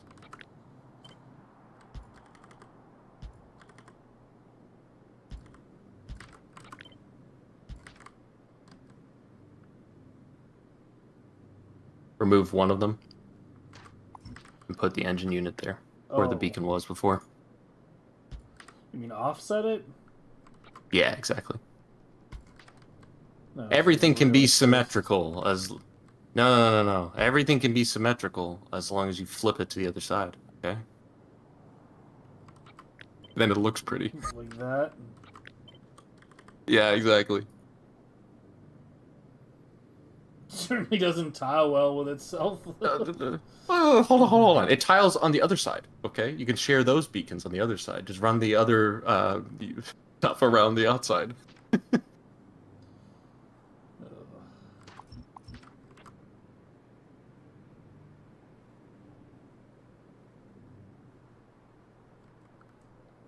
It gives you more than enough for the actual, like, for what you're doing there. And then you can DI pipes directly from a foundry.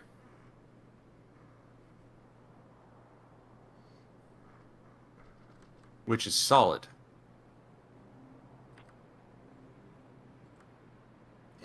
Maybe my brain's just too fried at this point. I get the feeling. It's really hard to do clocking on stream. It's a big reason I don't stream a lot, 'cause it's a lot of fiddly stuff. Also, just don't have the time to do it, unfortunately. Yeah, no, I definitely get that. 11 beacons is nice because it hits a break point. Where you can have 11 assembly machines and make 121 per second. That's why 11's nice, 10's not great. Not that, okay, 10 isn't bad either. Okay, it just means that instead of 11, you need 12. Big whoop.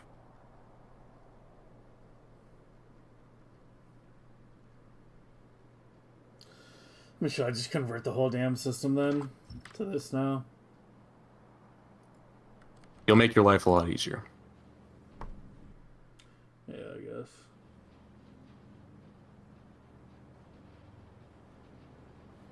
Alright, let's redesign the bottom half again. Let's just do the 10, I guess. Okay, so we need your pipes and bullshit.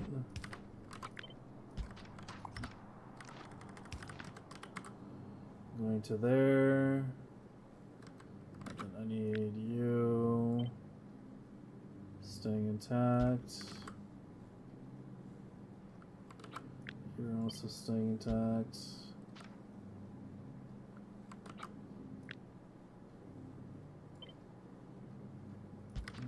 One here.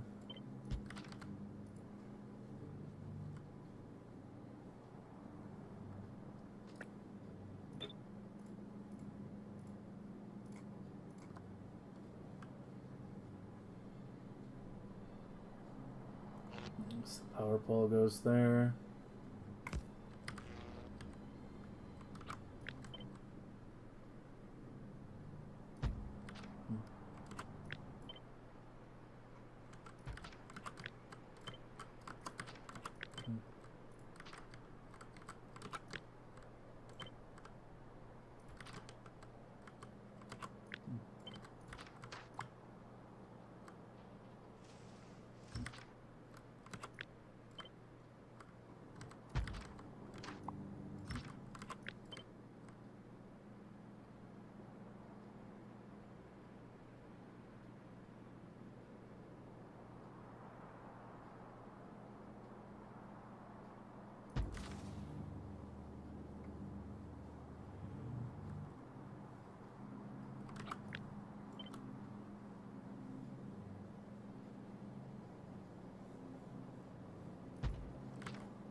Let me get the damn circuits first. Okay, so now we can just use, hopefully, one wire for everything. So, do you already cover everything? You kind of do. Alright, so you are input to there. Wait, what did I do?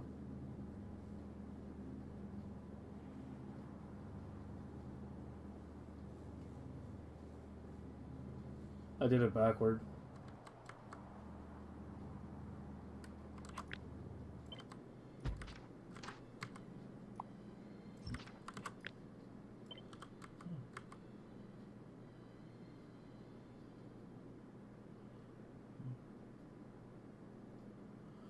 What the fuck did I just do? God damn it.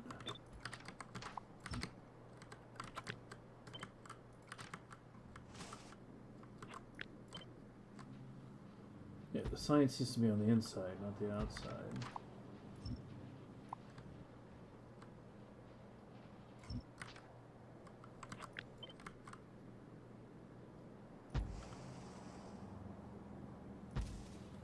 Okay.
One, two, three, four, five, six, seven, 8, 9. And I need 12?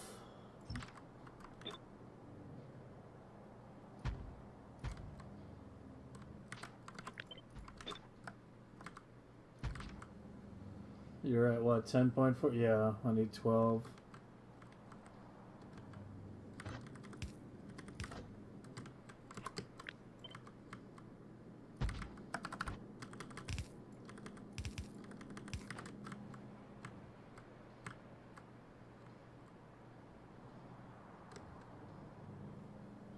Look up, broke.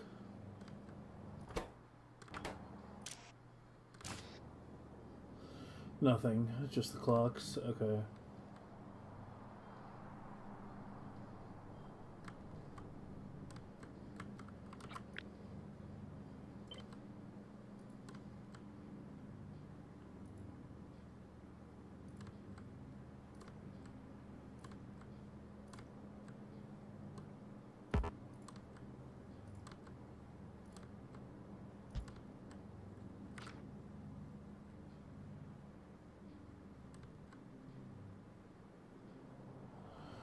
Okay, shall we try using the clocking tool now?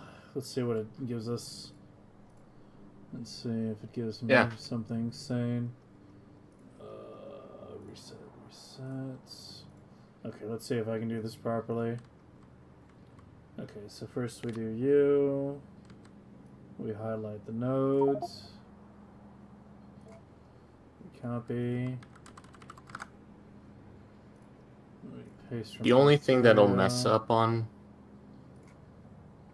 if you don't have anything on the belt it's dropping to, it doesn't quite know what it's dropping to, which is kind of weird. So then it'll just kind of guess and throw a random belt in, which is what it's doing. It works the best when the build's already running and then you want to add clocking to it. So you have to mess with a couple things, but I got all the crafting speeds right. How do I even tell what it didn't get? Like, I can't even tell. You're saying, like, it missed something, but I can't even... I got you. So you see the inserters there? Mm-hmm. Let's look at the belts and make sure that we have all the belts correct. So does it, like, I start with there, look at the belts, double check it. That looks good. That looks good. That's the problem. Yeah, it's trying to output to the wrong belt. So just add a new belt then. That's really easy to do.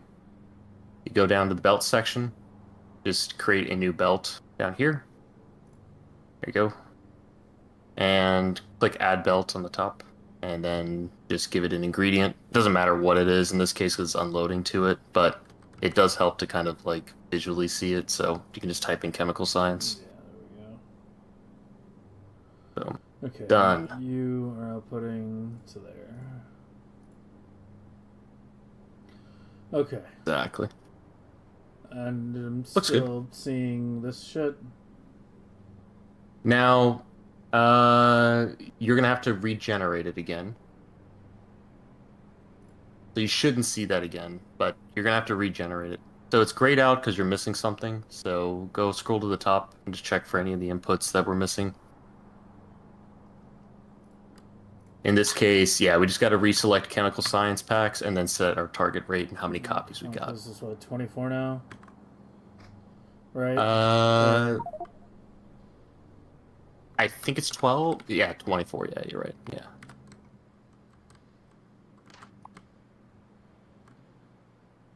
Yeah, it's 24.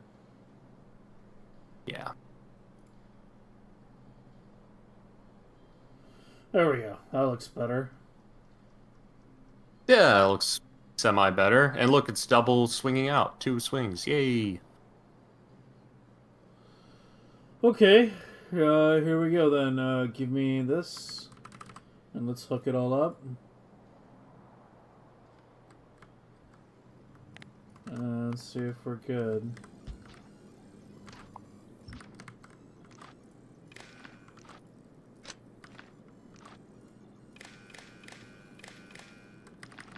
Make no promises that everything works every single time, but you know, it'll do its best.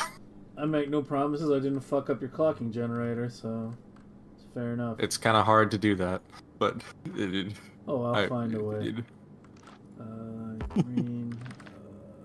You guys are gonna to figure out where you guys are going later. Jesus fucking Christ. Just put a power pole here.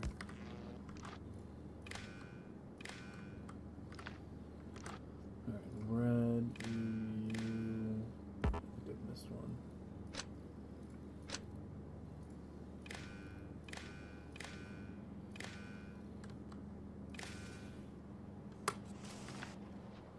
The moment of truth.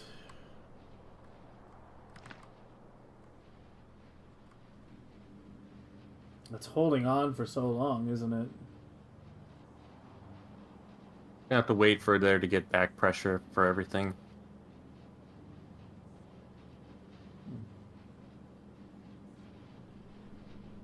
There's chemical science, right? It looks correct.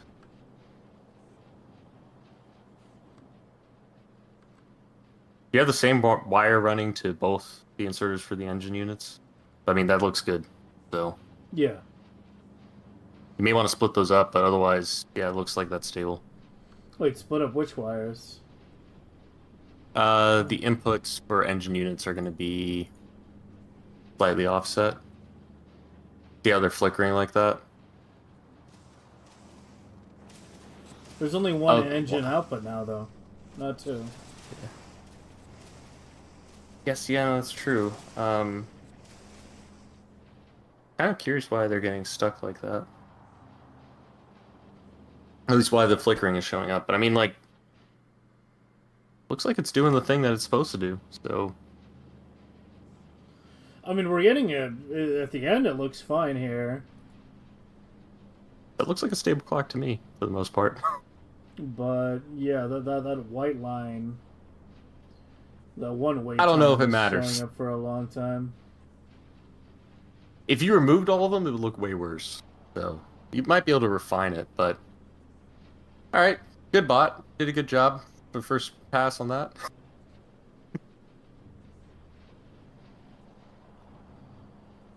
Okay, Shark, what are you linking me? Sorry, I know you linked that a while ago. Is this something you're trying to? You want me to take a look at? If you're still there.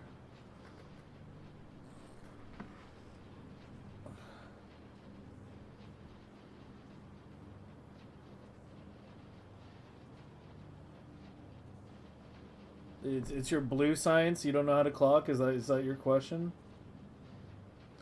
Yeah, I mean you're gonna run into the same issue that we did here, which is that due to the automated insertion limit, you ideally want to have one engine per blue. It just works out better. I mean, this is basically like identical to what we've been working with all night. This is like pretty much exact same layout. But yeah, you're probably. I mean, you're pretty much gonna want to go through the exact same steps we've gone through over the past couple hours. How to get belts in? I mean, just copy what I did here. This worked. I just went with 10 beacon, yeah. I just went with 10. Just kept things a little bit simpler.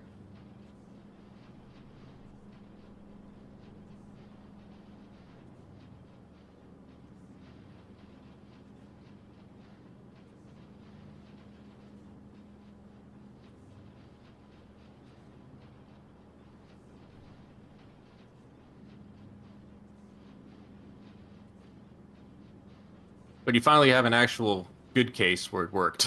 So, Yeah. that's where it's not gonna solve all the problems, and this is what I meant by me like having to change my design philosophy to kind of account for some of the limitations in the game, which is annoying. I think, like, objectively speaking, that you have to do that, even though, like, I think there's bait when it comes to these. You'll see something like, oh, this is perfect.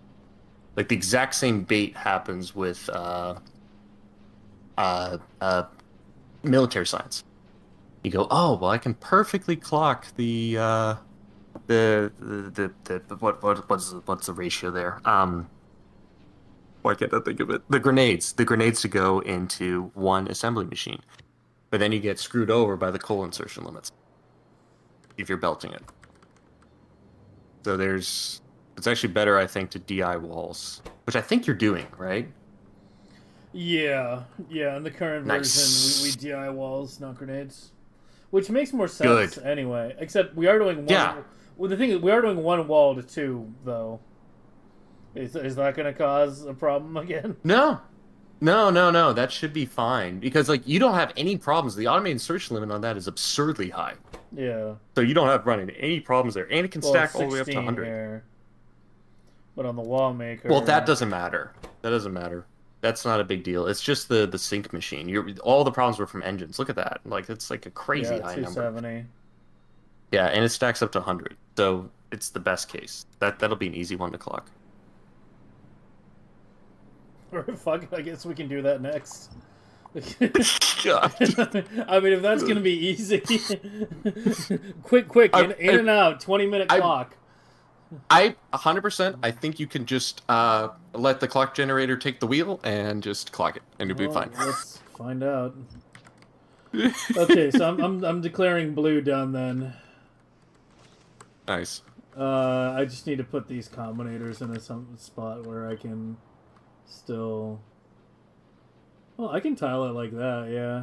The combinators, I guess, could just stay there. Technically, does work. If you want an 11 beacon version for chemical science, not saying you need it. Nope. Moving on. No, all right. I just made one, but okay, never mind. And it's clocked already for you, you know? All right, nope.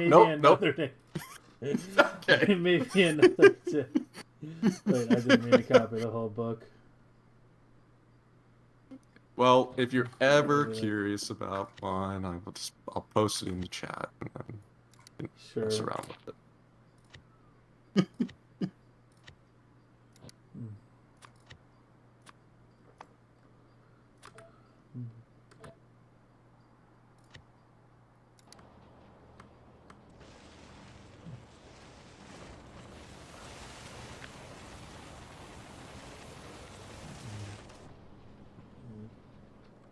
There you go.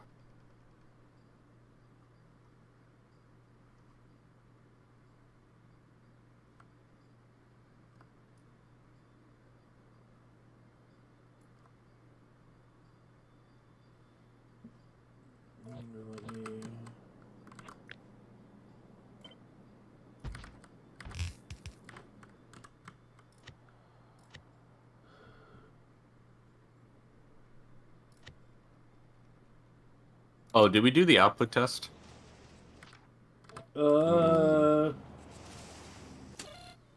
To make sure that it can stop and then start again? Do it right now.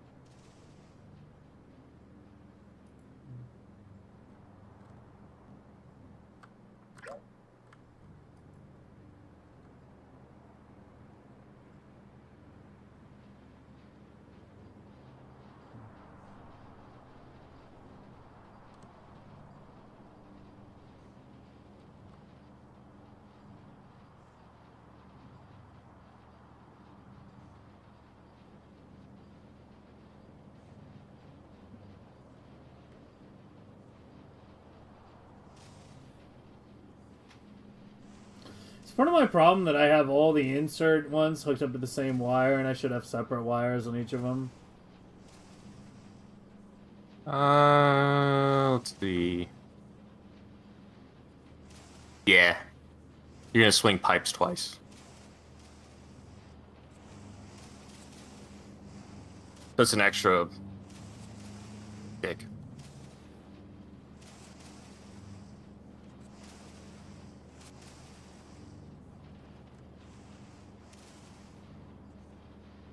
I mean, everything else is swinging at like the exact same time, though.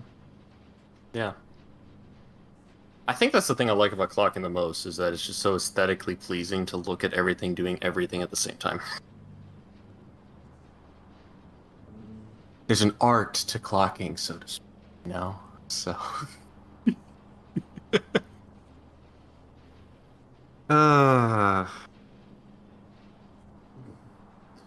There's an art to dropping a grandfather clock on someone Looney Tunes style as well, but yeah.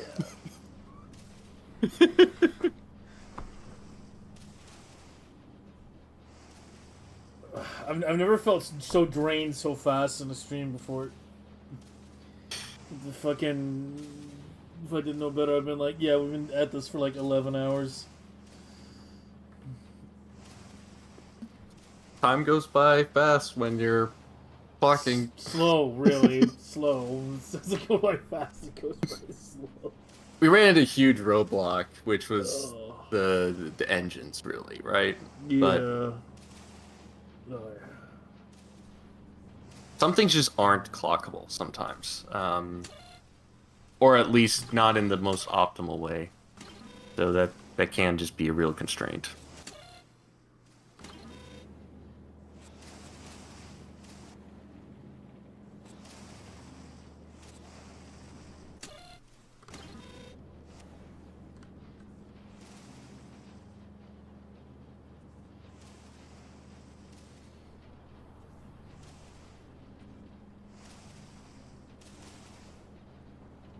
And we didn't even get into the most hard part about this whole thing, which is the red circuits.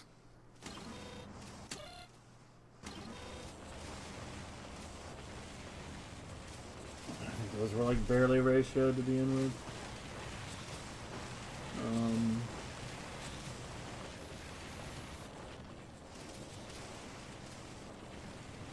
Yeah.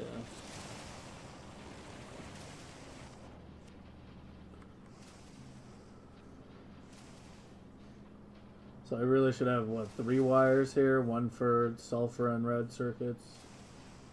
One for gears, pipes, and steel. And then one for engines. Okay, let me rewire everything again.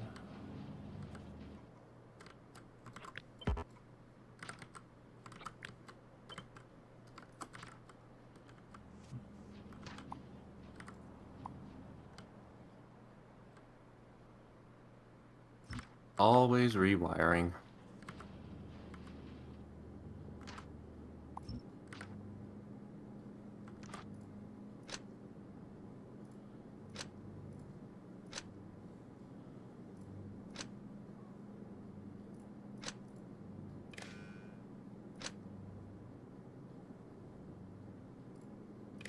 Wait, where are you fucking...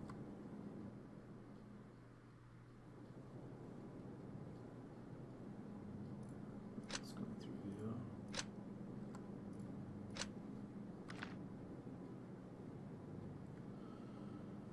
Okay, the one thing that stays consistent is you. Stay hooked up to that. So we want the engines. I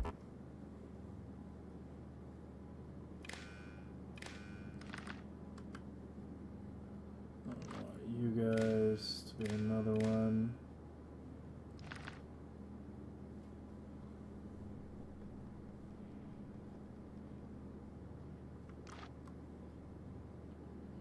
Yeah, so this is where we really hit some need more wire colors options. Yeah. Well, I've become a huge fan of the constant combinators because they do such a good job of just like, you don't want to run like a million power poles, otherwise you'll get like rat nest spaghetti. So I'm the just constant running into the combinators, lights, yeah. The lights work too. they do. They're slightly worse for UPS. I don't want to hear it.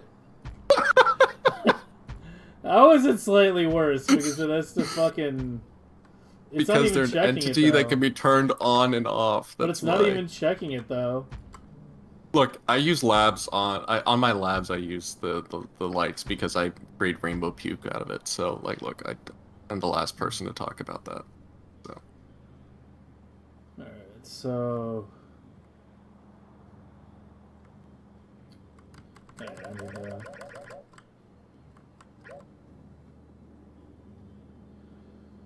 Okay, so... Sulfur and red shit is going down through the lights. The engines are going through the power poles. And that leaves the pipes and the gears.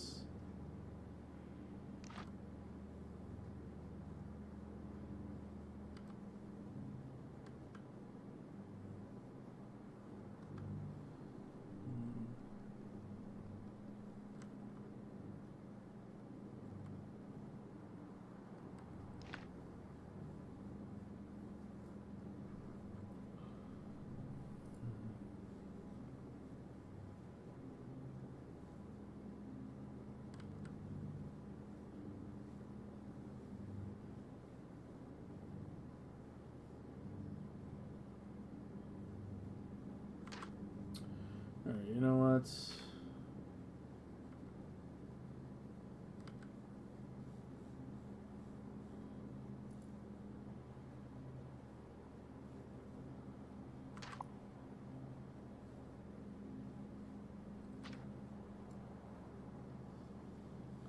So now you don't reach, right? Yeah.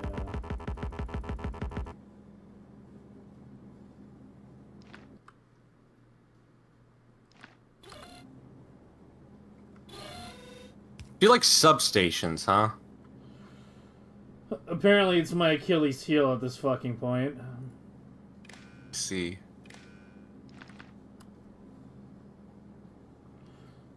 It's okay. I can try to honor that style. I mean, even at this point, it almost feels like better just do the fucking, like, small poles. Like, not even the mediums, just go for the fucking smalls. The biggest thing that I think just matters is just make sure that they are all connected with actual power cables, because if they're not, your electric network will create separate electric networks for each one, and your UPS will plummet. Yeah, I'm aware of that. That's the most important part. Just make sure they're all connected to the same power grid. As long as that's the case, that's good.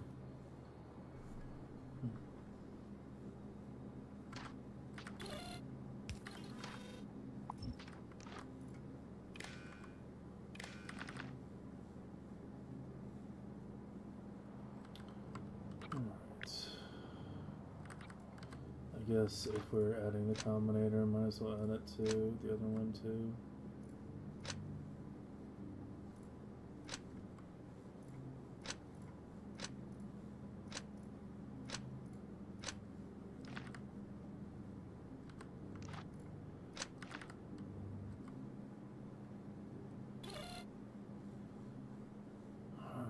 Are you trying to keep it very fixed width for this design? Yeah, the whole point was they were supposed to be tileable. That was a Okay. big thing when we were designing it, is that it can They tile stack next to each other. very Yeah. easily. Yeah, all the You can blades, share beacons and all the blades that we've designed this year have had that. Some of them didn't have it to begin with, but you know, people have worked on making it hit that mark. Some people have put in a lot of effort. But, okay, let me just make sure. Okay, so engines. Oh, these are pipes and gears. The engines go along the poles. Output's going along the poles. And so what's the other one I missed? You.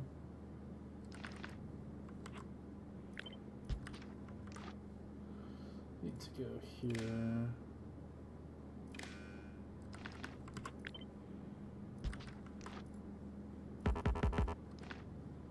Of course.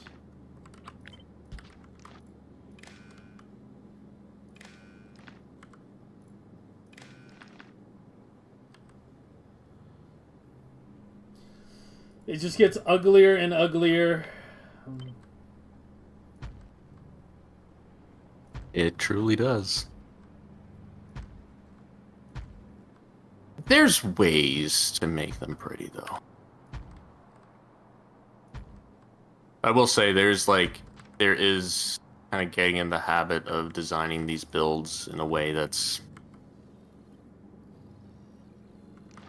it's weird. It's a weird habit to kind of form. To design things a little bit different than you would normally.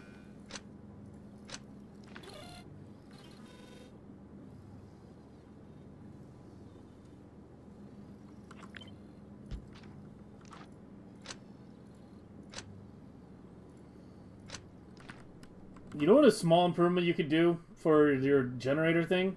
Make the science one either be the first or the last, instead of being arbitrarily somewhere in the middle when it spits out the blueprint. I don't know how easy that would be. It actually depends on the inserter order that you happen to register it in the config. So whichever order you put it in is the way it's going to spit it out. Oh. Because you might actually want to not make science. You could also just be making plates at 80 per second, which is common for, you know, like on spaceship designs, you might just want to clock your furnaces to a very specific rate because it's a separate module. This works for any recipe. But I think that's actually a good improvement, would be making whatever your final end product is, sort it that way. And actually sort them in the order that they are in the chain. That might be really nice. Rather than just the order you happen to put them in. This can be condensed. Or at least an easy way to rearrange the inserters, because there's no way to do that. Yeah, these are the same 1537. Just lose that.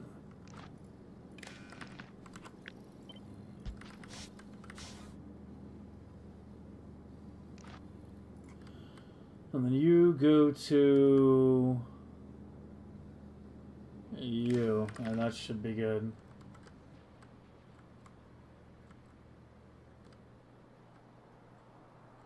Or are you no good?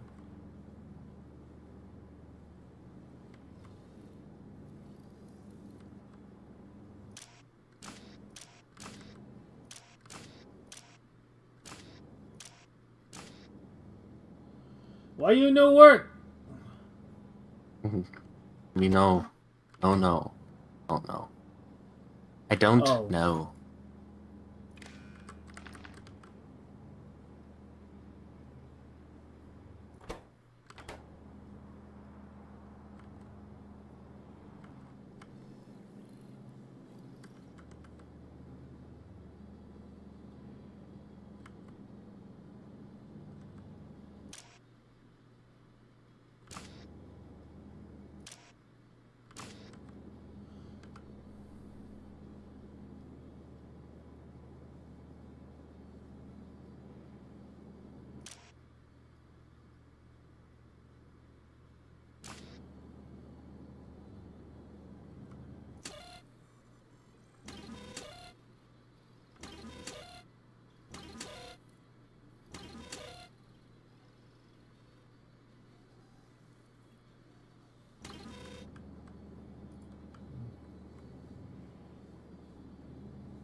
Oh.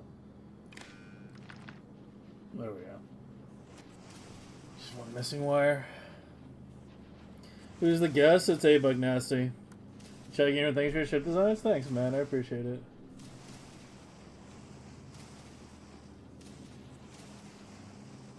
Still use one of your ships, by the way, in my Megabase for interplanetary, like going all the way. That's my freight ship.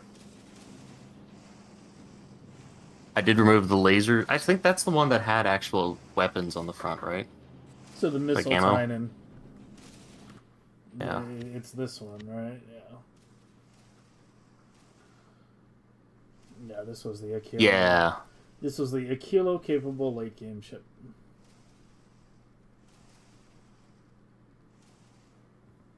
That still hauls all the calcite and all the stuff to all the different, all over the place. Which I can't tear down because it has way too much shit now.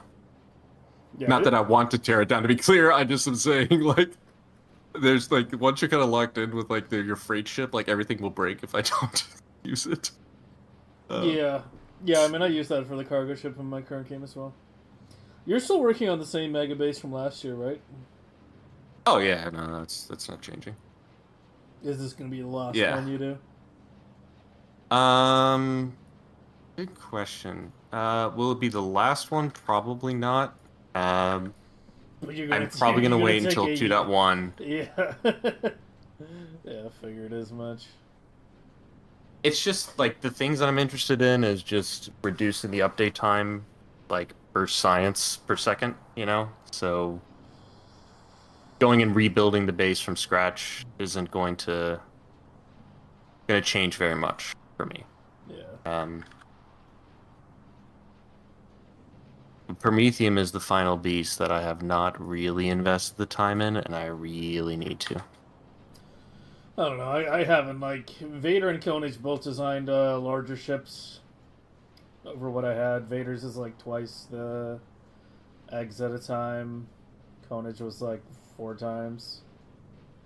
But they get I think pretty he damn large because the stacked version of mine is like 280k eggs. Vader's was like 500k. Koenig was like 1 million. Yeah. So at a certain point, it's also like, how many fucking capture biter spawners do you really want to make? All of them. Hey, I had it up, so I was making 1 per minute in my current run, which is actually pretty fast when you realize what goes into making them. Making 60 per hour. But I think you're already making them in Legendary, right? Like the Legendary biter spawners. The leg up on me, man. Yeah, that's what I'm talking about. Legendary, yeah. I'm making 1 legendary per minute, yeah. I had to put up a really big Covarex. I had to design an entirely new Covarex blade where it was like, okay, it literally just takes a full belt of uranium and turns it into U-235. I have 6 of those running right now in my current Megabase. So it's six stacked belts of uranium. I can just show you real fast if you haven't seen it, actually. I think I did. I'm actually curious, yeah. I have to see it again.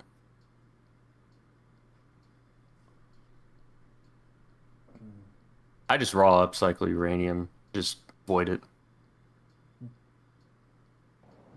Yeah. Yeah, it's up here. 6 stacked belts of uranium.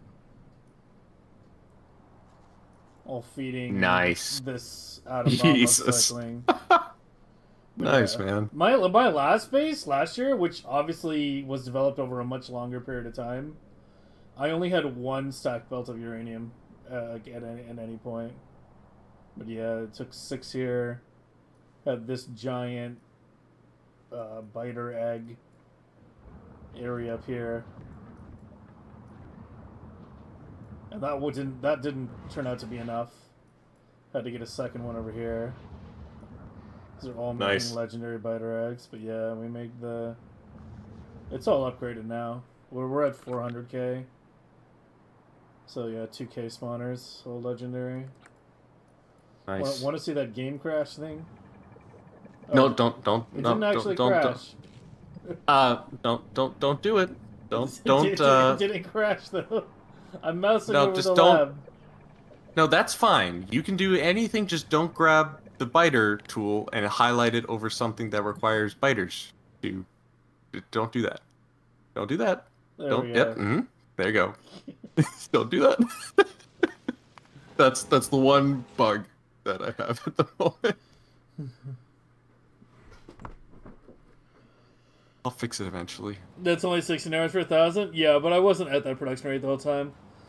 You were trying to message me on Discord or adding my last announcement you can't for some reason, permissions or you're peasant.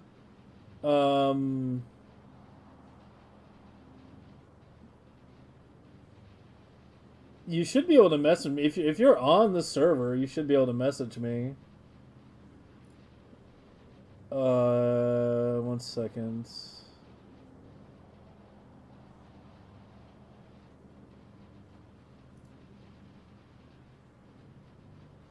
You're Cryogen on Discord?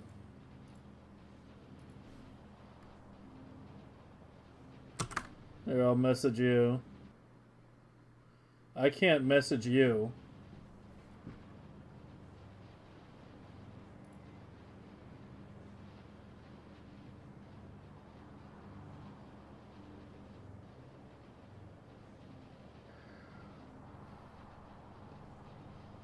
Are you only accepting from friends or something?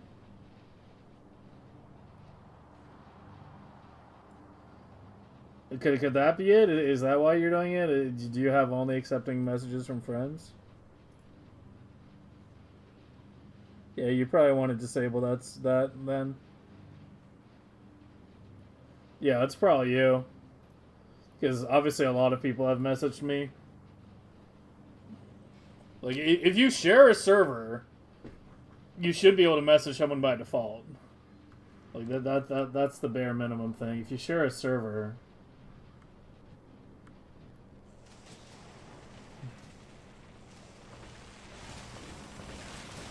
So are we clocking these red chips or no?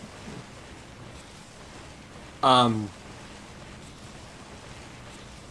can. Clock generator is gonna vomit on this. You can try it, but there's an easier way to do it. It's a new concept of clocking that's much easier though. Lead thingy? You're gonna want to do. It's just reading the contents of the red signs itself, or sorry, advanced circuits, and then deciding what to input. It's all based on automated insertion limits, and you latch it when it's gonna put things in and take things out. I can. Let's see. So you have. You can. A simple thing you could start off with is you could create a decider combinator, and this all kind of works because the downstream is all clocked, so doing lead follower works better if you go upstream, and everything else downstream is clocked. So if you grab the decider combinator, read one of the advanced circuits. Probably the one in the back would be the one to read. The back meaning up here? Yeah. Not the one that's getting output blocked occasionally, where it backs up on the buffer. You can start with on the back. Yeah. So that you just connect to it, go and make sure that you're reading the contents, and also make sure you include in crafting. And then now you have access to all of the items that are inside it. So, right. So now what you can do is you can set the combinator to simply, in this case right now, just emit, hey, whenever the advanced circuits are greater than 15, go and drop. So that'd be your first condition.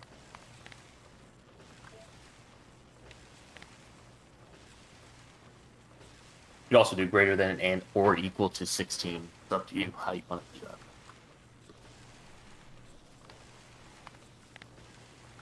Now, it won't be because it's buffering in hand, but yeah. But now you just hook them up to that first one. So you hook up the output of this to that inserter that's right there.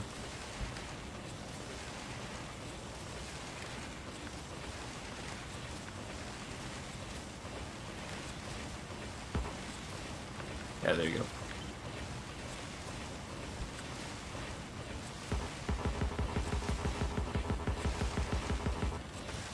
Thing hates me.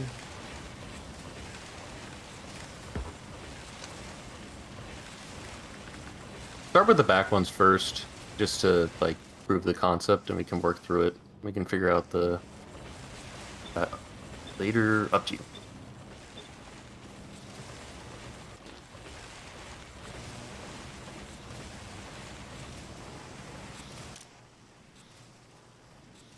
And then you're gonna need to set a condition on the mute for anything enabled. There you go. So that's already clocked the output inserters. Yeah. That's pretty much all you gotta do. Oh, you don't clock the input at all? Oh no, you do. So that's the next step. The inputs are a little bit weird. I mean, the inputs are almost going fucking constantly anyway.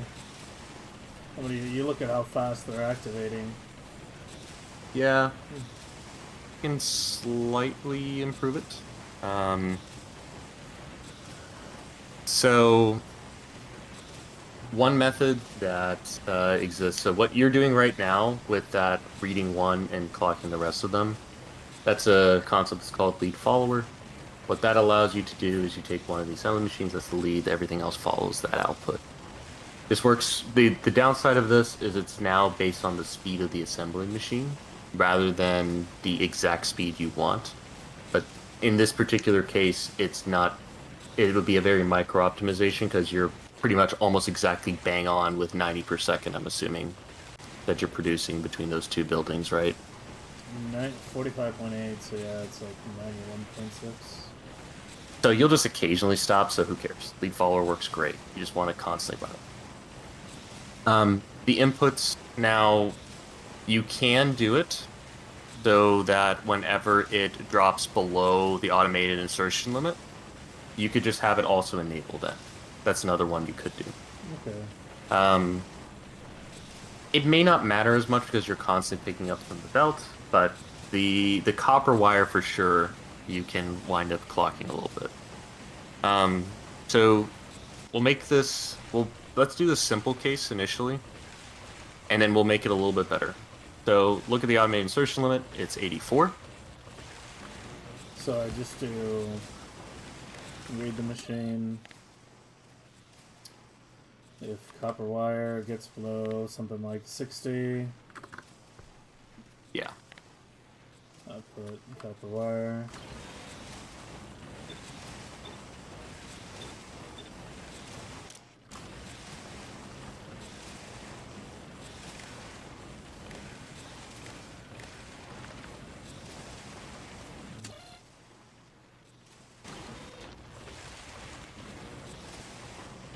And And then the this, same thing for the last part. you can. What I'm going to show you, though, is the thing that you can do to make that actually swing 2 or 3 times really quickly together instead of pulsing back and forth. Like, what's the consumption rate of copper there for you? I don't know exactly. 66.7. Okay. So, you are delivering, so the inserter can go and produce, like, can transfer 120 items per second. So it's kind of doing this, like, kind of PWM pulse width modulation thing where swings, then stops, swings, stops, swing, stops. What you could do is you could stagger them all together to rapidly swing into it and do a burst of them. So you could latch the inserter and tell it, hey, initially insert once you get close to the bottom end of the range, and then quickly fill it up until you get to this next range. So that would be latching it. So kind of what you can do with fluids, you can also do with assembly machines, and you could have it do what's kind of like a latch lead follower. It's a little bit more complicated, but it's not too bad. So I can send you a quick example of what one of those would look like, just so you can see it, or we could build it. I know how what do you want to latches do? work. I'm kind of already building one right now. Okay, cool. So we'll just do latch, like low thresholds.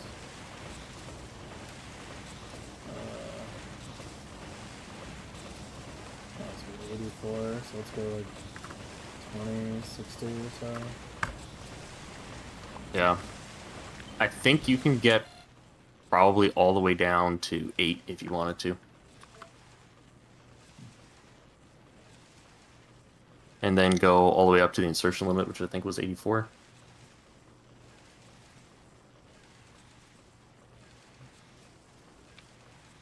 But we can try that first and see if that's stable, and then you could go all the way to the extreme.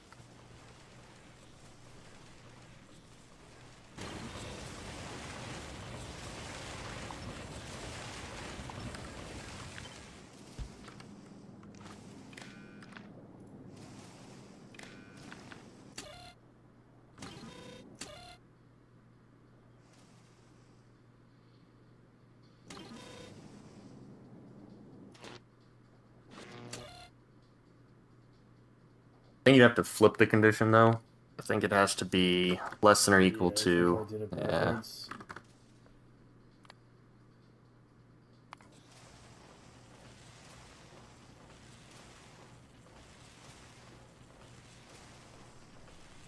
What did I fucking do? Hold on.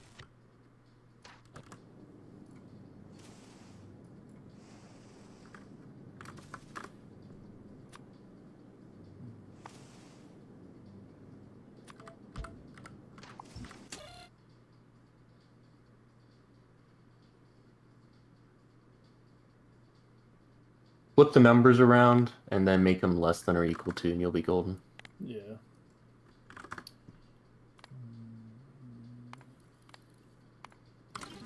It's gotta be backward. There you go! Empty versus full.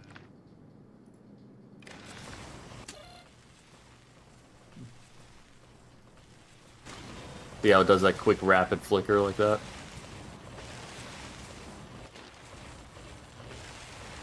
So you can kind of latch them. You send less signals this way, and you stagger the production. This works because of how crazy fast that foundry is making the copper wire. Yeah. But that's slightly better. Because you're sending less signals, effectively. And instead of it picking on and off and constantly listening to every single craft that the red circuit does, now you're staggering like this. So, Okay. this is by far way easier to do than the clocking that we were doing a second ago, right? So this is, like, definitely more popular for this kind of stuff, is doing, like, a latch lead follow, because it works really well. Because you just need to know the automated insertion limits, work around that, and you can pretty much get it to work. And the nice thing, too, is you see that foundry is only going to produce in a burst operation. So instead of it being desynced and all, like, randomly reacting to each of the red circuit assembly or red circuit EM plants, now it's exactly producing, starting and stopping at the same time for all 4 inputs. Too. Yeah, that's much more consistent. You can compare to this. Oh yeah, it's just on and off constantly. Exactly. So that's where that latch is so nice for those kinds of things. And honestly, because of the rate that you're bringing in the other 2 belt fed stuff in this design, I wouldn't even bother clocking those. They're just going to be active all the time, like you said. I think you're good. Okie dokie. You can do that same concept if you really want to, all the way back to green circuits too. Just But let that one same- fucking- Yeah. Oh, random thing. Using 3 inserters is better. For what? Going into greens. 3 copper to 1 inserter is going to be... You'll see less wakeless if you do that, because the ratio is exact. Oh, you mean I should add a third one here? Yeah, just add it, and then you're a happy man. You'll see what I mean. Yeah, it's a lot more consistent. Okay. So if you're not clocking, just doing that is already a little bit better. Adding an inserter is better. Now we're truly in the Twilight Zone. Oh, damn. It's all about transfer count, man. If you clock this is a lot easier to clock with through. You can do it with one technically, but the ratios just work out better this way. So do what you want. So just if you're just looking at what's happening here, you can see that they're kind of naturally following that same kind of latching pattern. So there's less decisions for it to have to make all the time. That's all. Weird stuff, right? I mean, But hey, Yeah. congratulations! You have clocked blue science. That's a huge achievement. Took me 4 months to get there.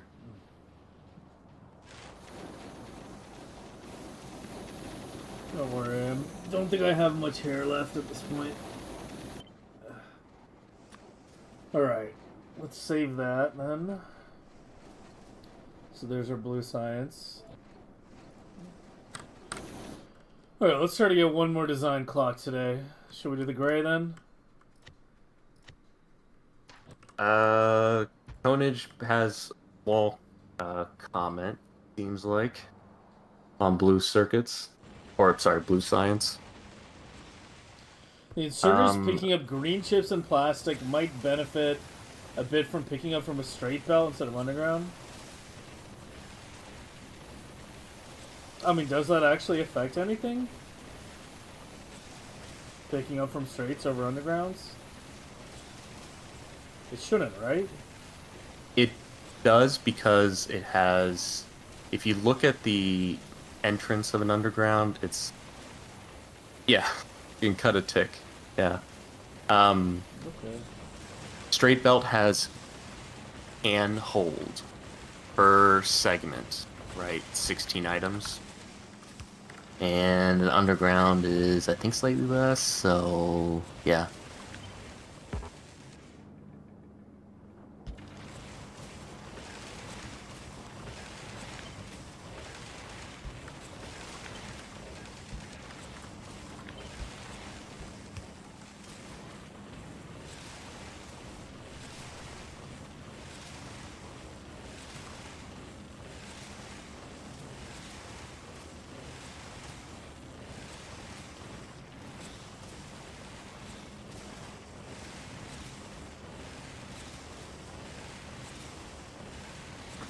Not sure I can do that on this one, though. That iron pipe is kind of complicating things a little bit. Is that at pipe length extent there? On the top, yeah. You could I guess flip I it could around. shift these down. If you swap the inserter with the two underground pipes, I think you have enough room for the green belt. On the bottom side, if you just move the inserter down 2 tiles and then move the pipes up 2 tiles, I think you'll be good. Yeah, Oh, I what see what you were you mean, saying?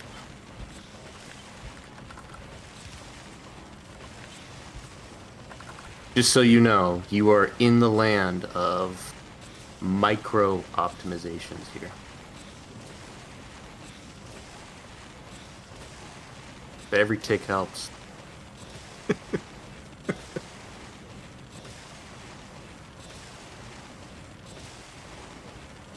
It's all fun and games until we have to install Linux.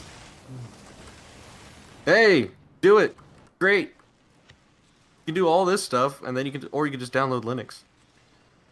Yeah, the problem is you kind of want to do both. Yes, you definitely want to do both, for sure. No question. Yeah.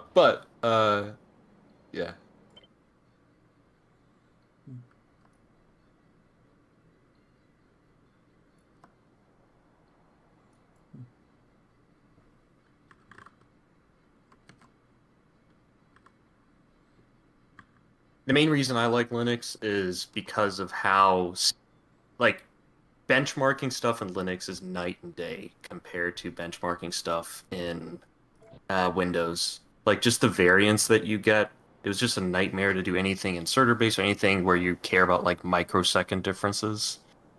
So that's where I've had, like, the most help, is just, I want to benchmark something, I want consistency, I want really low deviations. The scheduler is just far superior in Linux compared to Windows. So, like, I just have so much more confidence in my benchmarks now that I'm running in Linux compared to Windows. Yeah, I That's mean, the big thing. I'm probably gonna sit down and do it at some point. I've talked about it a bit, but my big issue with Linux is I have to get like everything set up. Like it's I have to get OBS. I have to get fucking my streamer bot. I have to make sure like the plugin I use for dual streaming also works. I have to copy all my settings. From the Windows to the etc. etc. It's just on top of the fact Yeah. that like I've never used Linux in my life, so it's not going to be like oh hey I set it up in a 1 day thing. Like it's going to be something Fair. where it's like whenever I get it set up, it's going to be like literally like a week or two with no stream while I get everything sorted out and get used to it. So it's something that I'll do maybe at some point, but yeah, it kind of like mandates a break from streaming for me to get it all set up properly. It's OBS is pretty straightforward because you can just export all the settings and you get everything. Because I just have an OBS version. So Yeah, oh, that's the good. rest though, I'm with you. It is. I mean, I'm very familiar with Linux already just because of my day job. So like, it wasn't so bad for me. But I put it off for 6 months because I was just like, it's a huge investment in time to set it all up Yeah. and. But now that I've done it, man, What I version of what I version of regret Linux did you settle on, by the way? Fedora 43. I just like Fedora. I'm used to Fedora. There's a lot of arguments that you should use Cache or an Arch-based Linux, but if you're not wanting to fix stuff all day, I, I'm not going to pull all the people out for Linux who like one thing or the other. I just am a fan of Fedora. I like it. But there are whatever you're using. Um, Ultimately, just I like Fedora because I get faster kernel updates from it. They're really good at supporting fast updates. Not all versions of Linux do that, but if you want to be on like the bleeding edge, then go and get like an Arch distro. But I don't run Arch because I don't want to constantly be tinkering with it. There was a time where I did it to say, I run Arch, by the way, and I'm cool, but I don't do that anymore. So now I just want something stable. Fedora works really well. The most painful thing is just getting your NVIDIA drivers to get set up. That's actually a really painful thing in Linux. So thanks, NVIDIA. Great. I know people have also recommended Mint a lot. How does that compare? Or do you not I've know? never used Mint. I don't know. Um, it is. I I think I think they're Arch based. Yes, I think so. I'm trying to look at what version they're actually based. I don't want to give the wrong info. Um,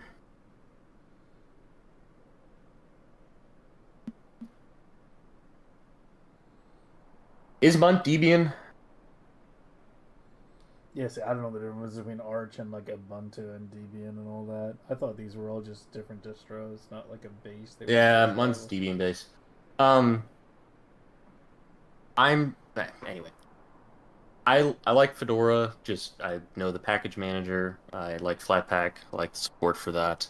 Um, yeah, Mint is Debian based, so it's a little bit different in terms of how you install stuff. Then there's kind of your choices are using some kind of like Fedora um, uh, type of distro. You can have a Debian based or an Arch based. Those are kind of the branches. They all run the same Linux kernel. It doesn't really matter. You just wind up getting potentially slightly different schedulers, more fine tuning with certain distros. The Fedora was easy for me to install, so like I already knew how it worked. I use it also for development, so so that's why I wanted that specific repo, not repo, sorry, that distribution. Who is it? But- I think it was like Ravager the other day. Someone was like complaining heavily about the package manager on Linux, but I can't remember if it was a general complaint or a distro related complaint. But they were saying like the package manager is fucking garbage.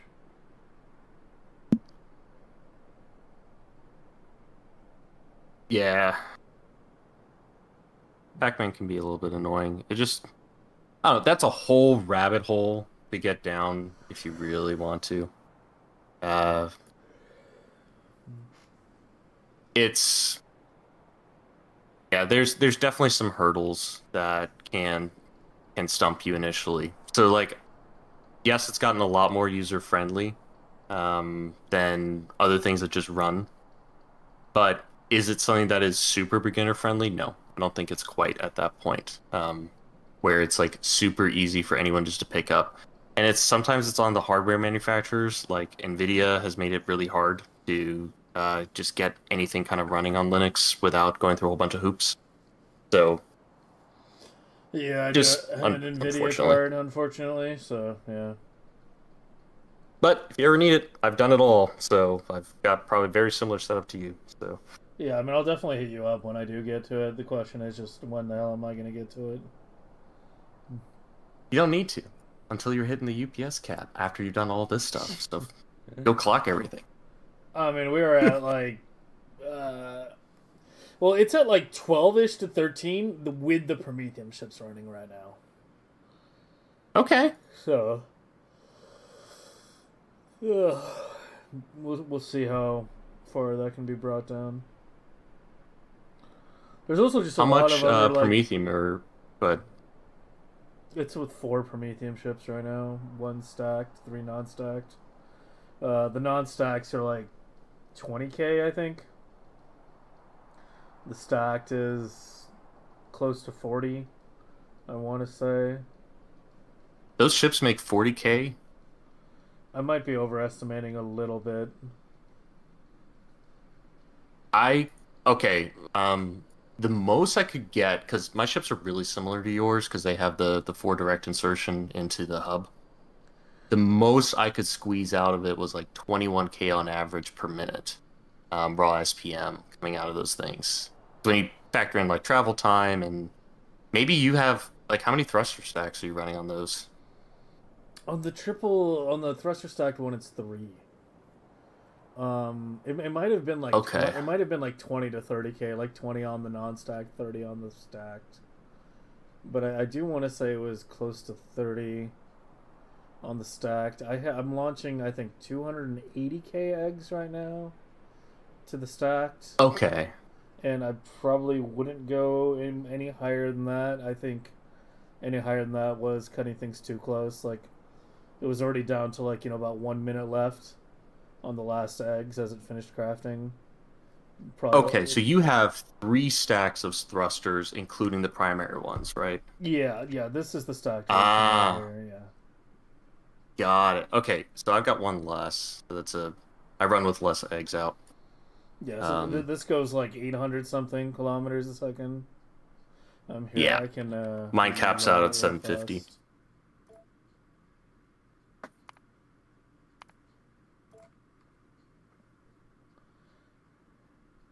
So you get the Ryzen 9950. The next Ryzen's gonna come out like in less than a year.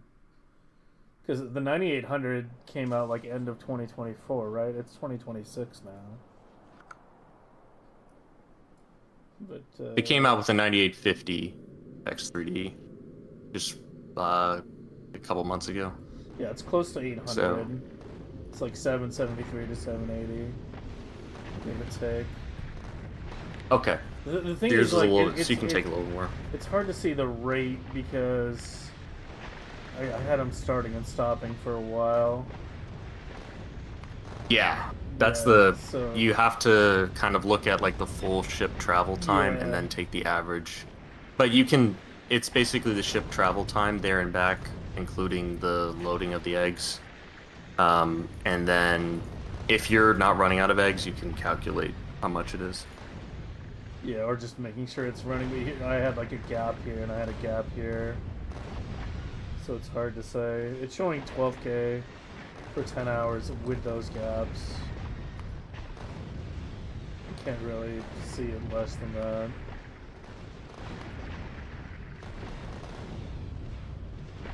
So I don't know, but it's bringing back. These were bringing back like 780k per trip, and these were bringing back 480k. These are doing 160k eggs right now. And I maybe could push those slightly higher. This one's doing at 260, not 280. And this was the one that's hard to push any higher because it was already getting down to like a minute left. I capped out at 256k. That was the most I wanted to take out. It seems like we're kind of getting to the same point there with those. That's where we got to go for the really big ships, man. I'm not looking forward to that. God.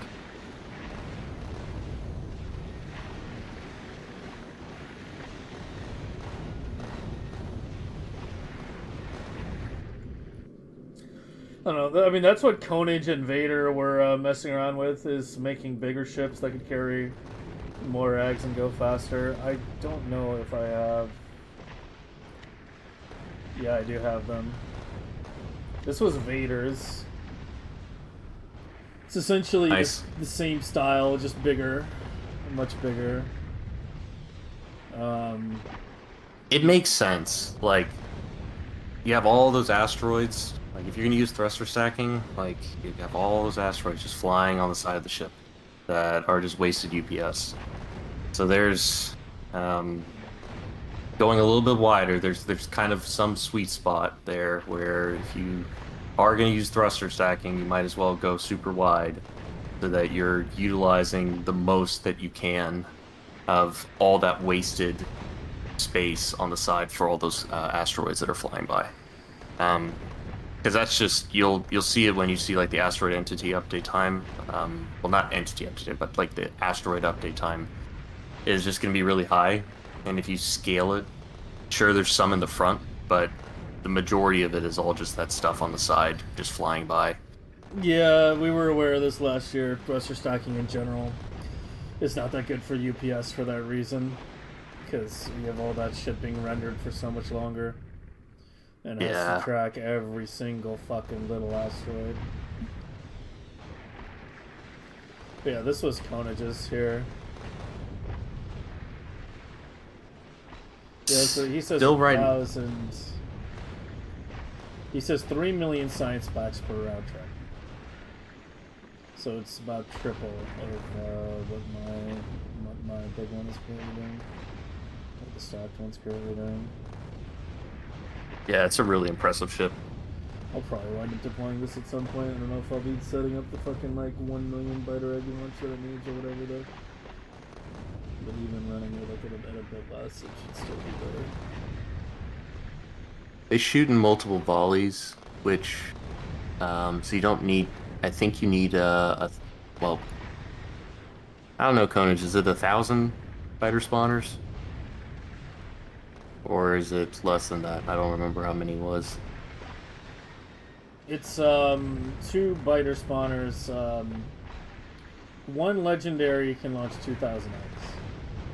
It's 500 eggs per launch, and a fully set of legendary spawners can launch 4 times back to back to back to back before it has to have a refractory period. Yeah. So it would be roughly double the launchers I have now, give or take.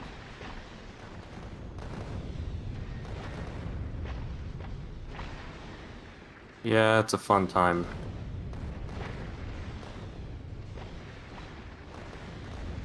But see, I can't talk. I have 2.5 thousand normal quality ones sitting on Novice. Because something inside me thought it was a good idea to launch them all at once a year ago, and I haven't changed it. Well, I mean, you technically can get more eggs per Promethean ship if you launch just once, right? Because you get going immediately. Like everything just launches and the ship just goes. With 4, but not really. Like, but not really, because you're like you'd have to have Yeah, you a have to crazy wait for number the eggs. of. Yeah, that's true. That's the thing is like it's actually worse. You have to wait still. Like you're still waiting for each of those. Like you need a crazy number of what are they called? Cargo base to receive. Yeah. Yeah. So yeah, it's actually like objectively what I'm doing is not good. You don't only do 4. You do 20 launches each. What? Yeah. 20 launches for each like. For each like. Where the fuck is it? Like 20 launches for each one of these clusters?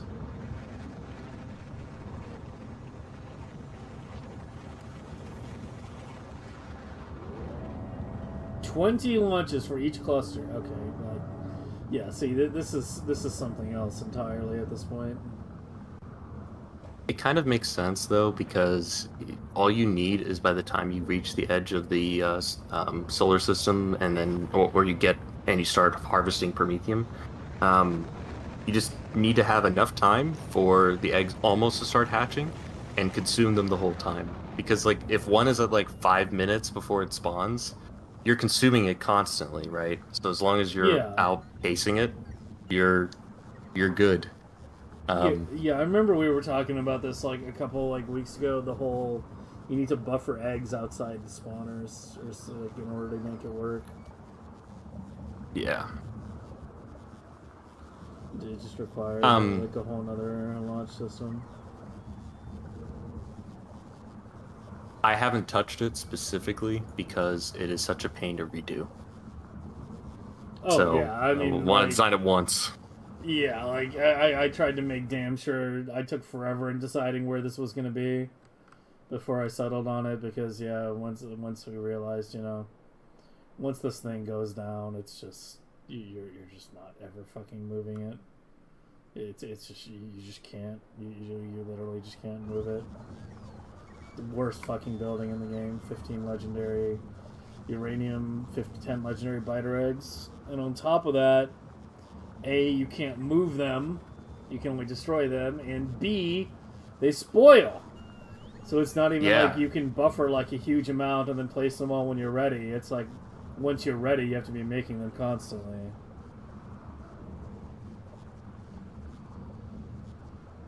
I do plan on eventually doing this, but I don't want to wait.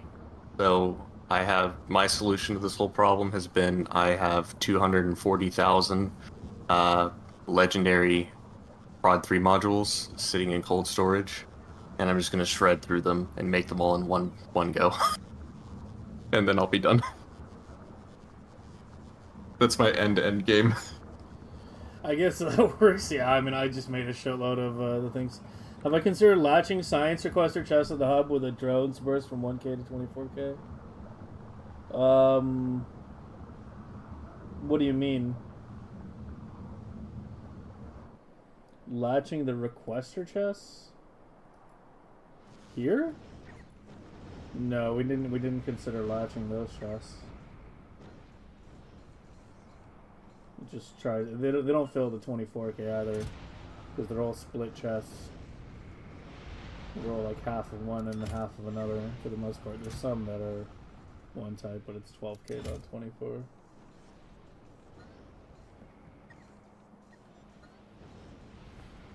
Okay. Military? Military. Alright. I think we do military, and then we can both go pass the fuck out. Sounds great. I think tomorrow we should probably jump and do the labs, though. Because, I mean, obviously you're not going to be here every single day. So if you're labs? if you're gonna be around tomorrow, like that's the one big thing that I think you should be around for, is doing the labs. Because now that I understand how to use the clocking thing, I can sort of figure out, the rest. At least I hope. Blocking the labs, I again just reiterate this. I spent like a month of my own time just like straight up trying to figure it out. And I think Conan just spent about the same amount. and we both were ripping what's left. Well, at least for me, ripping what's left of my hair out doing it. So it's not intuitive in any stretch of the imagination to do it. Like the things that we have been doing so far, like are kind of easy in the comparison to what you have to do with lab clocking. It's the things I would say that are important are make sure that you insert everything at the same time. Swing back to back the science inputs from both sides of the belt. And then the transition, the super scary transition as you go into research productivity. I think the person who's done it the best so far is Konage. Like at least the video that he created on it is really good. It's like really clearly explains how he did it, which is an improvement that I want to make to my own labs. The option that I employed was just dumping it on the same inserter that with like a random just randomly selecting science qualities, and then just dumping all those items onto the same spoilage belt. So that's how I did it to get rid of it for research productivity. But for the other sciences is relatively straightforward. The most important part is you need to modulate the stack size and go down to stack size 4 and go back to non-clocked when you detect a transition to a new science so that all the sciences can sync up. And that works great for 60 science research, 60-second research. Then research productivity is a little bit harder. So that's just the thing. If you're going to clock them and you're going to want to do it with stack inserters, then it's not easy. That's all. Well, I mean, yeah, I mean, Konage, we can drag your ass on a Discord too. I think, yeah, I'm actually gonna say Konage is probably better at this than me for labs, right, Konage? I think Konage wants to explain how lab clocking works. Am I winning yet? I am like I don't. Like I knew the clocking was gonna be a huge headache once we get through it, but the thing is like. Once we get through it, we're through it, right? Like, we need to clock each science build. And more importantly, we now know how to clock the science builds. Yeah. Like, once we've clocked, like, each science build and, let me reset this thing again. Once we've clocked each science build, then, it should be a lot easier to get through everything. But,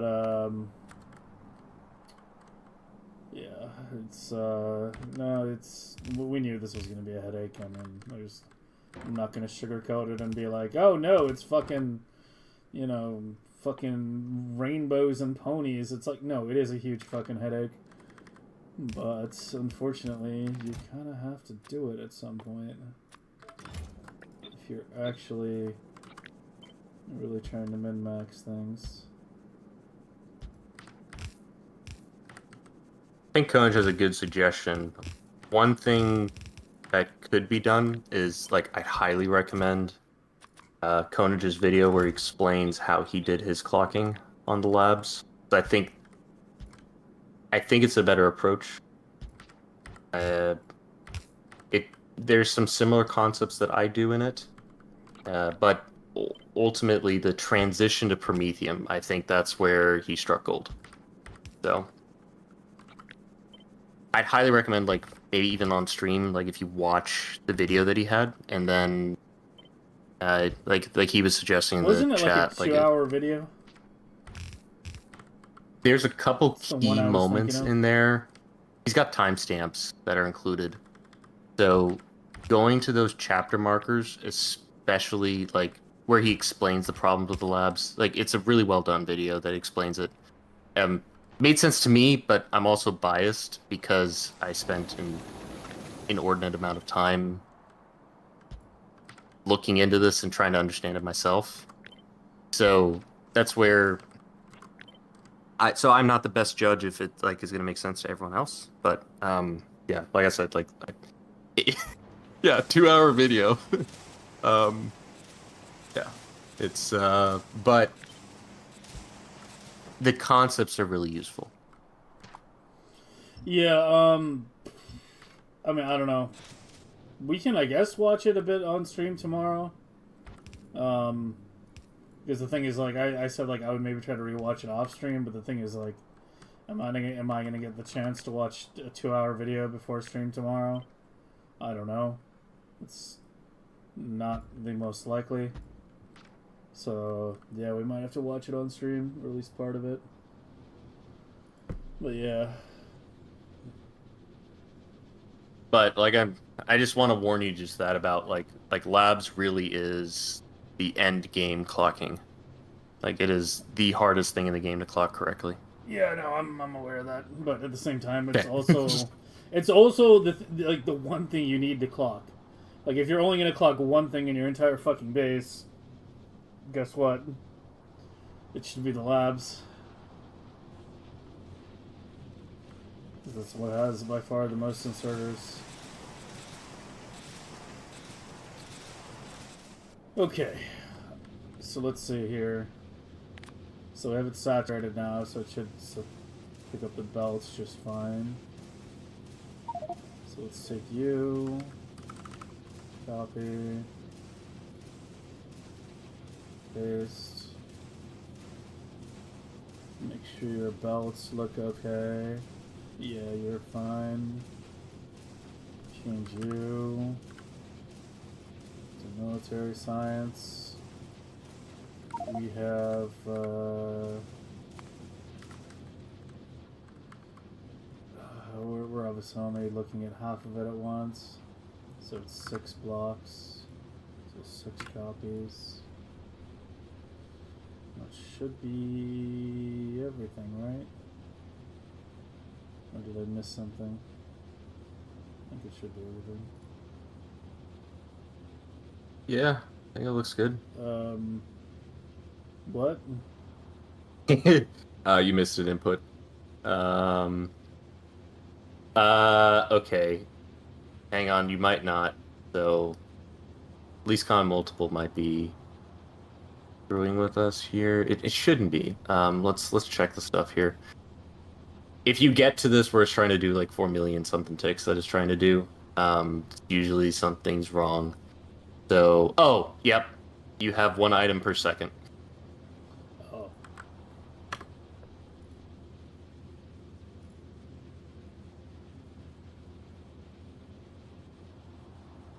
There we go. Yeah, that should be okay. Alright. Look at the output of the science. How many swings is it trying to do? Where are you? 1. That should be 1, right? You can do more than that. That's what's a little bit weird about it. It says 32. Okay, it's doing 2. Cool. So I figured that out. Nice. Looks good. Just try it. Okay, here we go.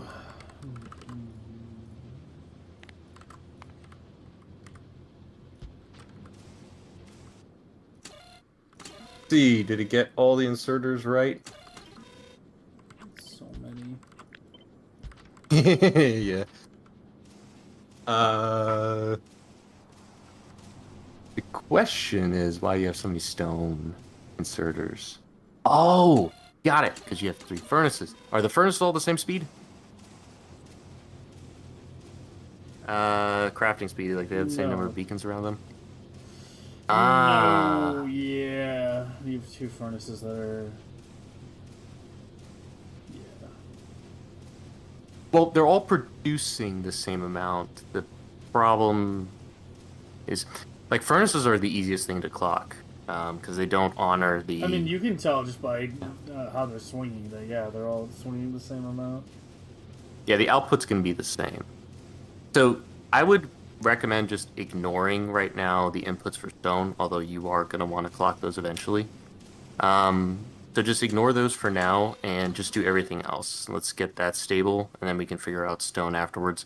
Stone's going to be... I feel like I should just be able to remove the faster one. Right? Because it'll do the faster one for the... Or remove the slower one. Yeah. Because the slower one will correspond to the slower machine.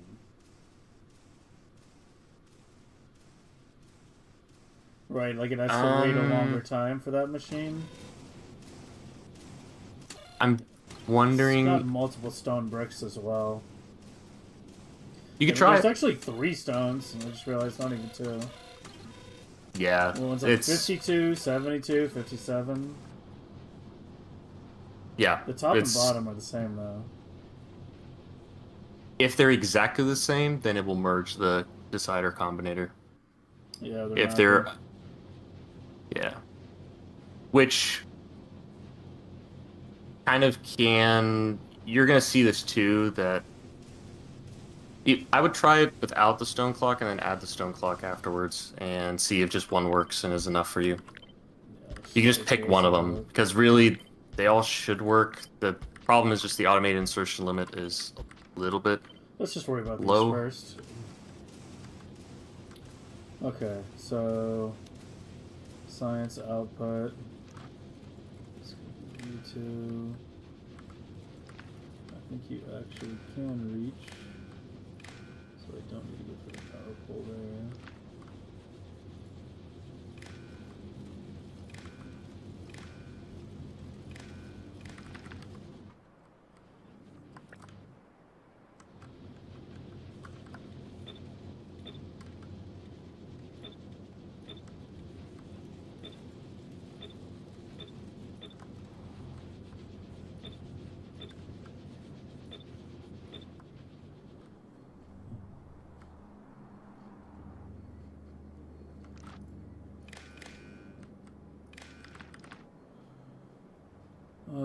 These can't go there. I'll probably go right in the middle or something.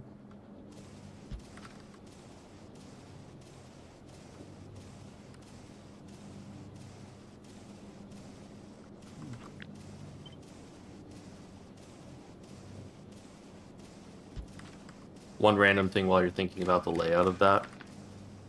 The nice thing about having the clock is if you stack all your blades next to each other, you actually only need one clock for all of them. Yeah.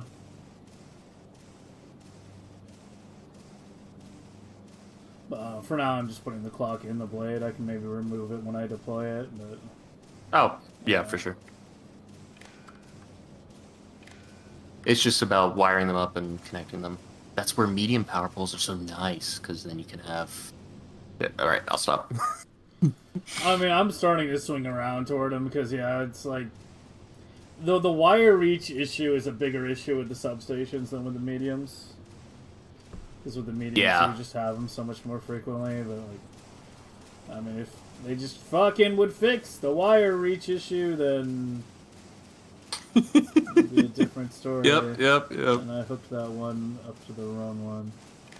There we go.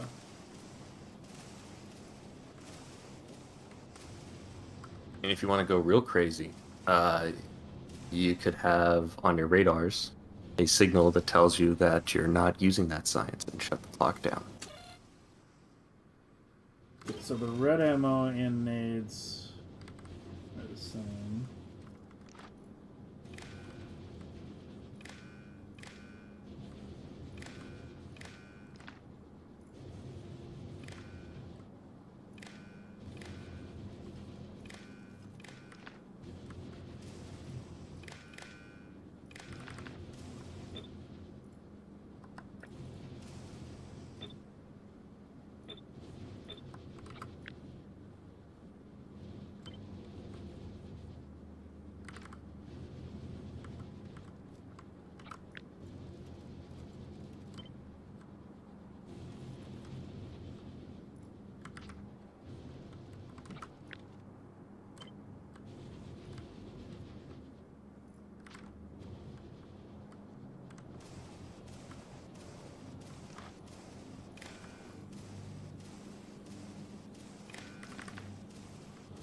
Alright, that brings us to the wall now.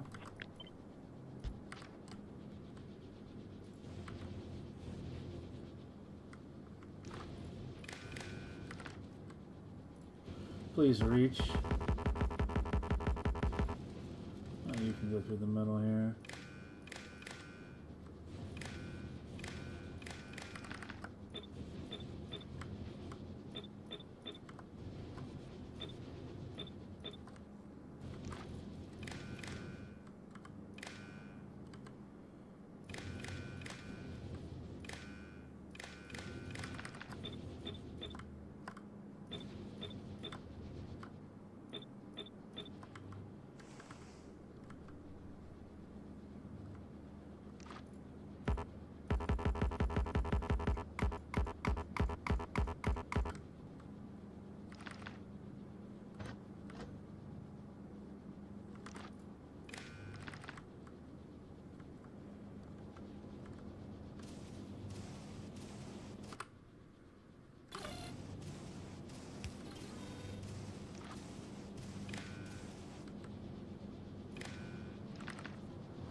one feature I'd like to have in Factorio is a wire removal tool that I can just highlight over the whole thing and remove all I've the had wires. the same complaint. Yeah. Just remove every wire tool. Yeah. You just clean The only everything. way, yeah. I get so sick of it when I have to go and remove it completely. The only way that I know how to do it is to take the blueprint string, convert it to JSON, and then so you can read the raw contents, and then delete the entire wire section, and then delete all the power poles and add the power poles back. And that is such an absolute pain to do.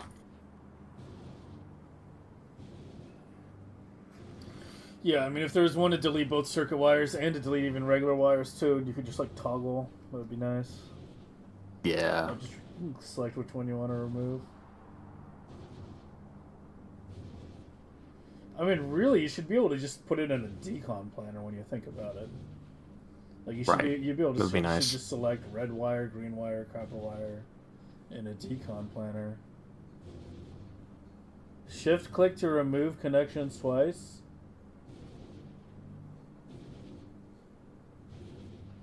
Works on power poles, Replace yeah. the pole. Shift click to wait, what?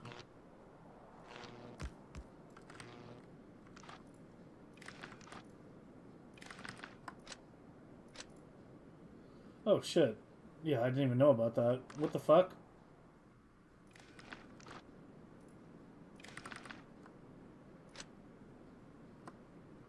Yeah, I had no fucking idea.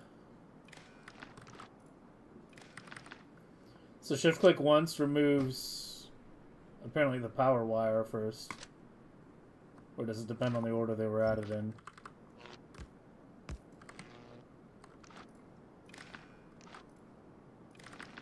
I don't use that too often, so. It removes the question. power wire first.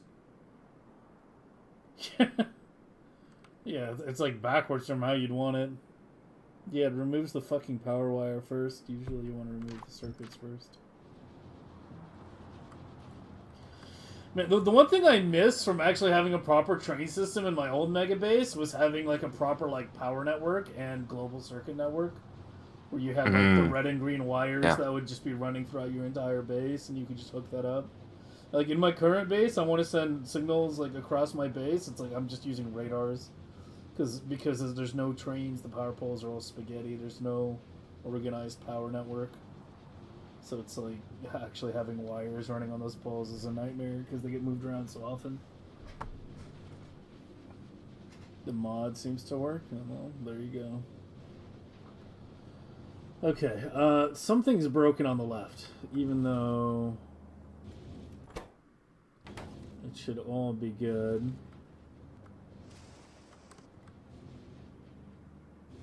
I hooked up the wall makers. Not the inserter.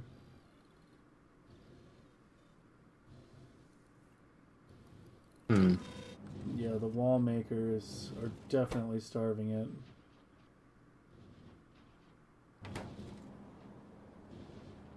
I don't know. I didn't even hook up the rest. All I did was science, grenades, and How many on walls. copies did you choose 6. on the? 6, because it's 6 per Does it? one block. But it makes 120, right? Not. Oh, No, oh, six, no, 240. that's right. 6, 2, Yeah. You're right. You're right. Is it just because the numbers are too high? Because the wall. No. This should work. I'm trying to understand what's going on. Could you go back to it? I'm curious. The output of the clock generator, the timeline that it gives you. Curious if it just screwed something up in automatic mode. Go down there. Oh god. Yeah, science is getting output blocked all the time. This actually does You have see a that little- side load on every single one. This build Yeah, is no. already fully side loaded. Yeah, it's a good build, so it should work. Like, I'm just... So that timeline shows, like, a... I'm trying to understand what's going on with this. It is going ingredient shortage. It's not output block. It's definitely... I'm just watching the assembler and... It does get output blocked there on the side. For very brief, It's spending more time in just a normal ingredient shortage with no output block there. What's the insertion limit for the walls? Oh, it was like 500 or something. Oh no, that's only 16. Oh no, in this in the that's- science assembly. that's only 16. Yeah. That should be fine. The okay. If you put 16 walls in there, you're gonna get 6.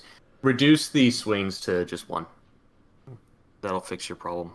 Go to the advanced settings and change it to 1. It's not going to be able to do 2 consecutive back-to-back swings, I think.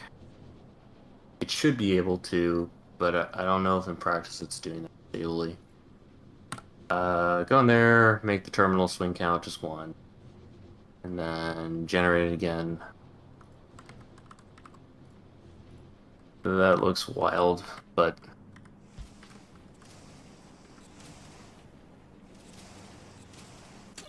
And then just copy the bits and replace it and see. Yeah.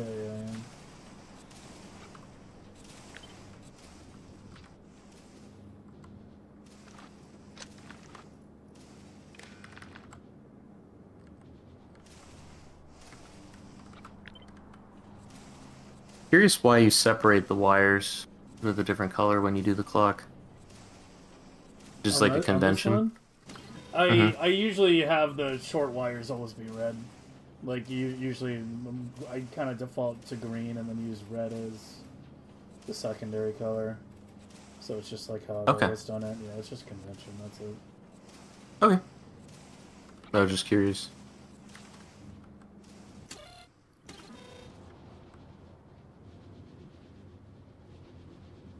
Still doesn't look right. Still not getting enough wall. Interesting. Did you go to the wall assembler? Yeah, I want to look at this thing. It does activate pretty often.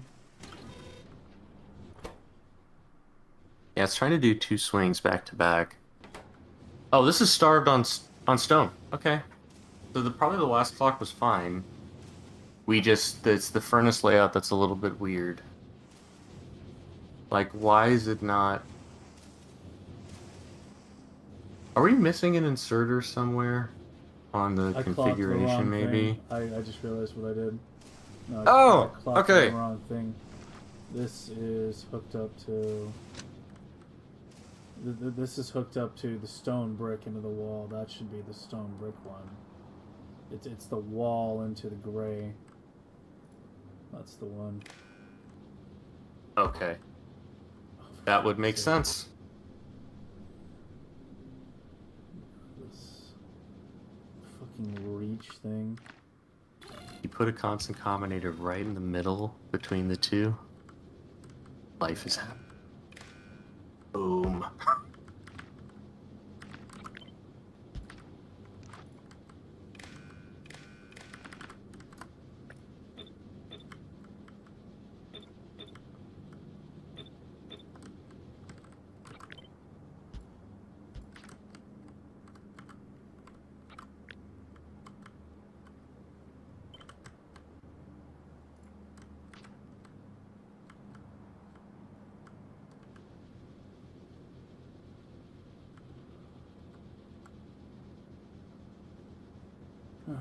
So I'd probably go back to the old clock. That was probably actually more stable. Yeah. I'll switch it back in a second here. There's so many fucking red wires now. So I got the one on the outside for the ammo and the nades. Then I got this one, and then I got this one. That's not even counting the stone ones, which I haven't even done yet.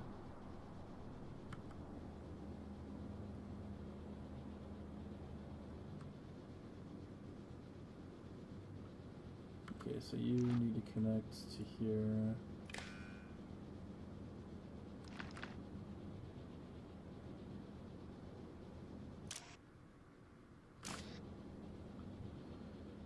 And then, let's get you connected. Give me another constant.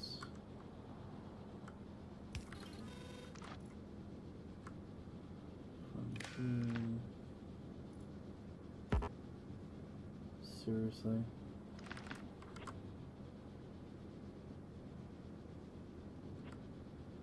Wait, what am I doing? I'm doing it again. Wait, hold the fuck on. You...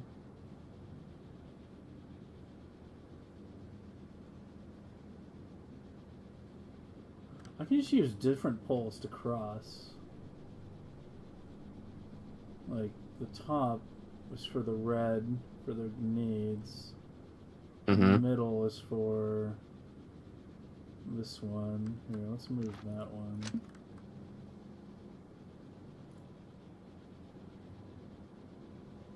Oh wait, no, because that still has to go through there.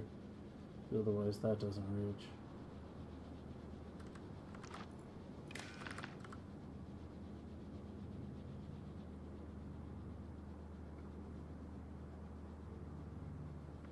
Unless I go like that. This is totally not going to confuse me later. And then we use this one for that. And then that. Oh, for fuck's sake! Alright. I believe, man. We believe in the constant combinator, that's all there is. Anymore.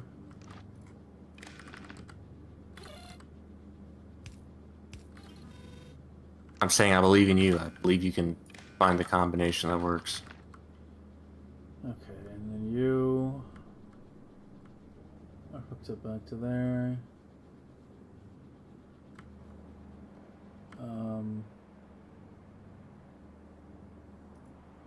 I fucking replaced the combinator, so I need to regenerate it. Where are you? Delete that.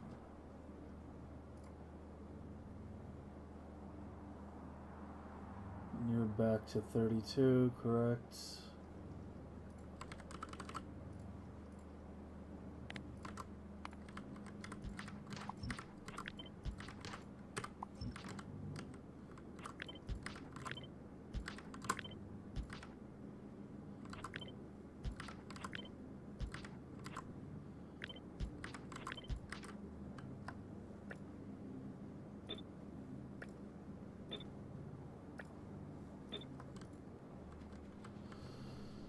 Alright, you guys aren't working because you need anything hooked up to there. Let me just give you a dummy signal for now so you'll at least turn it on.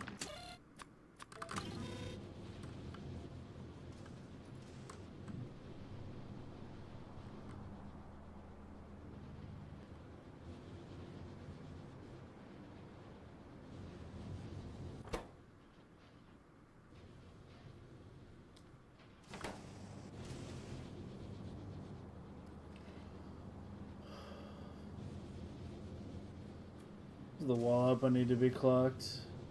Yeah, I know I clocked the wrong one. What is the cutoff for 2 swings?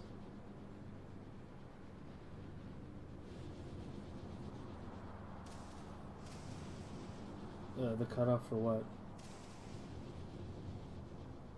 Maybe the question is about 2 output swings.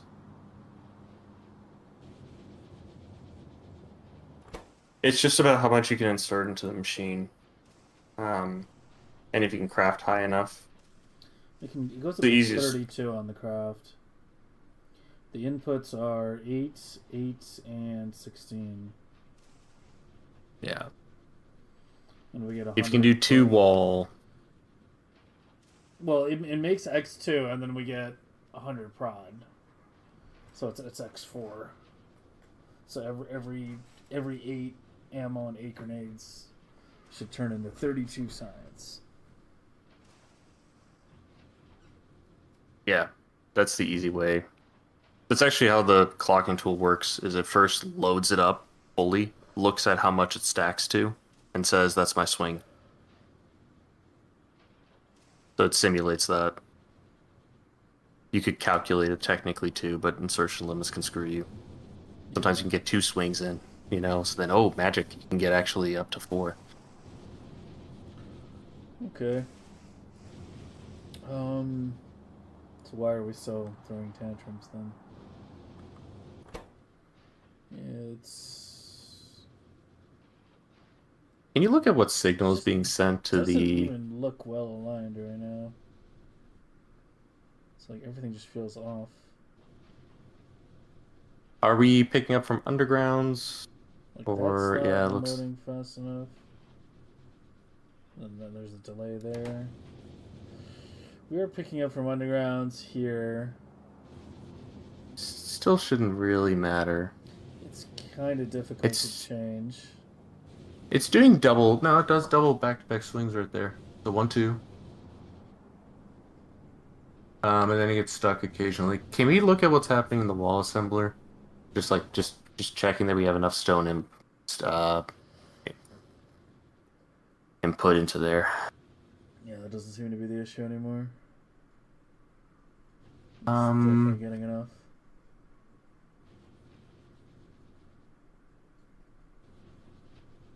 Is this the old clock or the new random one that we tried? I took No, this is doing hostage Chiappa. for 6 hours. He took me hostage. I'm the victim here. This is his fucking grand designs. 6 months in the making.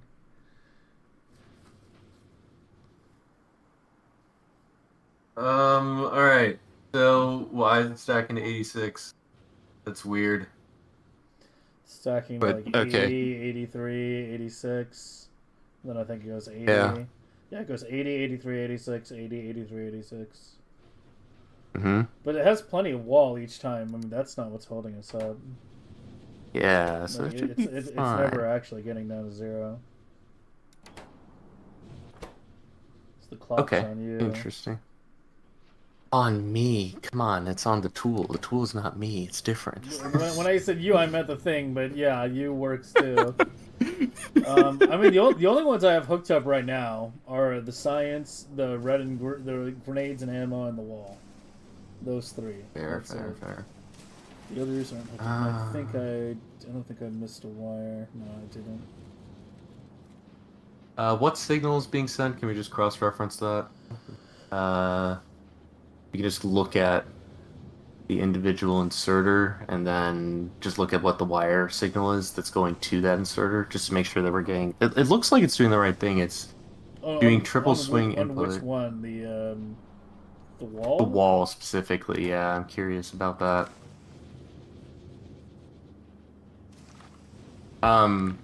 You can click on the inserter and then just hover over the you can do a little bit. The easiest way to do it is you just click on the inserter and then just hover over the network, and you can just look at it that way too. See what's getting sent to it, but looks like, yeah. Hover over this network? Yeah, it'll show you the signal. Nice. Okay, so it's sending... Oh, it's doing 2 swings. You see that? Oh, gosh. Yeah, the automated insertion limit is just enough for it to do 2 back-to-back swings. But I don't think we want that. I think you want just 1.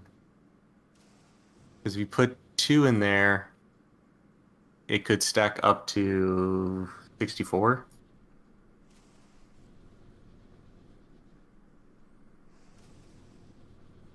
That's interesting. So that's the problem, though, should it? Yeah, I would think that shouldn't be, even if it puts 2 in there and it goes up to 64.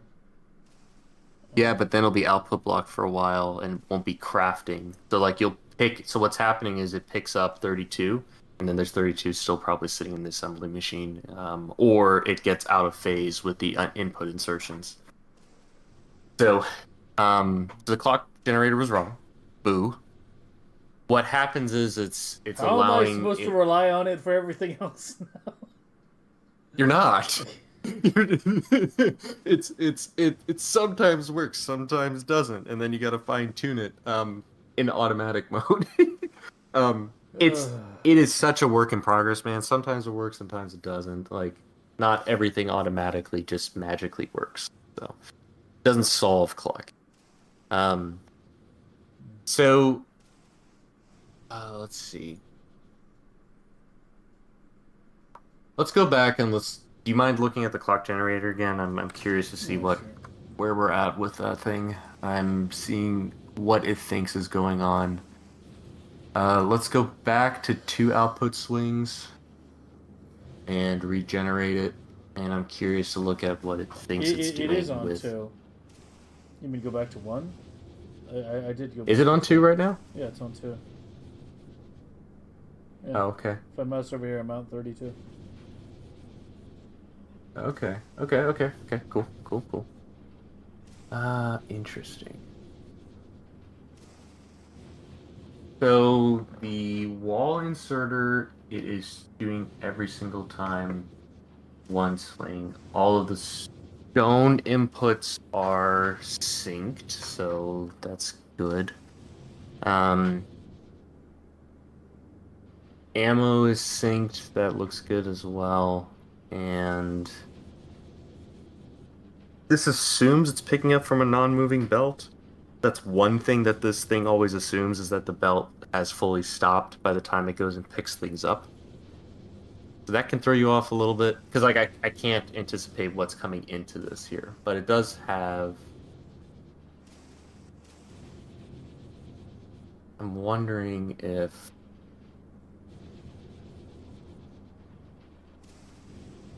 Curious about this. This is interesting. So it looks like it swings twice and then gets stuck. And I'm assuming then because interesting. I mean, it just seems like both halves are just getting stuck. Like, you can just see this crowding Yeah. 32, and then this is taking too long to swing. And then after it empties, it's taking too long to input. It's like both Yeah. seem like the wall actually seems to be the closest to fine. what it should be. Like it Yes. gets empty for a split second, but when it is empty, this is output full, so that's not a problem. Mm-hmm. But yeah, like right there, it's like that 32 is lingering in for too long, and then there's too long before it inserts over here.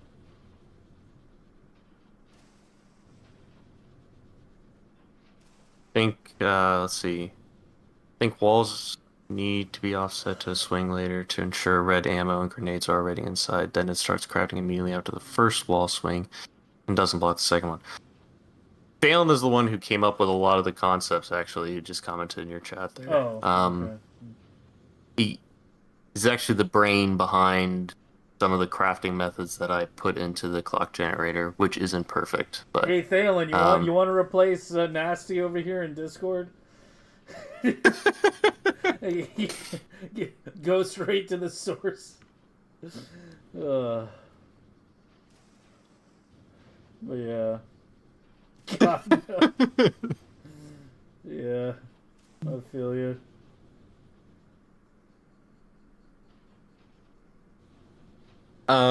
Let's see. I think there's yeah, I think he's right. So So the wall's being offset to swing later to make sure that red ammo and grenades are already inside it. Probably the right move. Which means kind of manually adjusting it. The clock itself.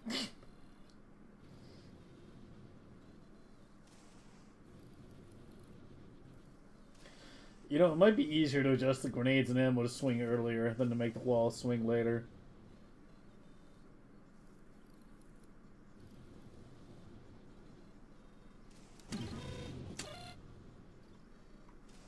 Yeah, they're both kind of a bitch.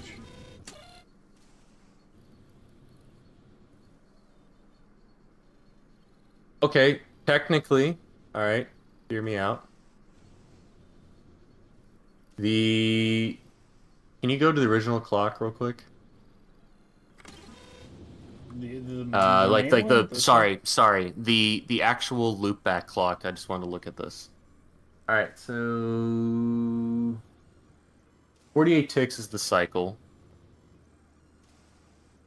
We are needing, so that's every single time we're going to be dropping. Wait. 48 ticks. How does that even make sense? We're making 20 per second. That's a okay. No, that's a the clock is the same. It's just that's a the description is for a single swing output. Um, so we've got so technically the cycle is actually because we're swinging twice out. It's actually going to be 96 ticks. So I think that's copied from the. That's not copied from the 2 swing output. That's copied from the 1 swing output. But the total loop time should still be the same because it's just n times 48. So instead of it being, in this case, 36 cycles, the other one would have been 18. But still, the loop time is still the same. So that doesn't matter. What we can do then, if it's 96, we need to insert 1 time every 96 let's see, we need to insert once every 96 ticks effectively, right? I think that's right. We're gonna pick out 2 every 96.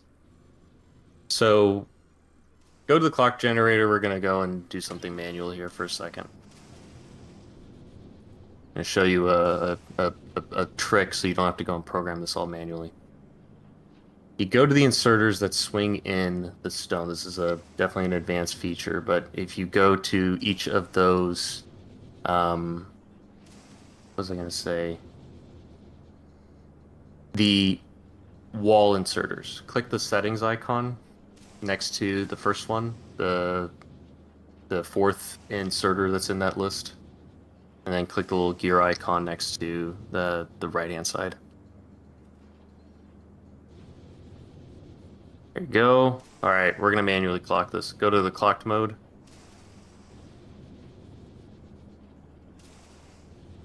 Click that. All right.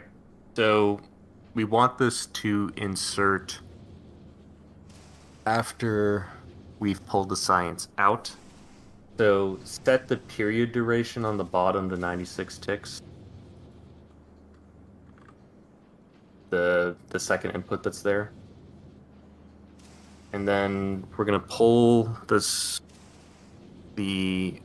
science out, and we're wanting to offset it so that it is a swing later. So we're going to make it just have 1 swing, and we're going to force it to have just 1 swing. I think that would work. So it will, because of the automated insertion limit, might be able to do it twice.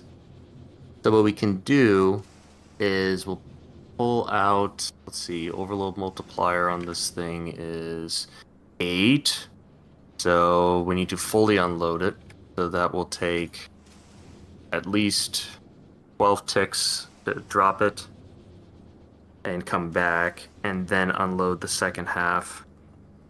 So if we wind up going and saying that the start tick is at, let's say, tick number 16, let's try that. I just heard that as if we wind up going insane. But that made more sense than what you said. Okay, start tick 16. And end tick, Just like 20. We can adjust it a little bit. okay. But this will do the heavy lifting for you here. Then go ahead and click save. Now go to the other inserter. The other wall inserter. Because you have 2 of them, so you gotta get them synced up. Go there, and the nice thing is just say select to copy configuration. You don't have to re-enter it. Oh, You can copy it from another inserter. So the top there, that's the only one you've configured. Click that, done. Save. okay. All right, now try it again. Yeah, so here's my issue right now. Like, knowing how to use the clock gen app as I do now, were I to run into these issues and you weren't here, I would have no idea how to fucking fix it. Yeah, I know. Like it would just be like I tried. I would have just wound up doing some like ghetto, like manual clocking by And that works. experimentation, So kind of thing. the idea here is if you know how the clocks generally work and the cycles and stuff, you can quickly adjust it. I'm not guaranteeing that this is going to work, but we can try it. The main and yeah, so you got that looks for the most part correct. Weird that the stone is being inserted at different rates, so that bothers me. Seems like something's a little bit off there. Well, you can see. Let's see if manual math worked. Ideally, you shouldn't have to reset it if the clock is stable.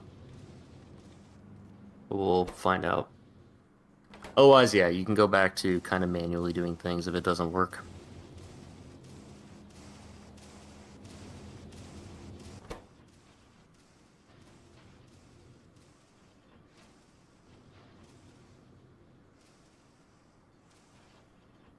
Does not look very happy. No. Oh, man. I think I made it worse.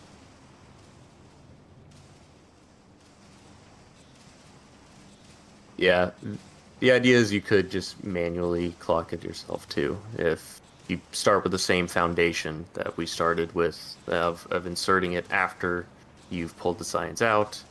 You don't have a huge window because it makes 21.1 per second, but yeah, just even if you took the original clock and then inserted it slightly later, after you have inserted both of the ammo and the grenades in. That's one of the things that my tool kind of struggles with, is when you have one-to-many outputs. It doesn't always get that exactly right, and that's a refinement that I haven't quite gotten exactly right yet. So those kind of scenarios where you're very close to the limit of like crafting for both of them, sometimes they can get stuck and it's not exactly perfect. It is a work in progress.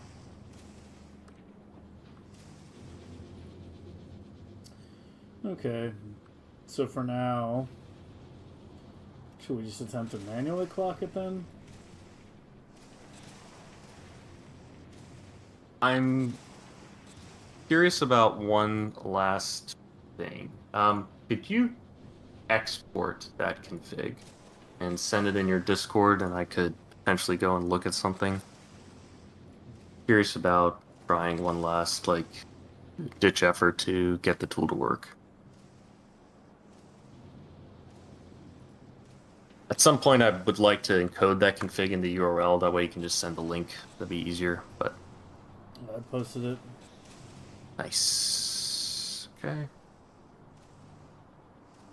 Let's see. Import.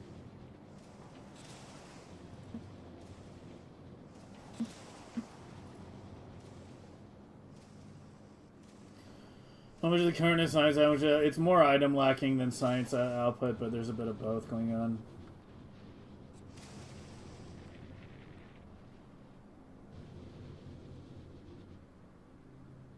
But on my side now.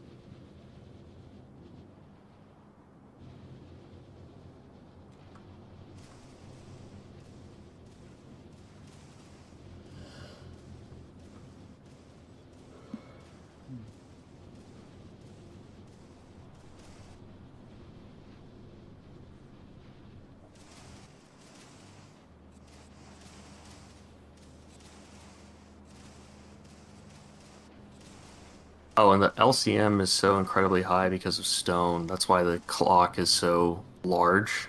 Yeah, I mean, that was one thing I noticed. This thing's at 1.7 fucking K. Which makes it a lot harder to just do manual adjustments to it. The debug output tells you all that stuff. It tells you how many tries and what the ratios are between all the inserter swings. And I use that quite a bit to look at like, oh, okay, why is it having such a large clock? And well, it's because of the 1.5 X that you get from stone, and then 50% prod is what winds up increasing it. So like each stone brick that you're going to insert, insert is going to be 10/3 transfers. And then the actual stone you're going to put in is then 40/9 is the ratio. So least common multiple 9, 3, 18. So that's where that really long loop comes back, because your actual tick is only 96 ticks that you wind up needing. So Did you that's just where say you least can. common multiple of 9 and 3 is 18? Did I? I said that wrong, didn't I? Yeah, the least common multiple of 9 and 3 is 9, or is 27. It's just 9. Yes, Yeah. sorry. This is what happens when I'm up until East Coast time. So Yeah, I mean, we can call it, and you know, we can pick this up tomorrow. I don't know how I don't know how many days you're gonna be willing to commit to this, and I'm not expecting you to commit like a week or anything like that. But yeah, I mean, as I said, like, just kind of need to understand the basics of how to get the clocking done, and then we need to get the labs done. That's the big part. Like, I understand the basics of how to use the tool now. That's the important part. But yeah, the problem is that. You know, oh, yeah, go ahead. The problem is that, like, if I run into issues like this, then I'm basically gonna wind up going back to like how we did the red science, but trying to apply it to like gray, right? Like just picking like some relatively like low timer, you know, like 400 or some shit like that, it's like whatever it lines up with, and then trying to do everything from that. And it's obviously not going to be as efficient. But yeah. Yeah, the least common multiple Internet, so- actually comes from stone and then the like piercing rounds, because that's 2. So 9, 2, 18. So if you ignore stone, then it's just 3 and 2, which is 6. So if you override the least common multiple to 6 and you ignore stone altogether and you just don't care about it, that makes the loop time 576 ticks instead of the much larger, annoying clock that's there. And you could just do lead follower then for the actual inputs for stone, technically, or put it on a different clock. So that's not too bad. That block looks better in general. And then let me see.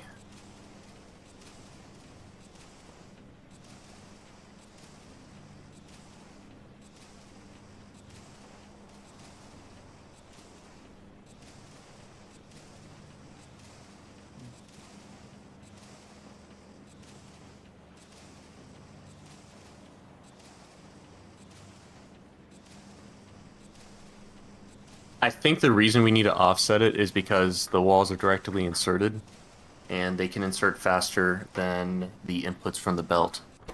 So you can tend to oscillate. So if we just ever so slightly shift the inputs for walls, I think that's going to be the key there, is just offsetting them to account for the fact that, and that's probably the improvement I should actually make to the clock generator, is accounting for the fact that you're going to be one of the inputs directly inserted and the others are going to be coming from a belt. So because one of the inserters is going to swing twice back to back for the ammo and the grenades, you need to make sure that at least one of them is in there before you insert it. So if we offset them by like I think like just like 16 ticks or something like that, just making sure that the next swing is coming in, that should actually make it stable. So let's see what the cause and effect of that is going to be. We insert both the piercing rounds and the grenades, and then we need to get the walls in there. And so in this clock, what's actually happening is the walls are coming in first, then we're putting the piercing rounds and the grenades in. Okay, so that's an improvement I could actually make to this generator, is like honoring and knowing that that's the case. So, in lieu of not having that support, let me see if I can manually do it.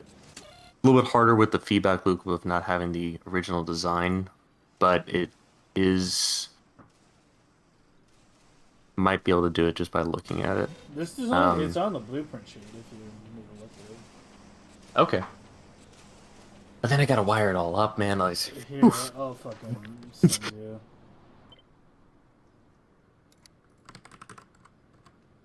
curious. The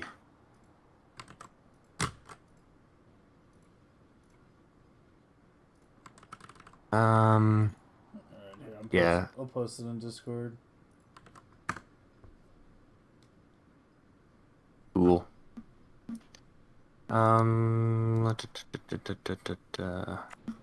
So we're always putting in piercing rounds first. Okay, I have another idea on how to make this really simple. Of the sync.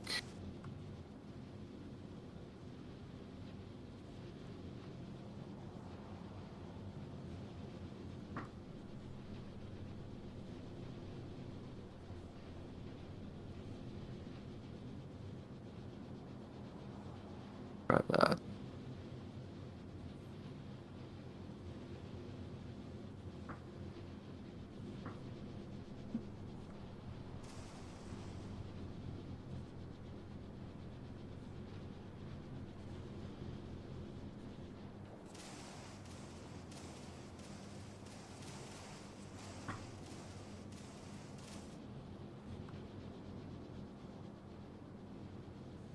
Okay. That looks better. Okay, I might have a working clock.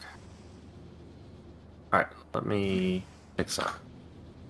And I'll send you the config and you can look at it. It's kind of, I had an idea of using lead follower inside the actual clock generator to do it. And we'll see what that looks like. Okay, so see that problem.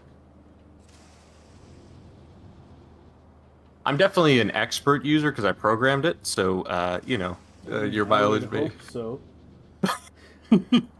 I would certainly fucking hope so. Right. Hey, Adams. So Welcome to the clocking nightmare.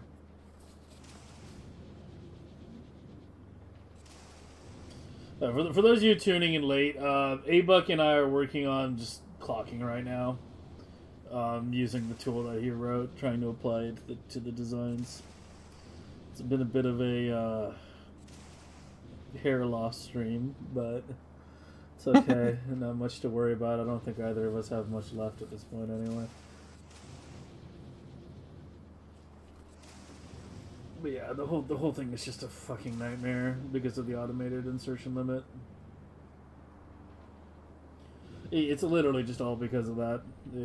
If we had higher automated insertion limits or a way to modify it, like, it would not be this issue, but yeah, the automated insertion limits are just so fucking low, even with full legendary quality. What is it ultimately about? Yeah, it's a UPS optimization. This isn't the kind of thing that you need to worry about unless you are making like an end game Megabase and you actually care about squeezing, you know, the absolute most you absolutely can. Like, there's a million things I would do in terms of design, you know, that we've covered over the past couple weeks before I would get to this. There's a reason I kept putting this off. Is because I was fully aware of how much of a pain in the ass it was going to wind up being. And so there's a reason why I just kind of like, you know, heavily focused on doing just about everything else I could, right? Like trying to get as much direct insert set up everywhere else, trying to have our designs be as well, I mean, mainly just a lot of direct insert, let's be real. Just like kind of refactoring all the blades to be like maximal direct insert, as well as minimizing things like inserter count and whatnot wherever possible. Although we've already found one case today where increasing the number of inserters is actually beneficial. So, yeah. as You intuitive that is. you hated it so much it made you no longer want to try Megabase. Honestly, it's kind of understandable. Like as I said, like it's definitely something that you don't want to be doing a lot, unless you really, really enjoy this kind of thing to the point where you spend several months of your life on it and write a tool for doing it because you just enjoy it so fucking much. So yeah. It's just too shit. Yeah, I mean, it's definitely, as I said, like I view it as like part, like it's kind of a miserable part of Megabase, and that you just kind of have to do at some point if you want that level of optimization. But yeah, like it's definitely not my specialty. My specialty is like I enjoy designing layouts and stuff, like and that kind of thing, like figuring out what the fucking timings are. I'm starting to question if this is even my specialty. My inserters are swinging at is definitely kind of a miserable part. But unless there is some major change to how inserters use UPS, and I'm not sure there even can be at this point, because I think they're actually already relatively well optimized from Woob's point of view. Like I'm not even sure if there is that much more they can even do, but unless something changes there. Then yeah, the thing is, 2.1 has some optimizations for inserters that I know about, but it might screw with some of the timings of ticks and stuff, so that's going to be interesting. what has room? What is room for optimization of inserters? There's a couple things that I think may land in 2.1, like science not being a tool anymore, so that large inventories are not as impacted by it. That'd be a huge optimization. Science not being The other one anymore? Tool? Yeah. What do you mean by a tool? It has it inherits effectively as a tool because it has a progress bar, right? It has a consumption amount, just like piercing rounds, magazines. That's why the large inventories actually are not able to be optimized for science, because it doesn't know. They're not all the same because each one has its own amount of progress. So you could, in theory, have researched a little bit that science, dropped it into the hub, and it's only 50% effective. So Glaive is worse because it's a tool, and then also it spoils. So it's got double progress. So if they were all just kind of normalized to just the moment you put it in the lab, it gets consumed, and it would make daisy chaining a little bit harder. So that would be an interesting one. Fuck daisy chaining. I mean, early game, So. I mean, my early game hamster shit did use daisy chaining, but if I had to design my way out of it, it's not that bad. I mean, I don't know. I mean, you can still do it though, Well, I mean, okay. So here's the problem. I can tell what the problem is. They want to make it so you can't ever lose science. If you ever pick up a lab or anything that's partially consumed on a pack, you can't lose science. If I make 10 red science for automation science, right, and then I consume 4.3 of them, and then I pick up my labs and place them back down, then I can just resume exactly where I left off, and I won't have lost any science. They could, make it so that it immediately consumes the entire bottle when it starts researching. But yeah, it would, and that would still let you daisy chain, right? As you can load up more bottles than what the lab needs, and then still daisy chain them one to the other. It would just mean you can't just move things around without losing science. But I don't know, I don't think people move their labs very often, even in early game. So it probably would be better if they just, optimized for late game. Alright, I got a working clock. It's actually man versus nature? No, you have it backwards. It's nature versus man. Nature is the protagonist here.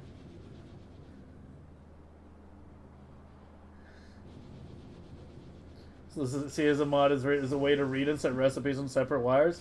Yeah, I mean, being able to set wires, especially on assemblers, like here, when you're reading a condition off an assembler, you should be able to set a wire color here. A lot of the automall shit would become much less headache if you could set a wire color. Because right now, with the automall, you have to be like reading the contents. Or not reading the content, sorry, reading the ingredients for the recipe, but you're also setting recipes. So you have to be very careful with those wires to not fuck anything up, because you're reading and setting, you know, with the same fucking colors. But yeah, it's also when sciences change. Yeah, I guess that too as well. But I mean, like, again, how often do you switch sciences even in the early game? If it just fucking, like, murders one of each bottle type every time you switch science, is it really that big of a deal?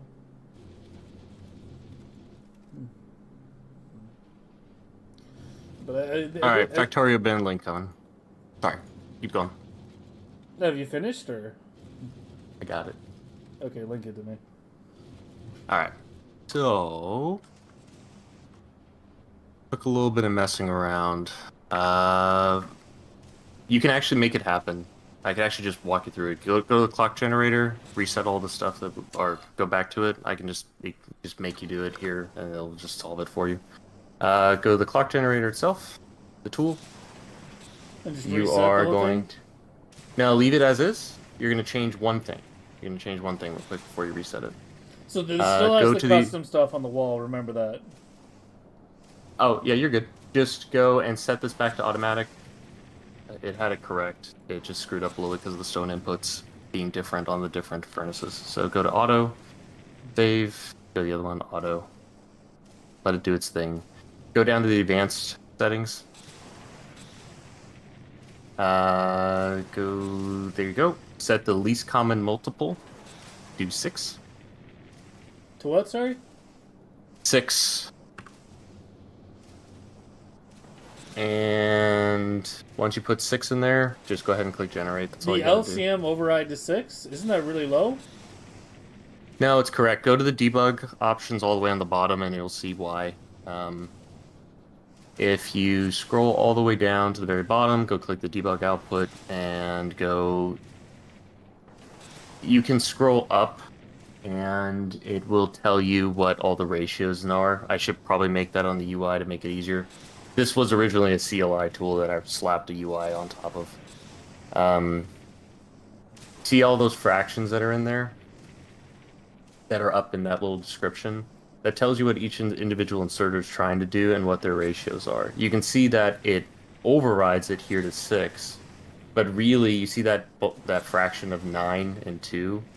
What it's trying to do is it's trying to balance the stone input as well. So it was setting it to the least common multiple of 18, which isn't going to necessarily work here because we have uneven crafting speeds of the furnaces. So to ignore that, we can just set it to the least common multiple of all the ingredients, which is just 6. And that just solves the whole problem here for you. Okay, let's see.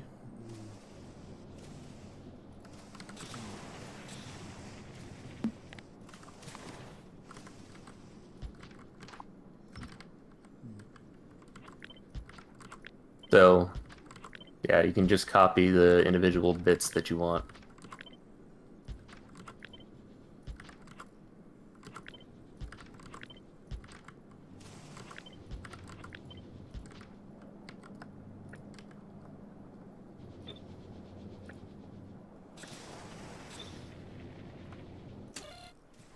Alright, so we're down to 1.1k.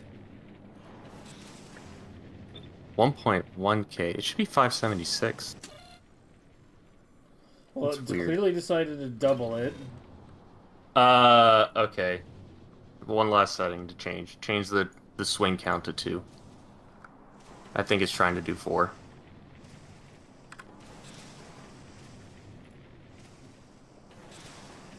Yeah, that's what I also have in mind. I just didn't think it would matter. That should now be 576. Yep. That's your clock. Yeah. And you Okay. should be able to also, with this, hook up this stone input as well, or the stone bricks. Take that first one on the top. That's the correct one. It accounts One for the thing at a slightly time. slower crafting. One thing Yeah, at yeah, a yeah. time. Sorry. I'm talking a million miles an hour here. Let's first make sure this is good.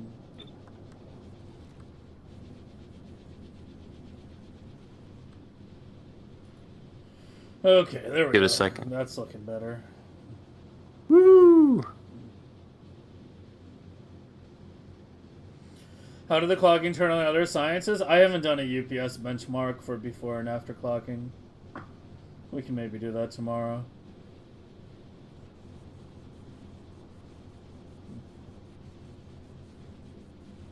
All right. You can now hook up stone bricks. It should work. Or at least it worked on my test over here. Which one? I have 3. Oh, okay. So the one you're going to want is going to be the top one. Inserter number 10. You can look at the description. It lines up with the inserters that are in the timeline as well. It's slightly longer, and it accounts for the furnace that can craft a little bit slower.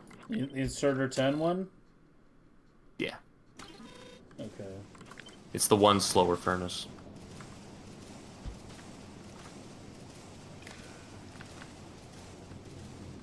Alright, and you are input for you.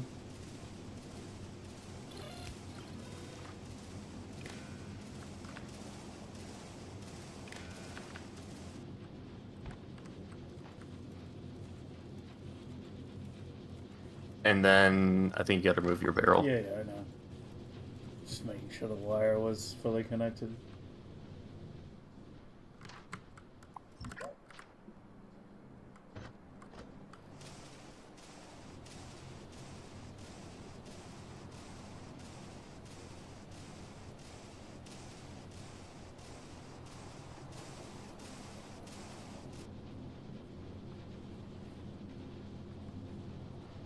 Wait until that belt saturates, and if it's a stable clock, it will completely just lock in at some point once the belt saturates. Getting there. Yeah, it'll get there. There you go. Close. We're almost completely stable. Yeah, very good. You're locked in.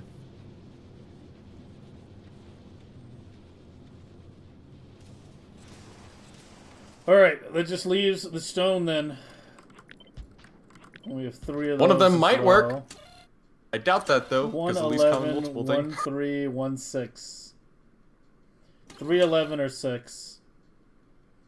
Well, what does this mean? I don't know. What does this mean? Inserter 3, inserter 6, inserter 11? Is that just They are. It's just a way for me to debug it.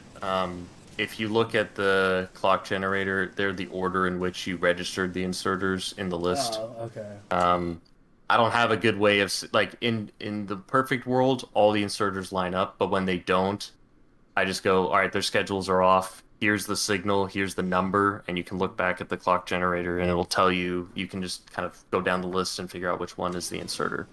But it lines up with the timeline. It'll say, hey, inserter number 6 is inputting the stone into this furnace. But Should in I this particular case, should I even try bench or doing the stone or it's gonna? you can do it. Yeah, I'm gonna copy What it. you would want to do, you could probably set up a separate clock for stone input. It's very, like, furnaces are a lot easier to clock than anything else in the game. Automated search limit is really high. Yeah, they have a very high limit. Yeah. If you want, this won't be the exact optimal clock, but it would be a thing you can do to get around the overrides we just did in the clock generator. If you go to it and you set all the stone inputs to always, that means they're going to swing every single time. And in theory, that should allow you to insert and just set a schedule so they're just inserting when needed. You could also do it by ratios. You know that you're going to need 20 walls, so that's going to be, what, 60 stone bricks you're going to need per second? Is that right? So Math is working 40, today. Or what? Well,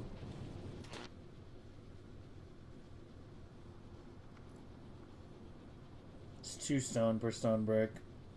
So to get 1.5. So it's every 2 stone. Turns into 1.5 stone bricks. Mm-hmm. So you need 60 stone bricks divided by 1.5. But it's times 2 because you're going to need, isn't it 2 stone per brick? So you're going to need 120 stone with 50%. So you need 80 stone per second across the whole cluster. So divided by 3 is what you're going to wind up actually needing. So, ugh, that's gross. So you need 26.66 stone per furnace per second. Or 80 stone every 3 cycles. And that's where the least common multiple of 18 comes from, is the 6 we reduced it down to. Times 3 to get you 80 total that you need to transfer per furnace every 3 total cycles of 96 ticks. So 80 is convenient because 80 divided by 16 is 5 swings, but you won't be able to do 5 consecutive back-to-back swings given your layout. And that's where things are going to break. So you kind of need to do 1 swing at a time. You could just do lead follower on the furnaces that are higher beaconed, and then that could work. So that the same thing we did with red circuits could work here. And then just clock the middle inserter. So at a different ratio for the inner furnace that only has, I think, 4 beacons, and that'll work as well. Okay.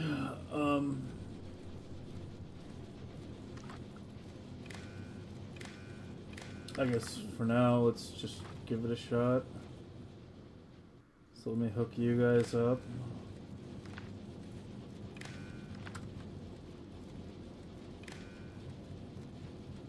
At least that part reaches.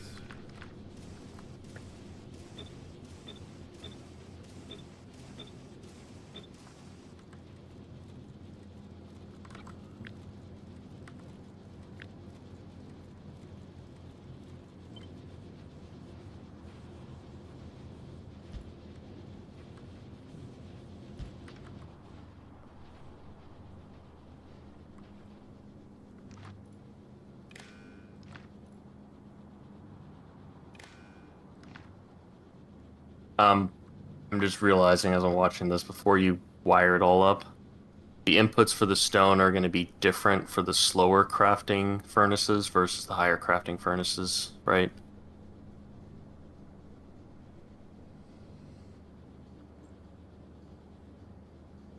So the 2 that have 7 beacons are going to need stone less often, or going to need more often stone. Yeah.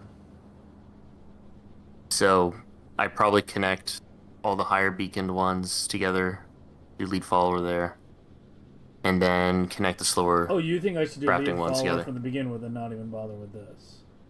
Okay. Yeah. Well, just for those inputs, it's enough. Everything else is tightly controlled. So you can just basically check, hey, is there not enough stone? And then everything else should sync up. Okay. Alright, and that means you need to be separate, so let me change your wiring to be just you guys.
just gonna do a green wire on these.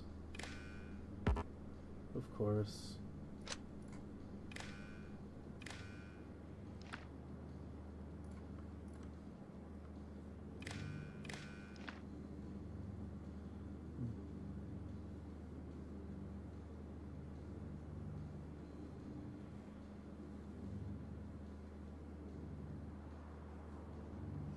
Wait, what the fuck am I doing?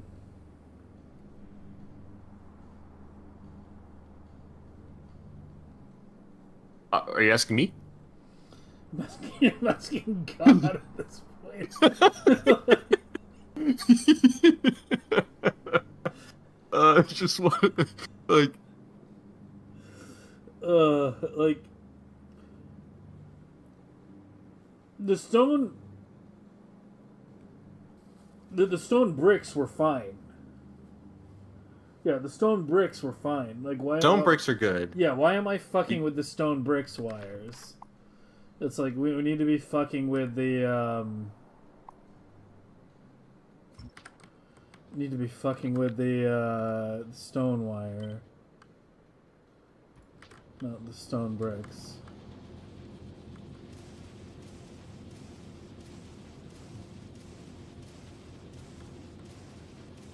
So okay, so let me just set up the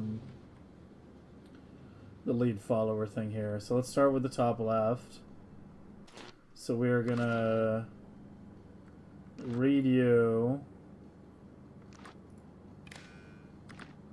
and send you to you and you.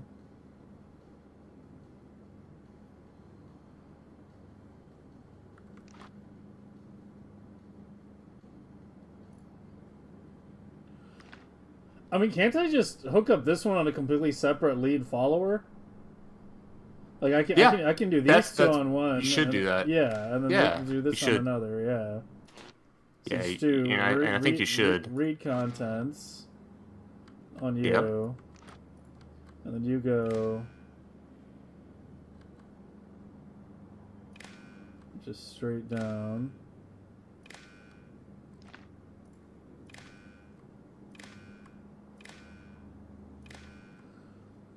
Dude, someone's gonna download this fucking blueprint like 2 months from now, and then be like, "Bro, I don't understand like any of the circuitry you did there. Can you please explain it to me?" I'm just gonna be like, "No."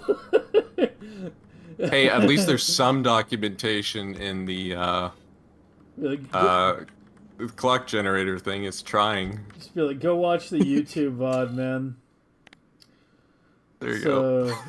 Stone is less than what's some value 20. Well,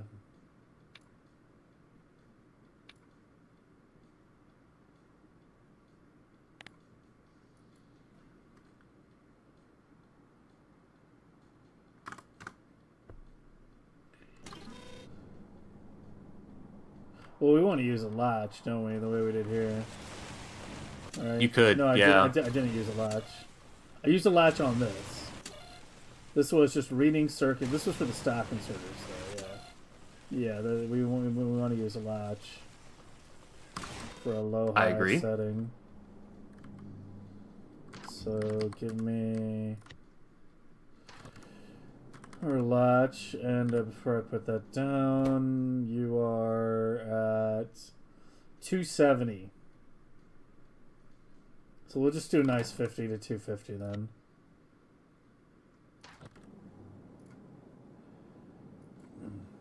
Where's the 250 coming from? The automated insertion. Oh wait, I'm looking at the wrong thing, aren't I? Yeah, you want the furnace. Yeah, I was looking at the furnace. Yeah, or not the. You know what I mean. All right, 66. So let's just go 10 to 60 then.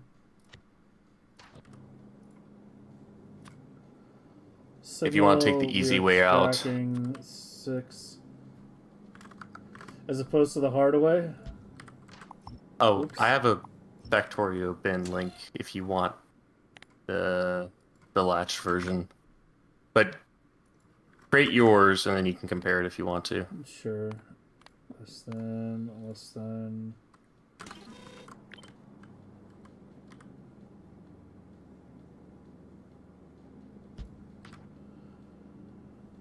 Okay, and you are reading you,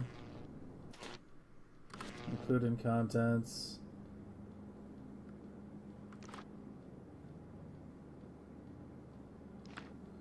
I guess I'll swap the wire on this one.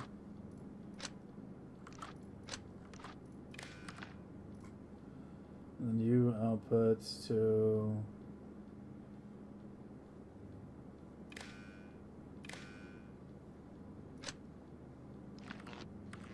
that.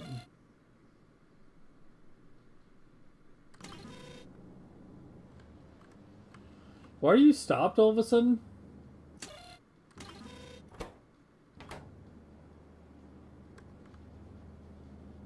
Did you break a wire somewhere? I don't think so, but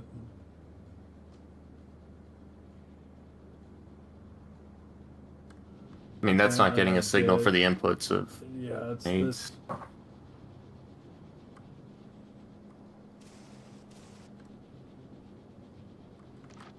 this one.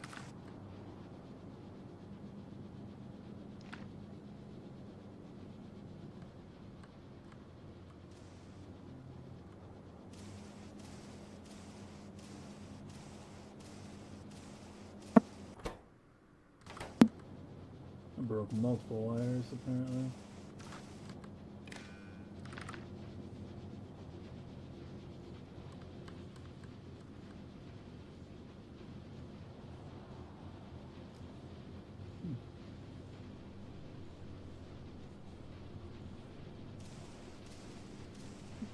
Not just using ebook because helping clock feel like cheating. You want to borrow him? Take him.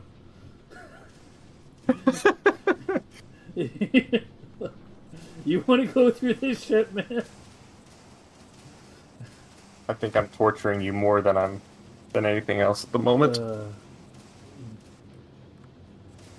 think the clock is doing that on its own. Okay, so you now.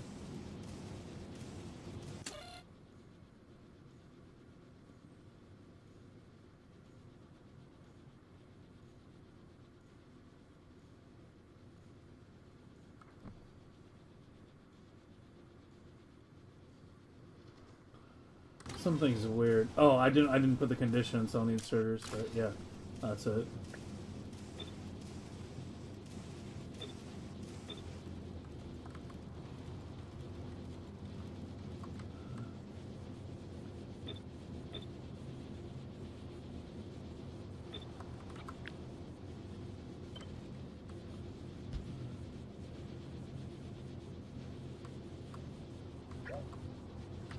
Whatever, let me just copy it.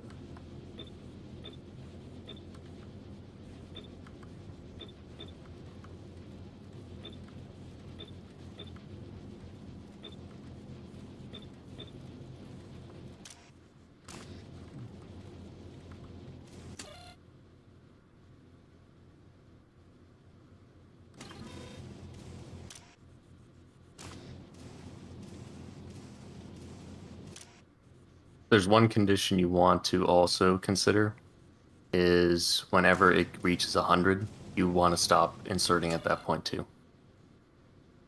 Because you're slightly overproducing.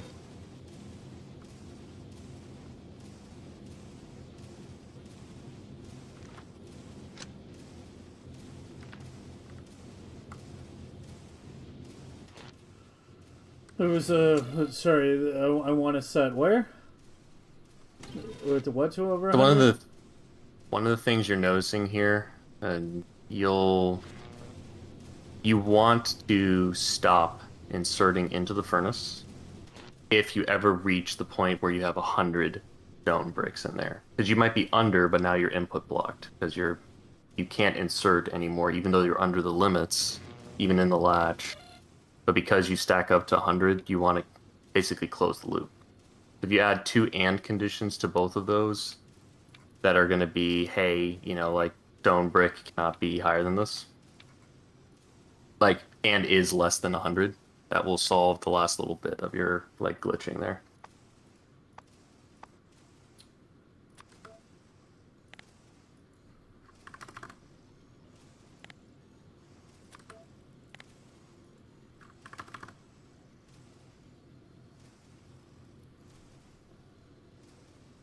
And you can see that it's pretty smooth now. And there's no wake lists anymore. That solves the last edge case you want. You could also choose like a lower range too, like Ernesto was saying in the chat, of like less than 85. That could work too. But just having that extra condition just means like, hey, stop inserting. And that will eventually get all the furnaces to line up because the output is fixed.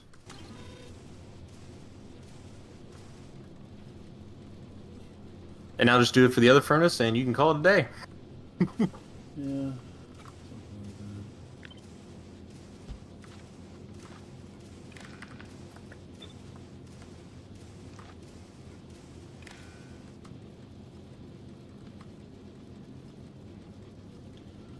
Yet another fucking constant combinator.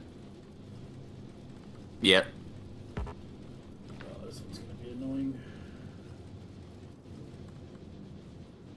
Or you could maybe change the wire color and run it along the same constant combinator that's already there. I don't know.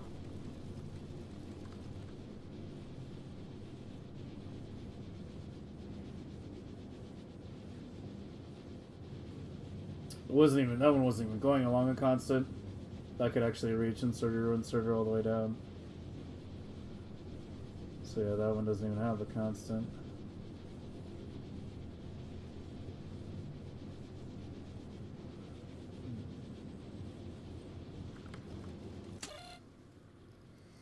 What 100? Yeah, I can do 85.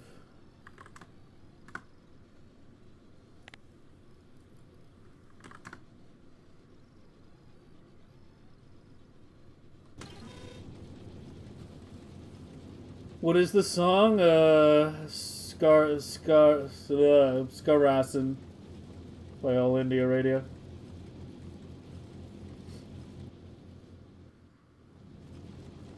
I actually considered using this song as like the intro song to my stream for a while. Back when I was thinking of having an intro song. This one was at the top of the list. Why do I use constants instead of wooden poles? Just to piss you off. Same as why I do everything else. Okay, let's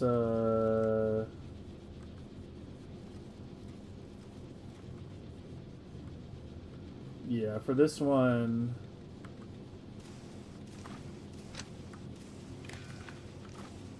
let's flip the wire colors. Okay, so you go to here.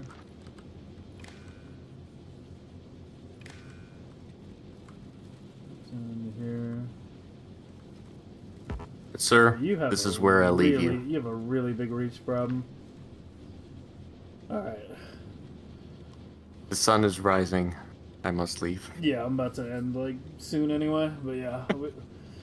We'll deal with the real fun stuff tomorrow. We'll probably go straight to the labs tomorrow. Just so we can get that out of the way. And then I'll worry about Yeah. And then you'll officially be released. And I can worry about the rest of the stuff. I think like getting an intro on the labs is really helpful to understand that. Like a lot of the research that like Konich did would be really good. So that you can start kind of seeing what that transition looks like. It's a lot of decider combinators. It's a lot of things to check.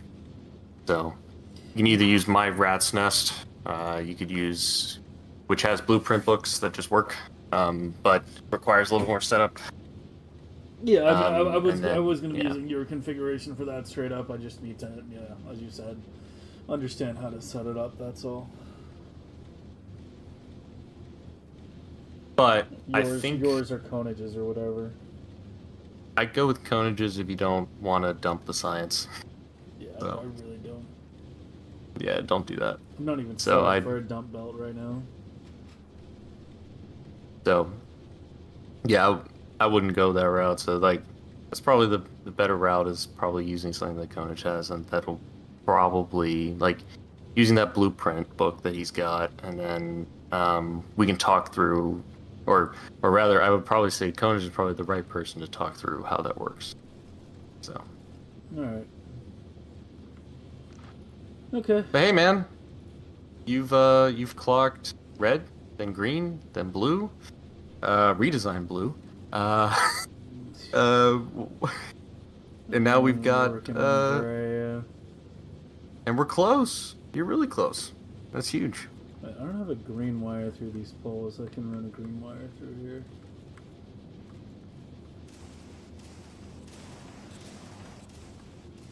Yeah, I only have it up here. Can you reach? You can.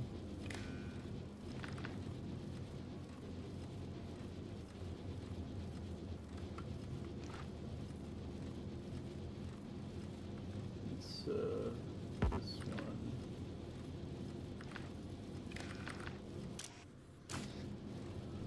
You and you.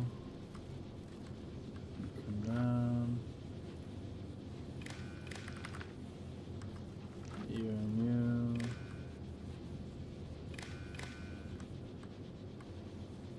That should be it.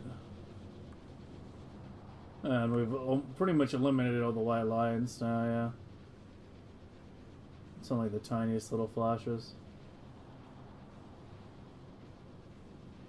It's really interesting military science because there's a layout like this where you can use 9 furnaces and then insert into 2 different assembly machines, but then you wind up needing 6 assembly machines to craft. Or you could go with 5 assembly machines and 10 furnaces, so 1 extra furnace, but then 5 wall crafters as well, which is a different layout. Both have their own trade-offs, so it's kind of an interesting design choice that kind of goes with how you design military. Just which trade-off do you want to take? Less science assembler machines, I'm still fucking less gapping. furnaces. What'd you break? I don't know. Like it's like 99% of the way there, but it's like there's still a gap from time to time. All right, what's your condition on the slower furnaces? It's the same shit, or should be pretty much the same shit. Yeah. 1060, Yeah. 85, 85. It has a lower insertion limit, so you got to take that into account. 52, yeah. I guess we'll go to 50 here. Yeah.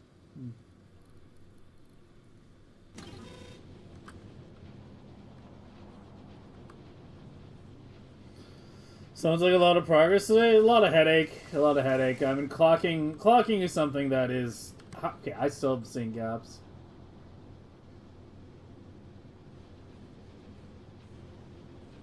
Just gonna watch it for a minute here.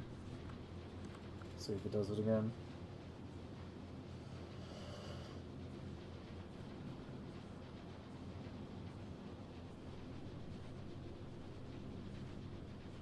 If you want the decider combinator setups that I was using while I was kind of experimenting with it, there's a Factorio bin link there. That one seems to be pretty stable. Okay. I didn't wire it up the same as you, and you'll probably hate the wiring, but the decider combinators are there. I'm still gapping on this, and this is now at the point where it's kind of hard to debug.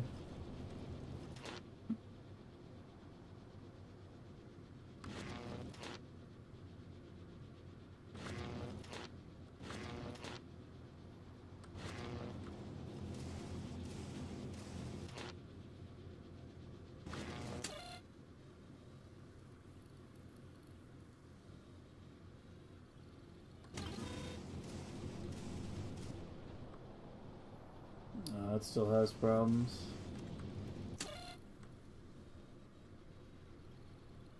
You waited for it to fully stabilize first? I'm gonna go to like 40 on this. It shouldn't have taken that long.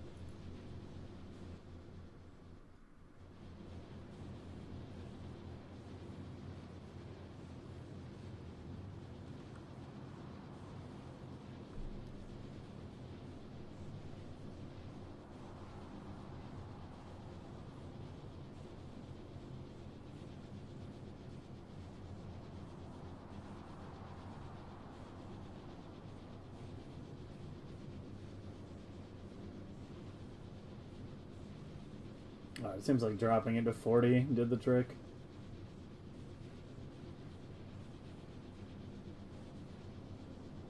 Nice.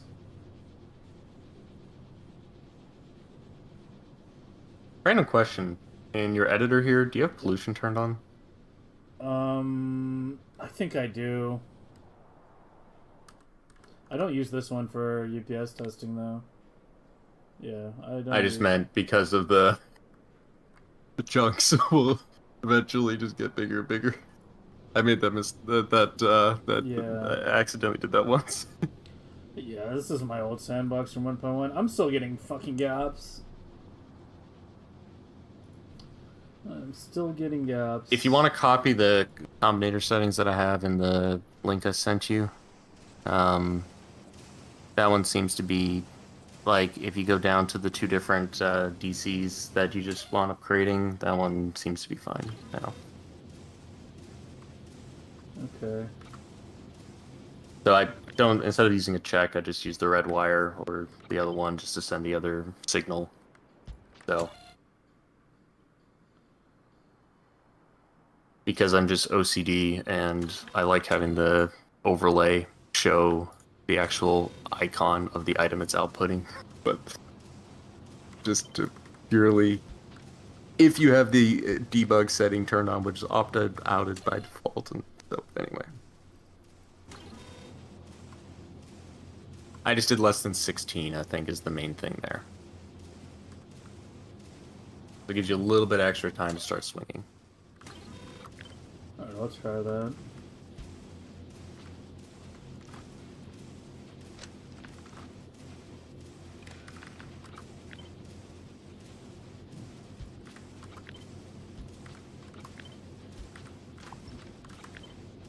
By the way, random tip, you can very easily copy the settings by just shift right click and then shift left click from DC to DC. You don't have to do the rewire thing for yourself. Yeah, I kind of realized that right as I fucking did it, but yeah, I know I can copy settings. Just forgot for a moment it doesn't copy the wire.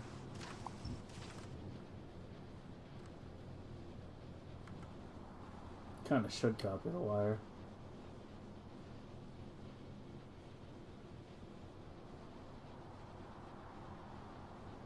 I am choosing green or red, though. That might be why it matters. I tried to honor your thing with the red being the short loopback. Yeah, I had to have them backward here though. One is red, one is green.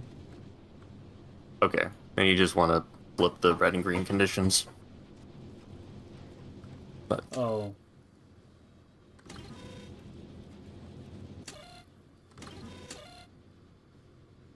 it seems that one's for... yeah. Yeah.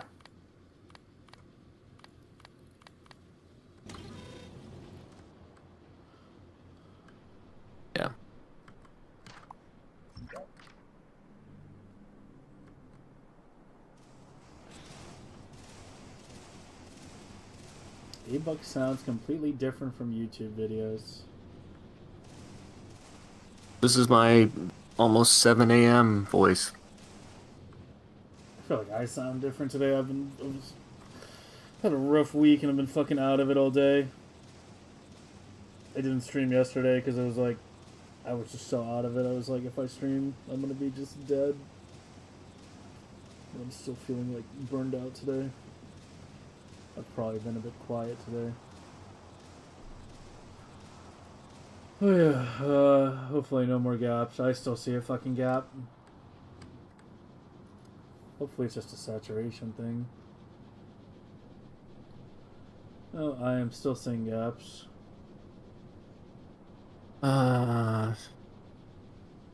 We'll fix it tomorrow.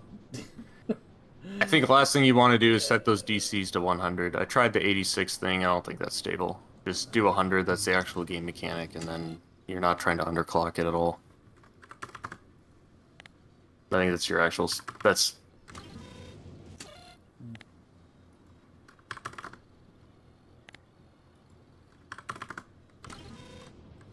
Alright, regardless. Because it's also your final end condition anyway. It's always going to output block if you stop the build, so that's actually more stable anyway. Yeah, I mean, regardless if that fixes or not, if that doesn't fix it, we'll try to solve it tomorrow. I don't think it fixed it.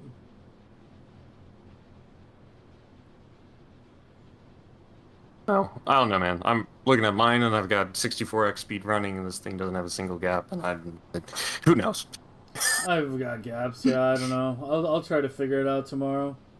I'll try to take a closer look at it tomorrow and get to the bottom of it.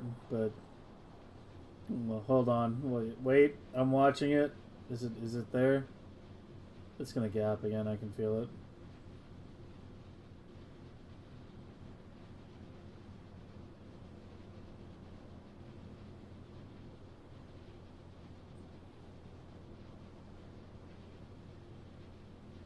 Maybe it's fine.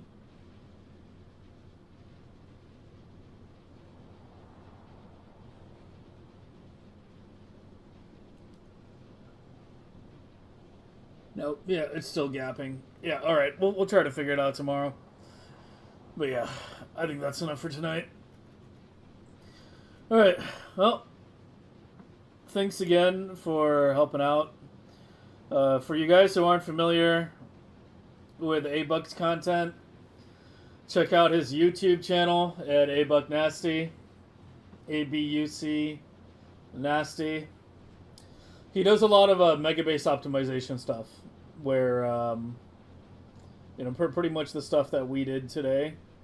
That's pretty much his entire forte. So he does a lot of clocking specifically, and just UPS optimization for Megabase things. So yeah. Yeah, he's done a lot more work on clocking than I have, obviously. And he wrote a little tool in order to generate clocks a little easier, which we had some success with today. Well, that's another story. But yeah, check his shit out if you're not familiar. He also has a Twitch channel, but he barely streams. So Yeah, don't rely on me for streaming. No. But yeah, keep an eye on his YouTube channel if you're interested in megabasing. Alright, yeah, I'll sit down tomorrow and try to get to the bottom of this as to why the last gaps are occurring. Other than that, that'll be it for tonight. We will resume tomorrow.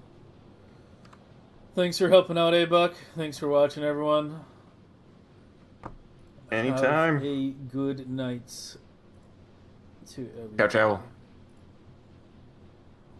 And I will raid, I'll raid Yelp today.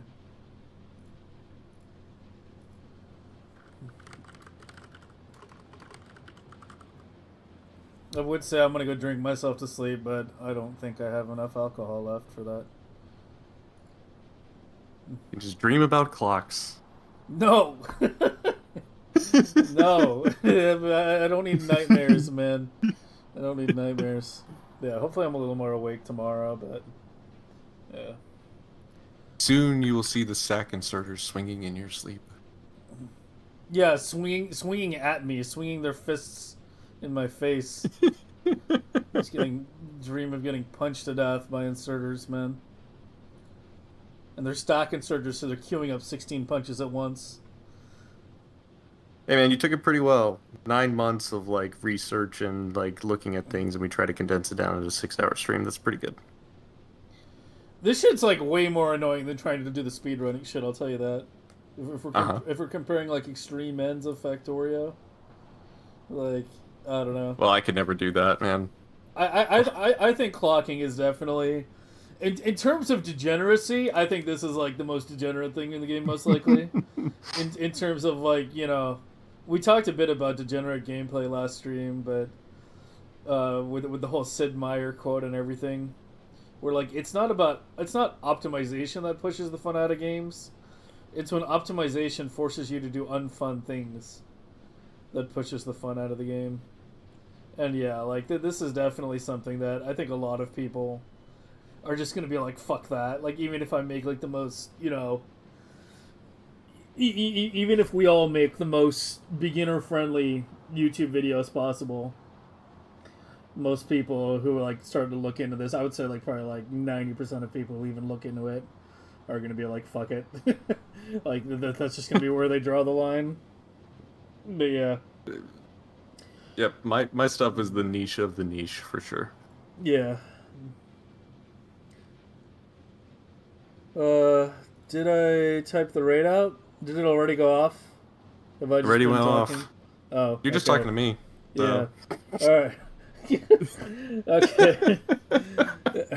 Hey, get some rest, man. Yeah, man. Have a good night. This was fun. I'll so. see you tomorrow. Yeah, your All life's right. work on display. All right, man. Take it I'm easy. gonna make sure your Peace. fucking tombstone has a clock on it. Please no. I need to be remembered by something else. It's gonna be But- literally just the Factorio clock icon too. Like, that's it, just right in the middle. And then below that, it'll be like beloved, father, husband, all that. But above it, much bigger, there'll be a clock Yeah, icon. I'm sure my son will have a wonderful time just